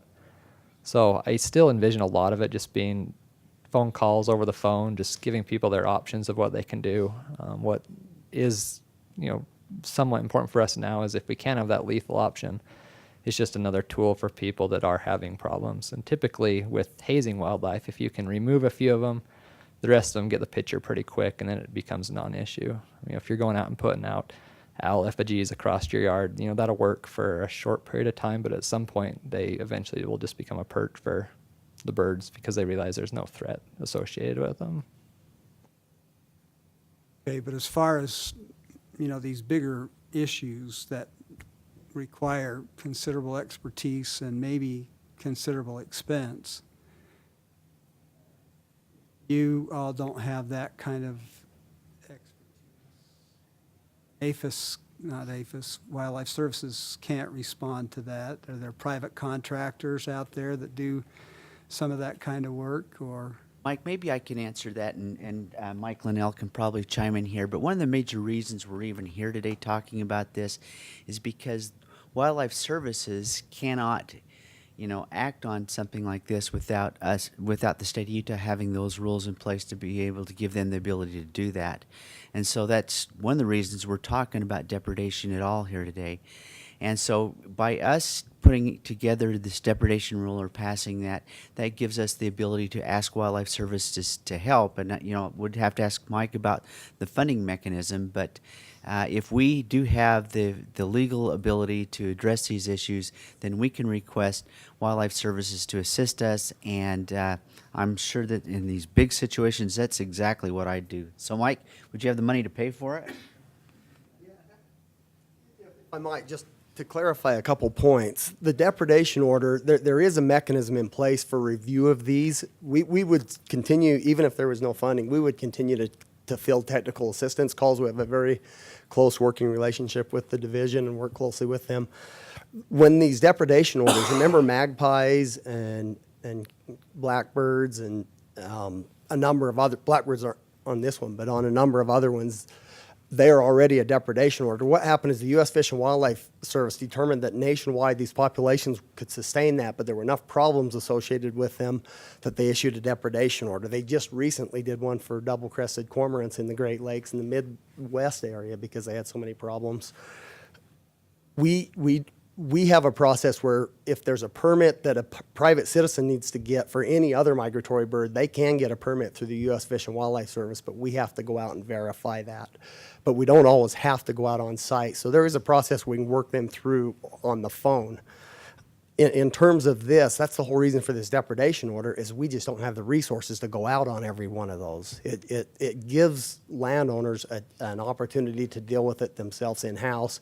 If we do have a problem that's beyond what we can deal with, we have a mechanism, we're authorized by the Secretary of Agriculture to go into a cooperative agreement and recover our funds, much like the division recovers funds through hunting permits. So we can enter, and we do that. We can, in some cases, we refer calls over to private pest control operators. They do a lot of that netting and exclusion, and we refer a lot of work to them. And then if there's a big project with a roost dispersal. We could do that. We just don't have the funds and the resources to deal with it all the time without some cost recovery. That. So if I get the 2 bits out of it, Mike, if we give them the tools to work with, will they be able to help take care of the problems? Oh, you got anything else? Well, first, I'd like to thank everyone who came out, especially all the rehabilitators. There's tremendous service that you provide in our communities, and we greatly appreciate that. And as Ernie Perkins mentioned, it's important that we see your faces and you come to these meetings and give us your opinions and ask the questions you do. We have hunters and anglers that do it all the time because that's the biggest part of our business. But we need the non-consumptive community, the watcher groups and such, to be participants also.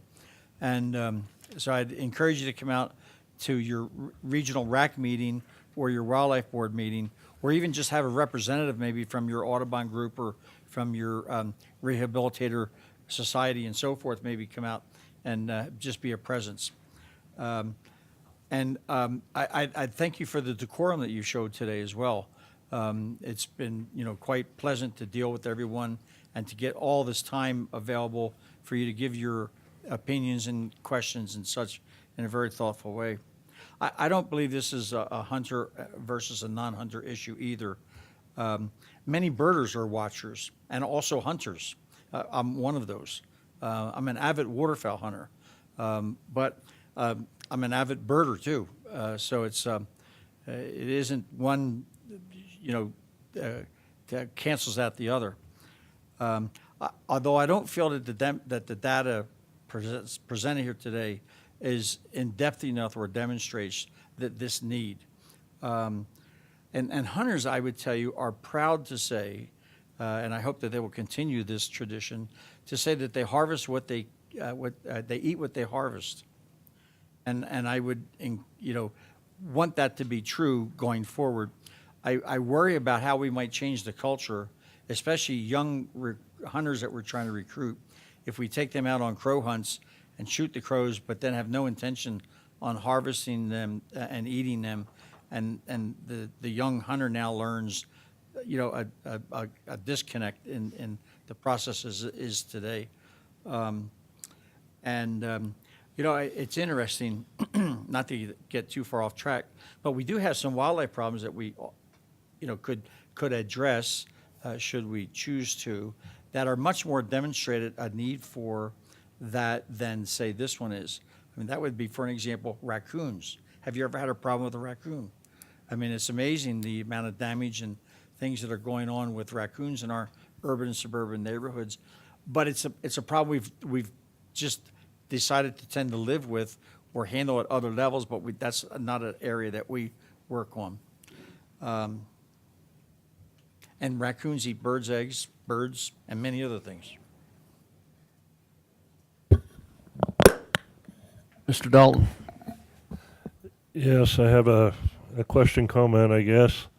If we make these a huntable species in the state, maybe Greg can answer this for me. Is that going to give you guys, the agency, more latitude to inventory them and keep track of the population and the increase in population? Does that help you at all if we make it a huntable species, or give you an opportunity to better manage them? Well, an example of one thing that could occur, we do upland bird surveys every year. We contact people who've bought our licenses, and we said, did you hunt grouse? Did you hunt dove? How many were at? How many did you see? How many did you harvest? We try to get a sense of what's going on out there. If we had a hunt, we could easily add this species to that and start finding out where this is going on, and maybe find out if we have some problems. I'm sure many in the room say, well, why don't you do a lot of research and survey work before you ever adopt this hunting model? To some extent, you don't know exactly what that research ought to be. Where are these things occurring? What is really going on? I think we could start to build that pretty quickly. And just like we have with every other species that we hunt or fish for, we can start to see some patterns and trends, and maybe get better research and maybe drive some dollars to learning more about this than what we have right now. So I think the answer is yes to some extent. Thank you. You answered it.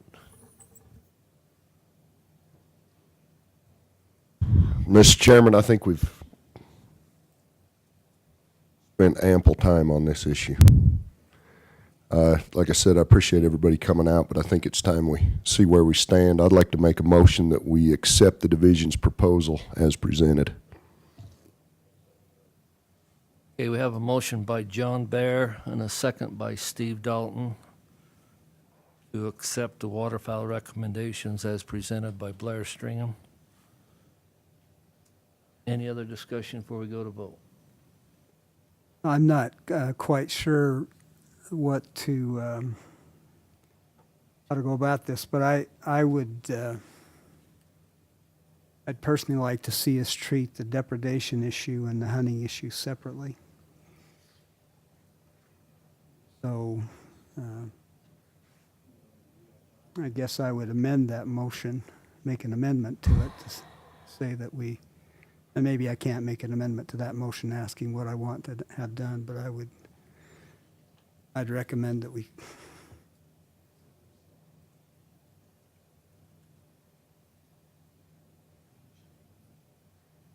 doesn't need to be an amendment, but he could. If you want to change anything different than the motion, you need to make amendment to the motion. I think we have a motion and a second. I think if this motion passes, then that's how it would Well, what fall you do is you anyway. eliminate the possibility of voting yay on one and nay on another.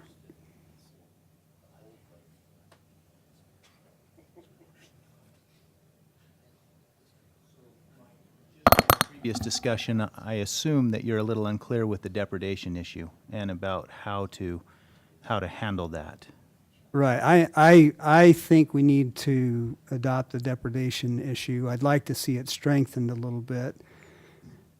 Maybe, and I don't know how we do it, maybe we let it go the way it's proposed now and then look for some steps or ways to improve that as we move along. You have kind of a protocol that you look at when you look at what to do with the cougar. You know, if he comes in and wanders through town, you may not need to do lethal control. If he comes in and attacks somebody, then you kill the thing, right? So you have this layer of steps that you go through to assess what the threat is. And, you know, maybe there's something like that you could implement here. You know, is it just a few crows in my garden in my backyard?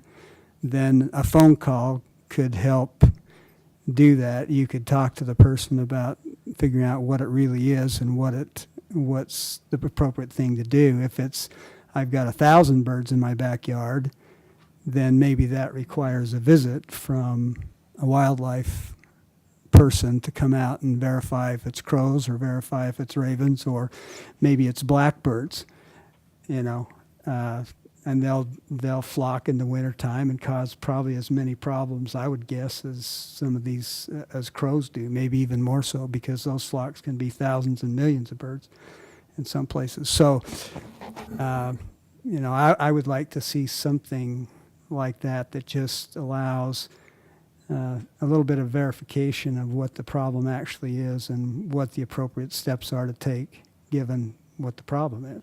Okay, so on these rules that we pass, and then a year or so later we come back in and we make an amendment to the rule, at some point we have to give them some tools to go out and start with. When some of those things don't always turn out the way the division want, they come back in and amend the rule. And I think that's what we're doing today is, the way I get it, is we want to give them some tools to see what kind of problems are out there, how they're going to mitigate them. And if they see an extensive problem, I think they'll be back in here in a year wanting to change depredation rule to fit what they think Well, is that's right. what I'm suggesting. Well, if we make them a Or huntable today, because you species, don't doesn't know that what put those- the burden on the division? You don't know what those problems are until we get into them. Well, I know, but what I'm saying is and I said before, I said, maybe this is not something that we do today, but maybe it's something we build towards, is developing a strategy that will allow Mr. you Bates. to do that. I just have a simple suggestion that might not be overly burdensome to us, that might help with what I think I'm hearing Mike say. And it's if we just had in the depredation rule a requirement that before anybody could take any action in a depredation situation, they contact the DIPS first, and then, and just over the phone advise them what they're doing, that may not be overly burdensome to us. Okay. I would be amenable to something like that.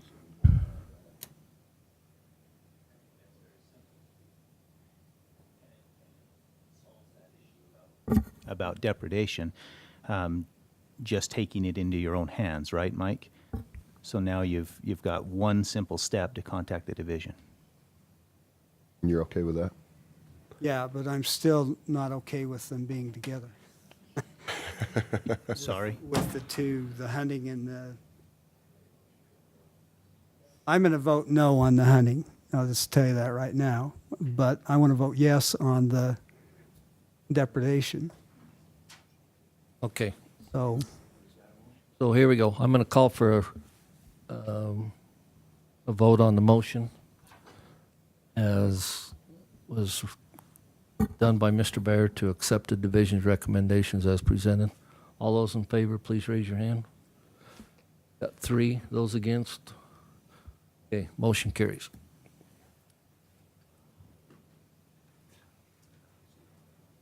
Our next item on the agenda is the Utah Trial Hunter Program. And this will be presented by Kirk Smith.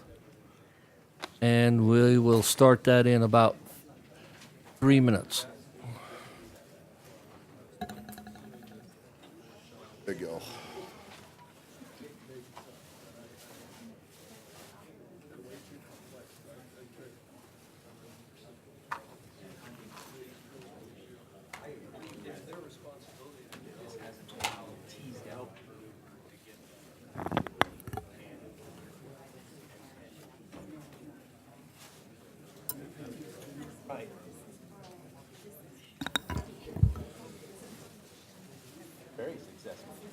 Okay, so rather than visiting the room, if we could clear the room or everybody get seated, we're going to start with the next agenda item.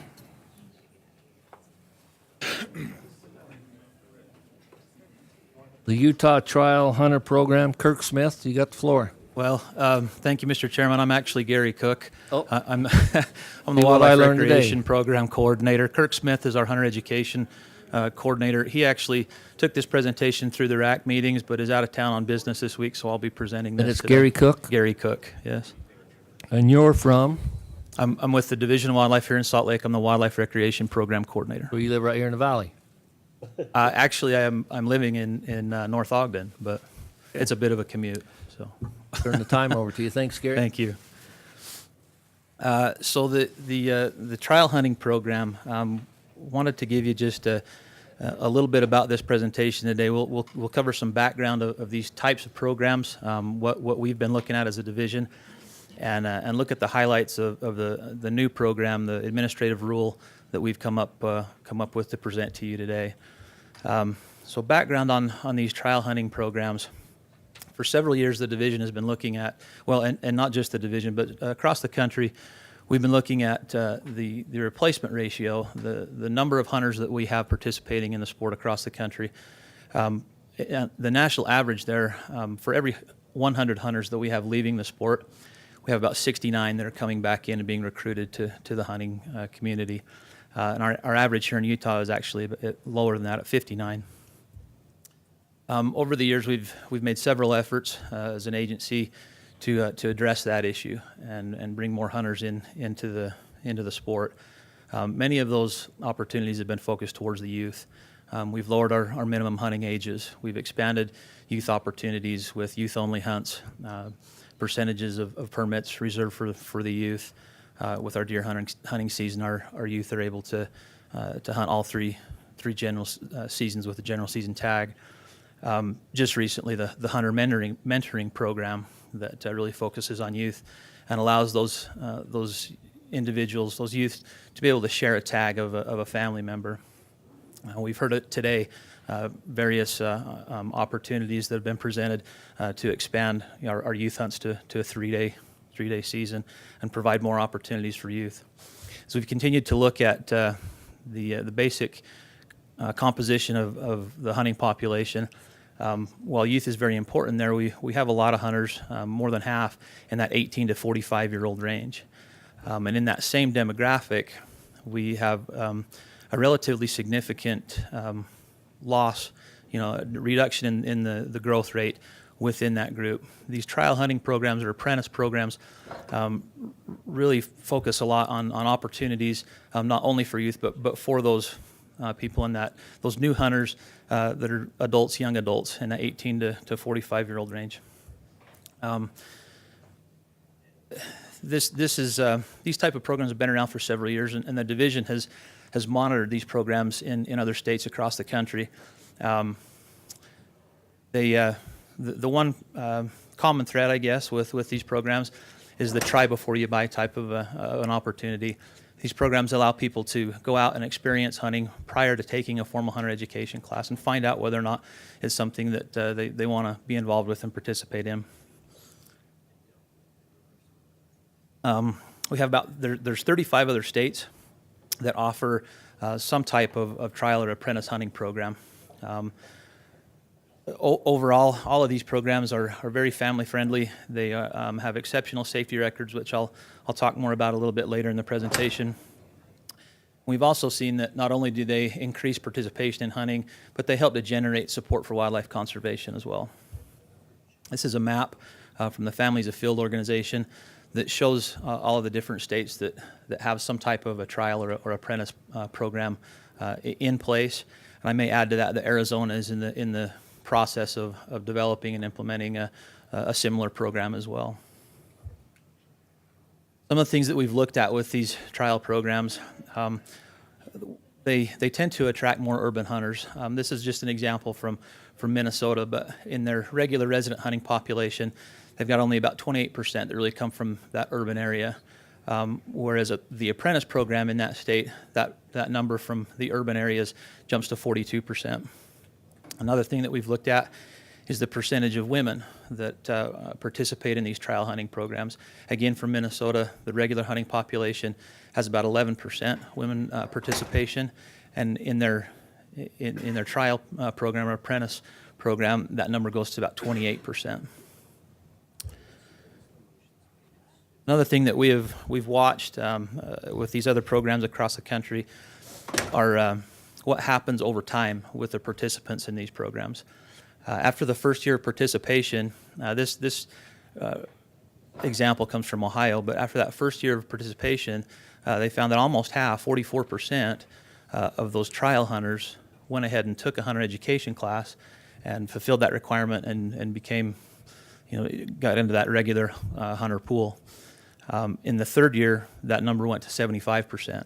So we are seeing that these programs, do recruit new people and do motivate them to a great percentage of them to take hunter education and fully join the ranks of hunters. One question that was asked to participants in these programs was would you have gotten into the sport had there not been this opportunity of a trial hunting program? And 50% of the participants in Minnesota said that they would not have without that opportunity. So a lot of great reasons that we've been looking at these programs as a recruitment tool. The last slide here as far as some of that background is the number of licenses, apprentice licenses that have sold. These programs have hit 1 million new hunters, so they do create new hunters across the country. Earlier this year, the Utah legislature passed Senate Bill number 165 that allows a person to obtain certain hunting licenses and permits prior to taking a hunter education course. Just some of the details, I guess, of that bill. This created and made this opportunity for a trial hunting program in Utah. It set the trial hunter age requirements. They can be 11 years old when they apply to this program, but must be 12 years old to be able to go out and hunt. It also set the supervising hunter requirements, which I'll go over here in a little bit. and made that program open to both residents and non-residents. So the administrative rule is what we're proposing to, to address that Senate bill that was passed this year. I'll go over a few of the highlights of that administrative rule in this new program. The trial hunting program will be open to anybody born after December 31st, 1965, which is our current date to require hunter education. So, if prior to that date they wouldn't need this type of a program. But anybody that's under that requirement for hunter education would be eligible for the trial hunting program. Again, 11 years old to apply, 12 years old at the time of the hunt. To sign up for this program, they would complete a brief online questionnaire through our division website. This would basically outline the requirements of the program, give us an opportunity to give some safety reminders, and when they go through that, they will receive a trial hunting authorization number, and that number would be used on licenses or permits in lieu of a hunter education number. So once they've gone through that process and have that authorization number, they would be able to purchase a hunting or combination license. We would exclude them from buying the multi-year licenses, but then they would also be able to buy selected hunting permits. And I'll look at some of those exclusions in the next slide. But I wanted to also note that participation in this trial program would allow them to be able to also participate in the hunter mentoring program. It would fulfill the hunter education requirements for that hunter mentoring program. The exclusions. We've put together a list of the following big game permits that are allocated through a drawing would be excluded from the participants in the trial hunting program. And those would be the premium limited entry, once in a lifetime, CWMU, the dedicated hunter and sportsman permits, which includes the convention permits as well by definition.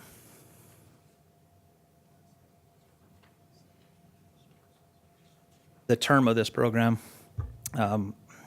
we wanted to be able to have this opportunity there for individuals to participate one time. It'd just be a one-time shot, but they could participate and be signed up for up to 3 years.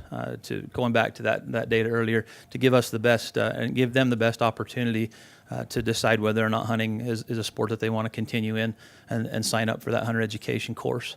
Once they do that at any point in that term of the trial hunting program, once they complete a hunter education course, then they would become eligible to apply for all of the hunts. There wouldn't be those exclusions that I listed before. A couple more field regulations. Hunting as a participant in this trial hunting program. As I said, 12 years of age or older. They must have a current Utah hunting or combination license and whatever appropriate permits that would be required while in the field. And regardless of a hunter's age, whether that individual, that new hunter is 16 or 40, they would be required to be supervised in the field at all times, as defined in Code 23-2020, which refers to that close proximity to where the supervising hunter can communicate verbally with that trial hunter. The responsibilities of the supervising hunter, they would have to be there to provide that direct supervision and instruction on safety, ethics, and hunting regulations. A supervising hunter would be allowed to have 2 new hunters with them, new trial hunters with them in the field. It could supervise a maximum of 2 at a time. That supervising hunter must also have, they must be a licensed hunter, have a valid hunting or combination license, be 21 years of age or older, and also have written consent from a parent or guardian if their trial hunter is a minor. I stated earlier that these programs have an excellent safety record. One of our biggest concerns when we started looking at these programs across the country, and the data that's out there really backs that up. As you can see from this slide here from Families Afield, per million participants, the apprentice or trial hunting group has an incident rate 4 times less than what we see in our regular license holders that have completed a traditional hunter education course. So the data just really supports and that these are safe programs, and that mentor influence is extremely important in the safety there. So just to summarize, the trial hunting program rule 657-68, the exclusions, again, the multi-year licenses, those big game permits that allocated through a drawing, the premium limited entry once in a lifetime, CWMU, dedicated hunter and sportsman permits that include the convention permits. This would be a one-time term for a maximum of 3 years. The number of individuals that be supervised in the field by a mentor or licensed supervising hunter would be 2, a maximum, and they would apply for this this program and sign up for this process through our Division of Wildlife Resources website. That's all I have for you. Thank you. Okay, Gary, if I read you right, and from what I've heard from some people, legislature set the rule. Correct. You have to set the parameters that you want in that rule. Yes, the Senate Bill 165 created the program. It's passed, it's in place. We're just presenting the administrative rule to deal with some of the details of that. But what you guys would like as Right. part of it. Any other questions from the board? I've got a question just to remind me. It's been a little while since I sat down and talked about this with you guys. One of the exclusions of CWMU permits on the ones they weren't eligible for, does that also include private purchase ones or just ones through the draw? Permits allocated through the draw. Okay, so if they wanted to get a CWMU and purchase it, they'd be allowed to under this program. Correct. And then what about purchased conservation permits? I believe the same situation. They could purchase those permits. It's only those big game permits that are allocated through a drawing that Okay, were so we're that would clear. be It's excluded. clear of that. I can't remember the exact wording in the rule, but we probably need to make sure that purchased conservation permits are addressed and CWMU. Maybe it's fine. I just haven't read it for a month or two now. The other question I had was written consent of parent or guardian. If the parent is the one there, do they need written consent if they're in No, person? if that supervising hunter was supervising a trial hunter, a minor that was not his own child, Okay. then they would need that written consent.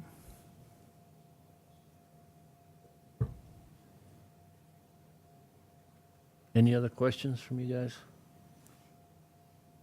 Have any questions from the rack chairs?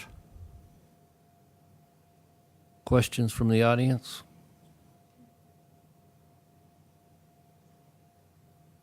Okay, so we'll go to the rack chair for the reports. Robert, we haven't picked on you all day, so let's start right there. All day? All day. Yeah. Stacy made me sit at the cocktail table today. I keep knocking things over. Heard it. Any excuse to drink, whatever. Yeah. Motion from the Northern Region to recommend the Wildlife Board accept the Trial Hunter Program, Rule R657-68 as presented. Motion passed 11-4, 1 opposed. Dave? We actually had quite a bit of discussion on this, and the first motion that was made was to not accept the Trial Hunter Program, and that failed 3-6, 3 in favor, 6 opposed. And I think the big concern was the youth and the importance that we felt that the hunter education program played for the younger hunters. And so there was another motion made to accept the Utah Trial Hunter Program as presented, with the exception that the minimum age requirement for the participants be set at 18 years, and that passed unanimous. Kevin? The Southeast Region made the motion to accept the Utah Trial Hunter Program as presented. The motion failed with 3 in favor and 4 against.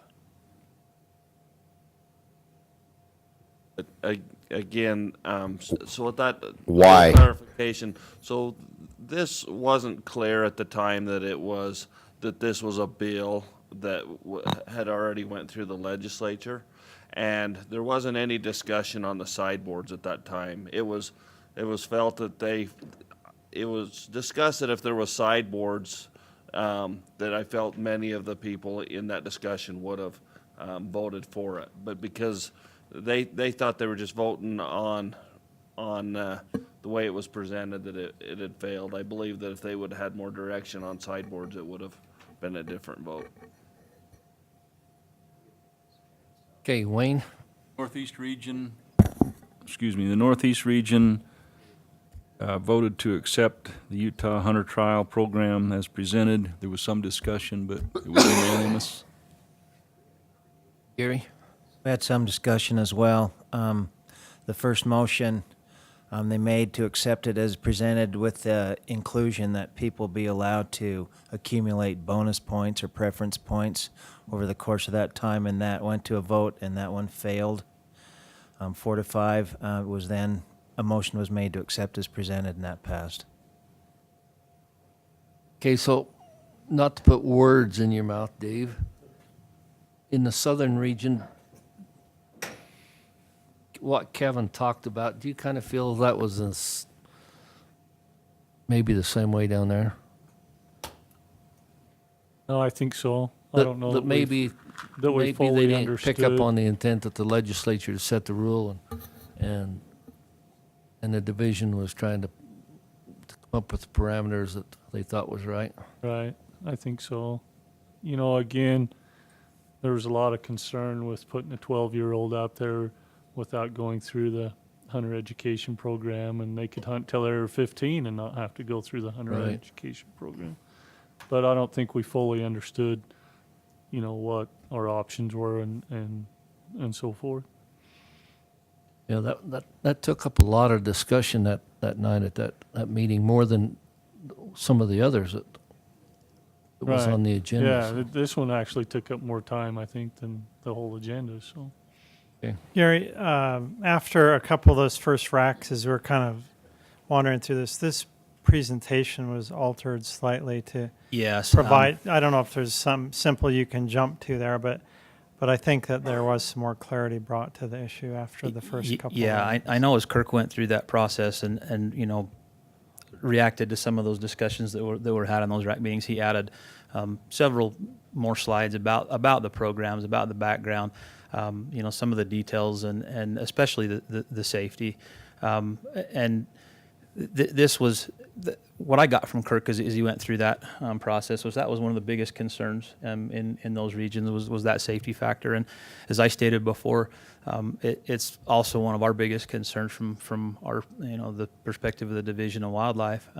But the data just doesn't support that these are unsafe activities. In fact, it's just the opposite.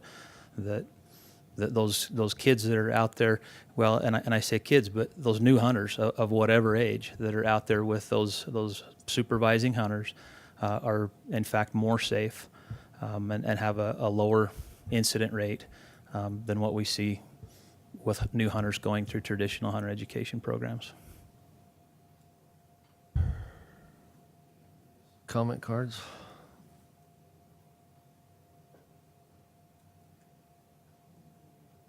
He left, Lynn left, I think. Lynn Warwood here. You want to read what he wrote? Yeah, I'll read it in. Okay, the Utah chapter of the Northwest Not National Wild. National Wild Turkey Foundation supports the it also supports the Trial Hunter program, is what his notes are on the bottom. So, and then Troy Justison.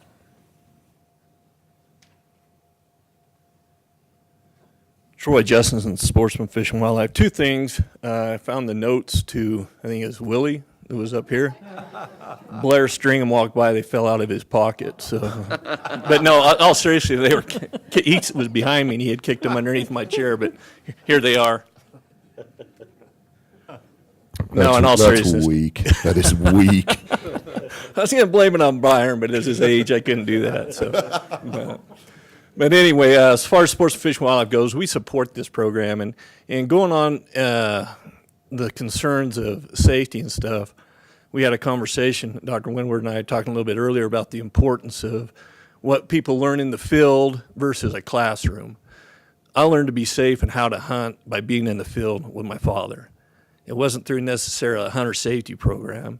And I agree on kind of what these statistics show is we get these novices out there and they're actually with people that have hunted, that are experienced. They're going to learn far more than what they're going to learn in a classroom. So anything we can do to propagate the sport, the heritage, the tradition we enjoy as hunters, we would support. Thank you. Thanks, Troy. Okay, so that's all of our comment cards.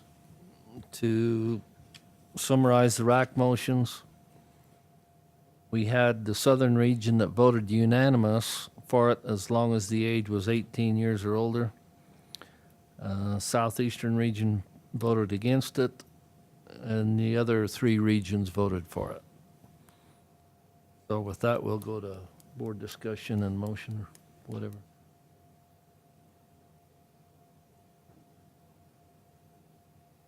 Well,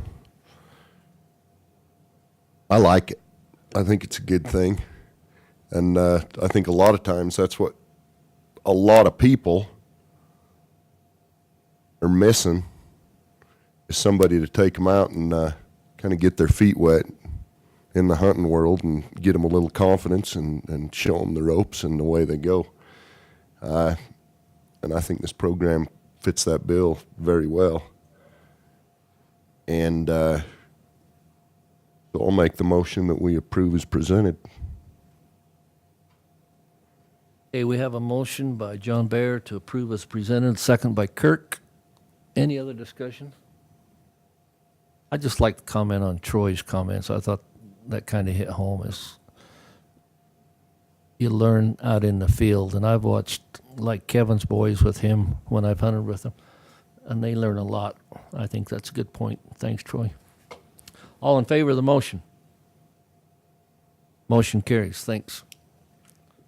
Item 11 has been canceled, so we'll go to item 12, which is Certification Review Committee recommendations, our favorite part. Stacy, when it's your turn, why does everybody leave?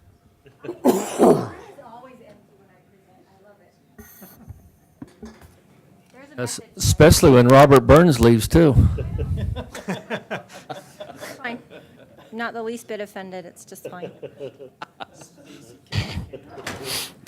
Next time, even smaller table. Okay. We have been here a long time, so I promise I will make this short. And You always say that, and it always sucks. And I always deliver, and it's always interesting and entertaining. None of the CRC requests go to the RACs, so there are no RAC motions for these presentations. I have 2 of them to present to you today. One was in your packet, and that is the request from Get Rattled from John Potash. He lives in Nevada. He runs a dog training, rattlesnake avoidance training out of Nevada. He wants to be able to bring his snakes into Utah and do that training. If you'll remember right, a couple of months ago, we brought another one to you from Arizona that does the same training. The committee felt like they were very comparable and want to put the same stipulations in place on both John that we put on web. John has submitted all of his certifications from Nevada, showing that he holds the reptiles legally there. He has seen all of the stipulations that we've put in place, and he agrees with all of them, so he's ready to do that, which includes sending his itinerary to Suzanne prior to bringing the snakes into the state so that we know where he's at, what training he's doing, and when he'll be taking the snakes back out.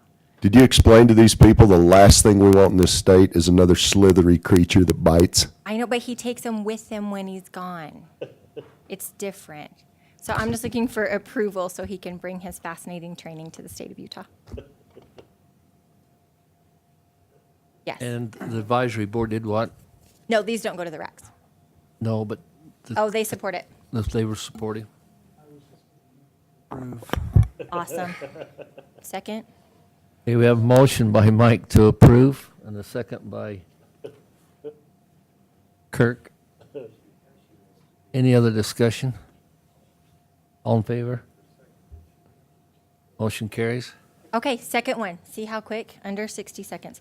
Second one, we're going to go back to the sloth that you approved a few months ago. In Wasn't its name Stacy? They did not. We named Well, I the don't know. sloth They might Stacy. name it still Stacy. That's still an option. Still out there. Anyway, the issue that's arisen is part of the recommendation from the CRC committee was that the sloth be captive bred.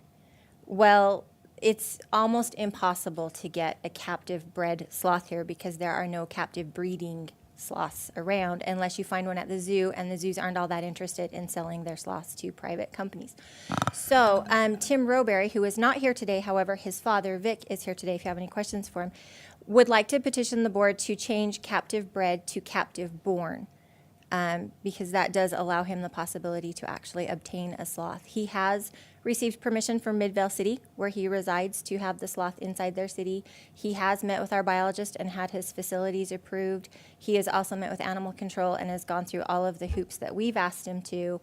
However, if we keep the language captive bred, we're essentially not allowing him to ever possess one. So we're just asking that you consider changing that language. I have a question about this. Where do you get a captive-born sloth? Funny you should ask. So the importer out of Florida called me. Why and can't you get a captive-bred? There's no captive breeding born? pairs. They don't keep the captive bred together long enough for them to breed in captivity. But a captive born, on occasion, when they get their permits to go take however many sloths they're allowed to take from the wild, on occasion they do take a female one that that's happens to be born. pregnant, and so then it's born inside captivity, which is not going to be sent back to the wild anyway. It is going to be sold to a person, so that's what he's asking. No captive bred sloths. What do you call Kevin? Just a sloth. That's twice. So what do? Google captive-born No, the sloths? importer would actually have to verify that the sloth was captive born. And that's how this situation came up, is the importer called me to say that captive bred is not a possibility and explained the whole process of captive born. So But to get one, to find out the availability of one, you have to go he on has the to internet. call the importers and hope when they get their yearly allotment that one comes. So it's not a guarantee in that respect either, but he has a better There's a chance. very black market feel about it, I gotta be honest with you. This is not the shadiest thing you all have done today. Is that a CITES crow controlled hunt. species? What's that? Is that a CITES controlled species of sloth? So who determines how many of those can be imported alive? Is that the Fish and I Wildlife don't know. Service? I would doesn't have any imagine. I don't oversight. know who sets their numbers for how many the importers can have. But they are allowed in many states, just not Utah. Utah, we prohibit them. And where does this sloth originate from? It is coming through Florida, but I don't know its Florida? original birth. It's where it's from, originally. No, no. So back They take to- it from, I don't know where. Back to the review committee. Yeah, I'm sorry. Oh, the issue with the review, thank you. The review committee is split, actually, on the recommendation as to whether or not you should change the language. There are some on the committee that are adamant it should stay captive bred and not be changed to captive born. And then there are those on the committee who feel that we could change it to captive born and that it wouldn't be an issue. So I really don't have a strong recommendation one way or the other. It's all going to come down to how you. How many's on your committee? 7? And what was the vote? 2 and 1 abstain. That doesn't come out to 7. 8. That's 5. 7.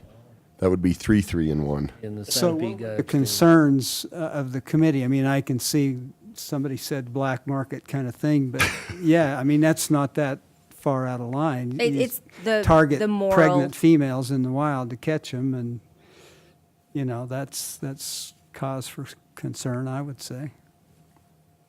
A lot of it was the moral issue on they didn't want to take an infant from the wild. They would rather see it born in captivity, but that doesn't seem to be a possibility. So, and in all fairness, Tim doesn't want to take an infant from the wild either, but if the sloth is captive born, it's not going to be returned to the wild. it would be sold regardless. And so he would like the option of being able to purchase one of those, So they go catch a female. not knowing it's pregnant. Maybe. Maybe Okay. they know. I don't know. The I don't know how to tell female if it is or hatches not. out the baby. Yes, They sell the baby. yes. What do they And do to the mom. female? They sell the mom too. They're both sold. So, You would like to buy the baby. no. Whatever. So we're not talking about importing captured sloths into Utah. We're just talking about It them originated from Making a a legal captured purchase sloth. of a sloth. So yes. say he wanted the Purchase is mother legal. instead, would that be legal? No, If he purchased the mother? Yeah. because she wasn't captive born. Right. She So was he's not got an captive bred anchor or baby sloth. Possibly. I really don't know the emotional status of the unborn sloth. I don't know how we can, it's legal to have the baby if the mom is not legal. The mom is legal, just not in Utah. We decided that he couldn't have a sloth taking from the wild. The committee decided that he could have it. It is legal in another state for him to purchase a sloth that comes through this way. So it's not a matter of Has whether. he already got it and we're kind of, No, he does not have it. Is there one in Florida that is going to be captive born? Yes. So the point is, a couple of months ago, we said yeah, that he could have a sloth. yeah. But we gave it a condition that is That it was- impossible. That it was captive bred, and now we find out captive bred, which we were kind of thinking like from the zoo or the Yeah, is not going to happen. sloth market or wherever.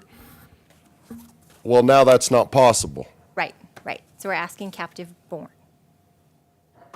Which would, in essence, do the exact same thing that we did a couple of months ago. Other than it's not the same. Right, but we're not talking about the ethics of them doing it in Florida. All we're talking about is importing it into our state. All right. There's got to be some federal regulations tied to this, and does this fall in line with? Yes, the Federal importer guidelines? assured me that they are only allowed to take so many a year, and taking of a pregnant sloth does fall within that. And if they happen to get a pregnant sloth, they are Allow it to entitled be to sell sold? the offspring as well. So that portion of it is completely legal. Did the importer call you on a burner phone, and was his name Rico? But I would be happy to give him your phone number. You know so much about the black market. So does anyone know, you said it wasn't a CITES species, but does anybody else know if you're sure of that? That's definitely not a CITES. So who is the regulatory agency that's controlling the importation of that? Who's the regulatory agency controlling the import of those? There are no CITES prohibitions, but there are CITES restrictions, and they meet the CITES restrictions. So there's federal oversight that they have to, federal regulations they have to comply with, but our process complies with that. So if they approve Yes. this, we Yes. are comfortable that this animal is legally in America with Yes. all conformance to federal law. As long as and we're simply making a correction. Yes. To something that. Yep, it is is not, confirmed to be it's not a legal. prohibited species under CITES. Okay. Never question a man in a corduroy And- jacket. And is there some form of federal permitting we could get for that assurance so we don't find out later this was smuggled in an airplane somewhere? I could look into that, but on a surface level research, it's not prohibited under CITES, and our process that we've set up complies with that, the required processes that they have. Do you specify that in the agreement? Does it say something like that? That I we believe have he done has to this due submit the paperwork diligence from the and importer, it showing meets that the it's a federal legal There's a process. separate federal approval process that they have to go through to get it into the country. But one of his stipulations is that he proves it's a legal purchase that follows all of the regulations, so he will submit that as well. Okay.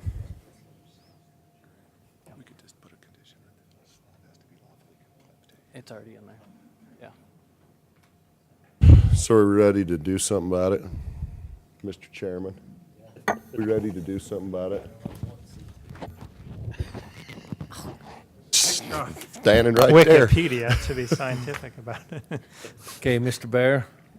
I'll make a motion that we approve as presented, yes. The bear is voting on the sloth. Made a motion to approve it, no conditions? As requested. As requested. Okay. Second, I'll second it. Steve Dalton. I want to know if it's a two-toed or three-toed sloth. All in favor? Motion carries. Great, thank you. Stacy, why do you get all the hard stuff? Okay, that is the end of our agenda for the day. So I would ask for a motion. We have one more?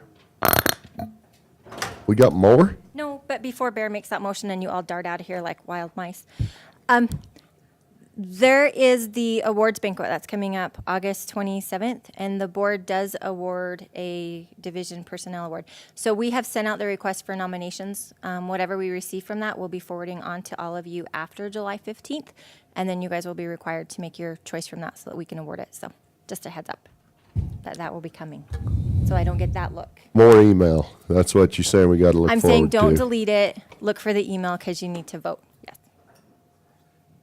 Steve, did you make the motion to adjourn? Yes, I make the motion to. Second by Bill Fenimore. All in favor? Motion carries. Drive safe on the way home, everyone.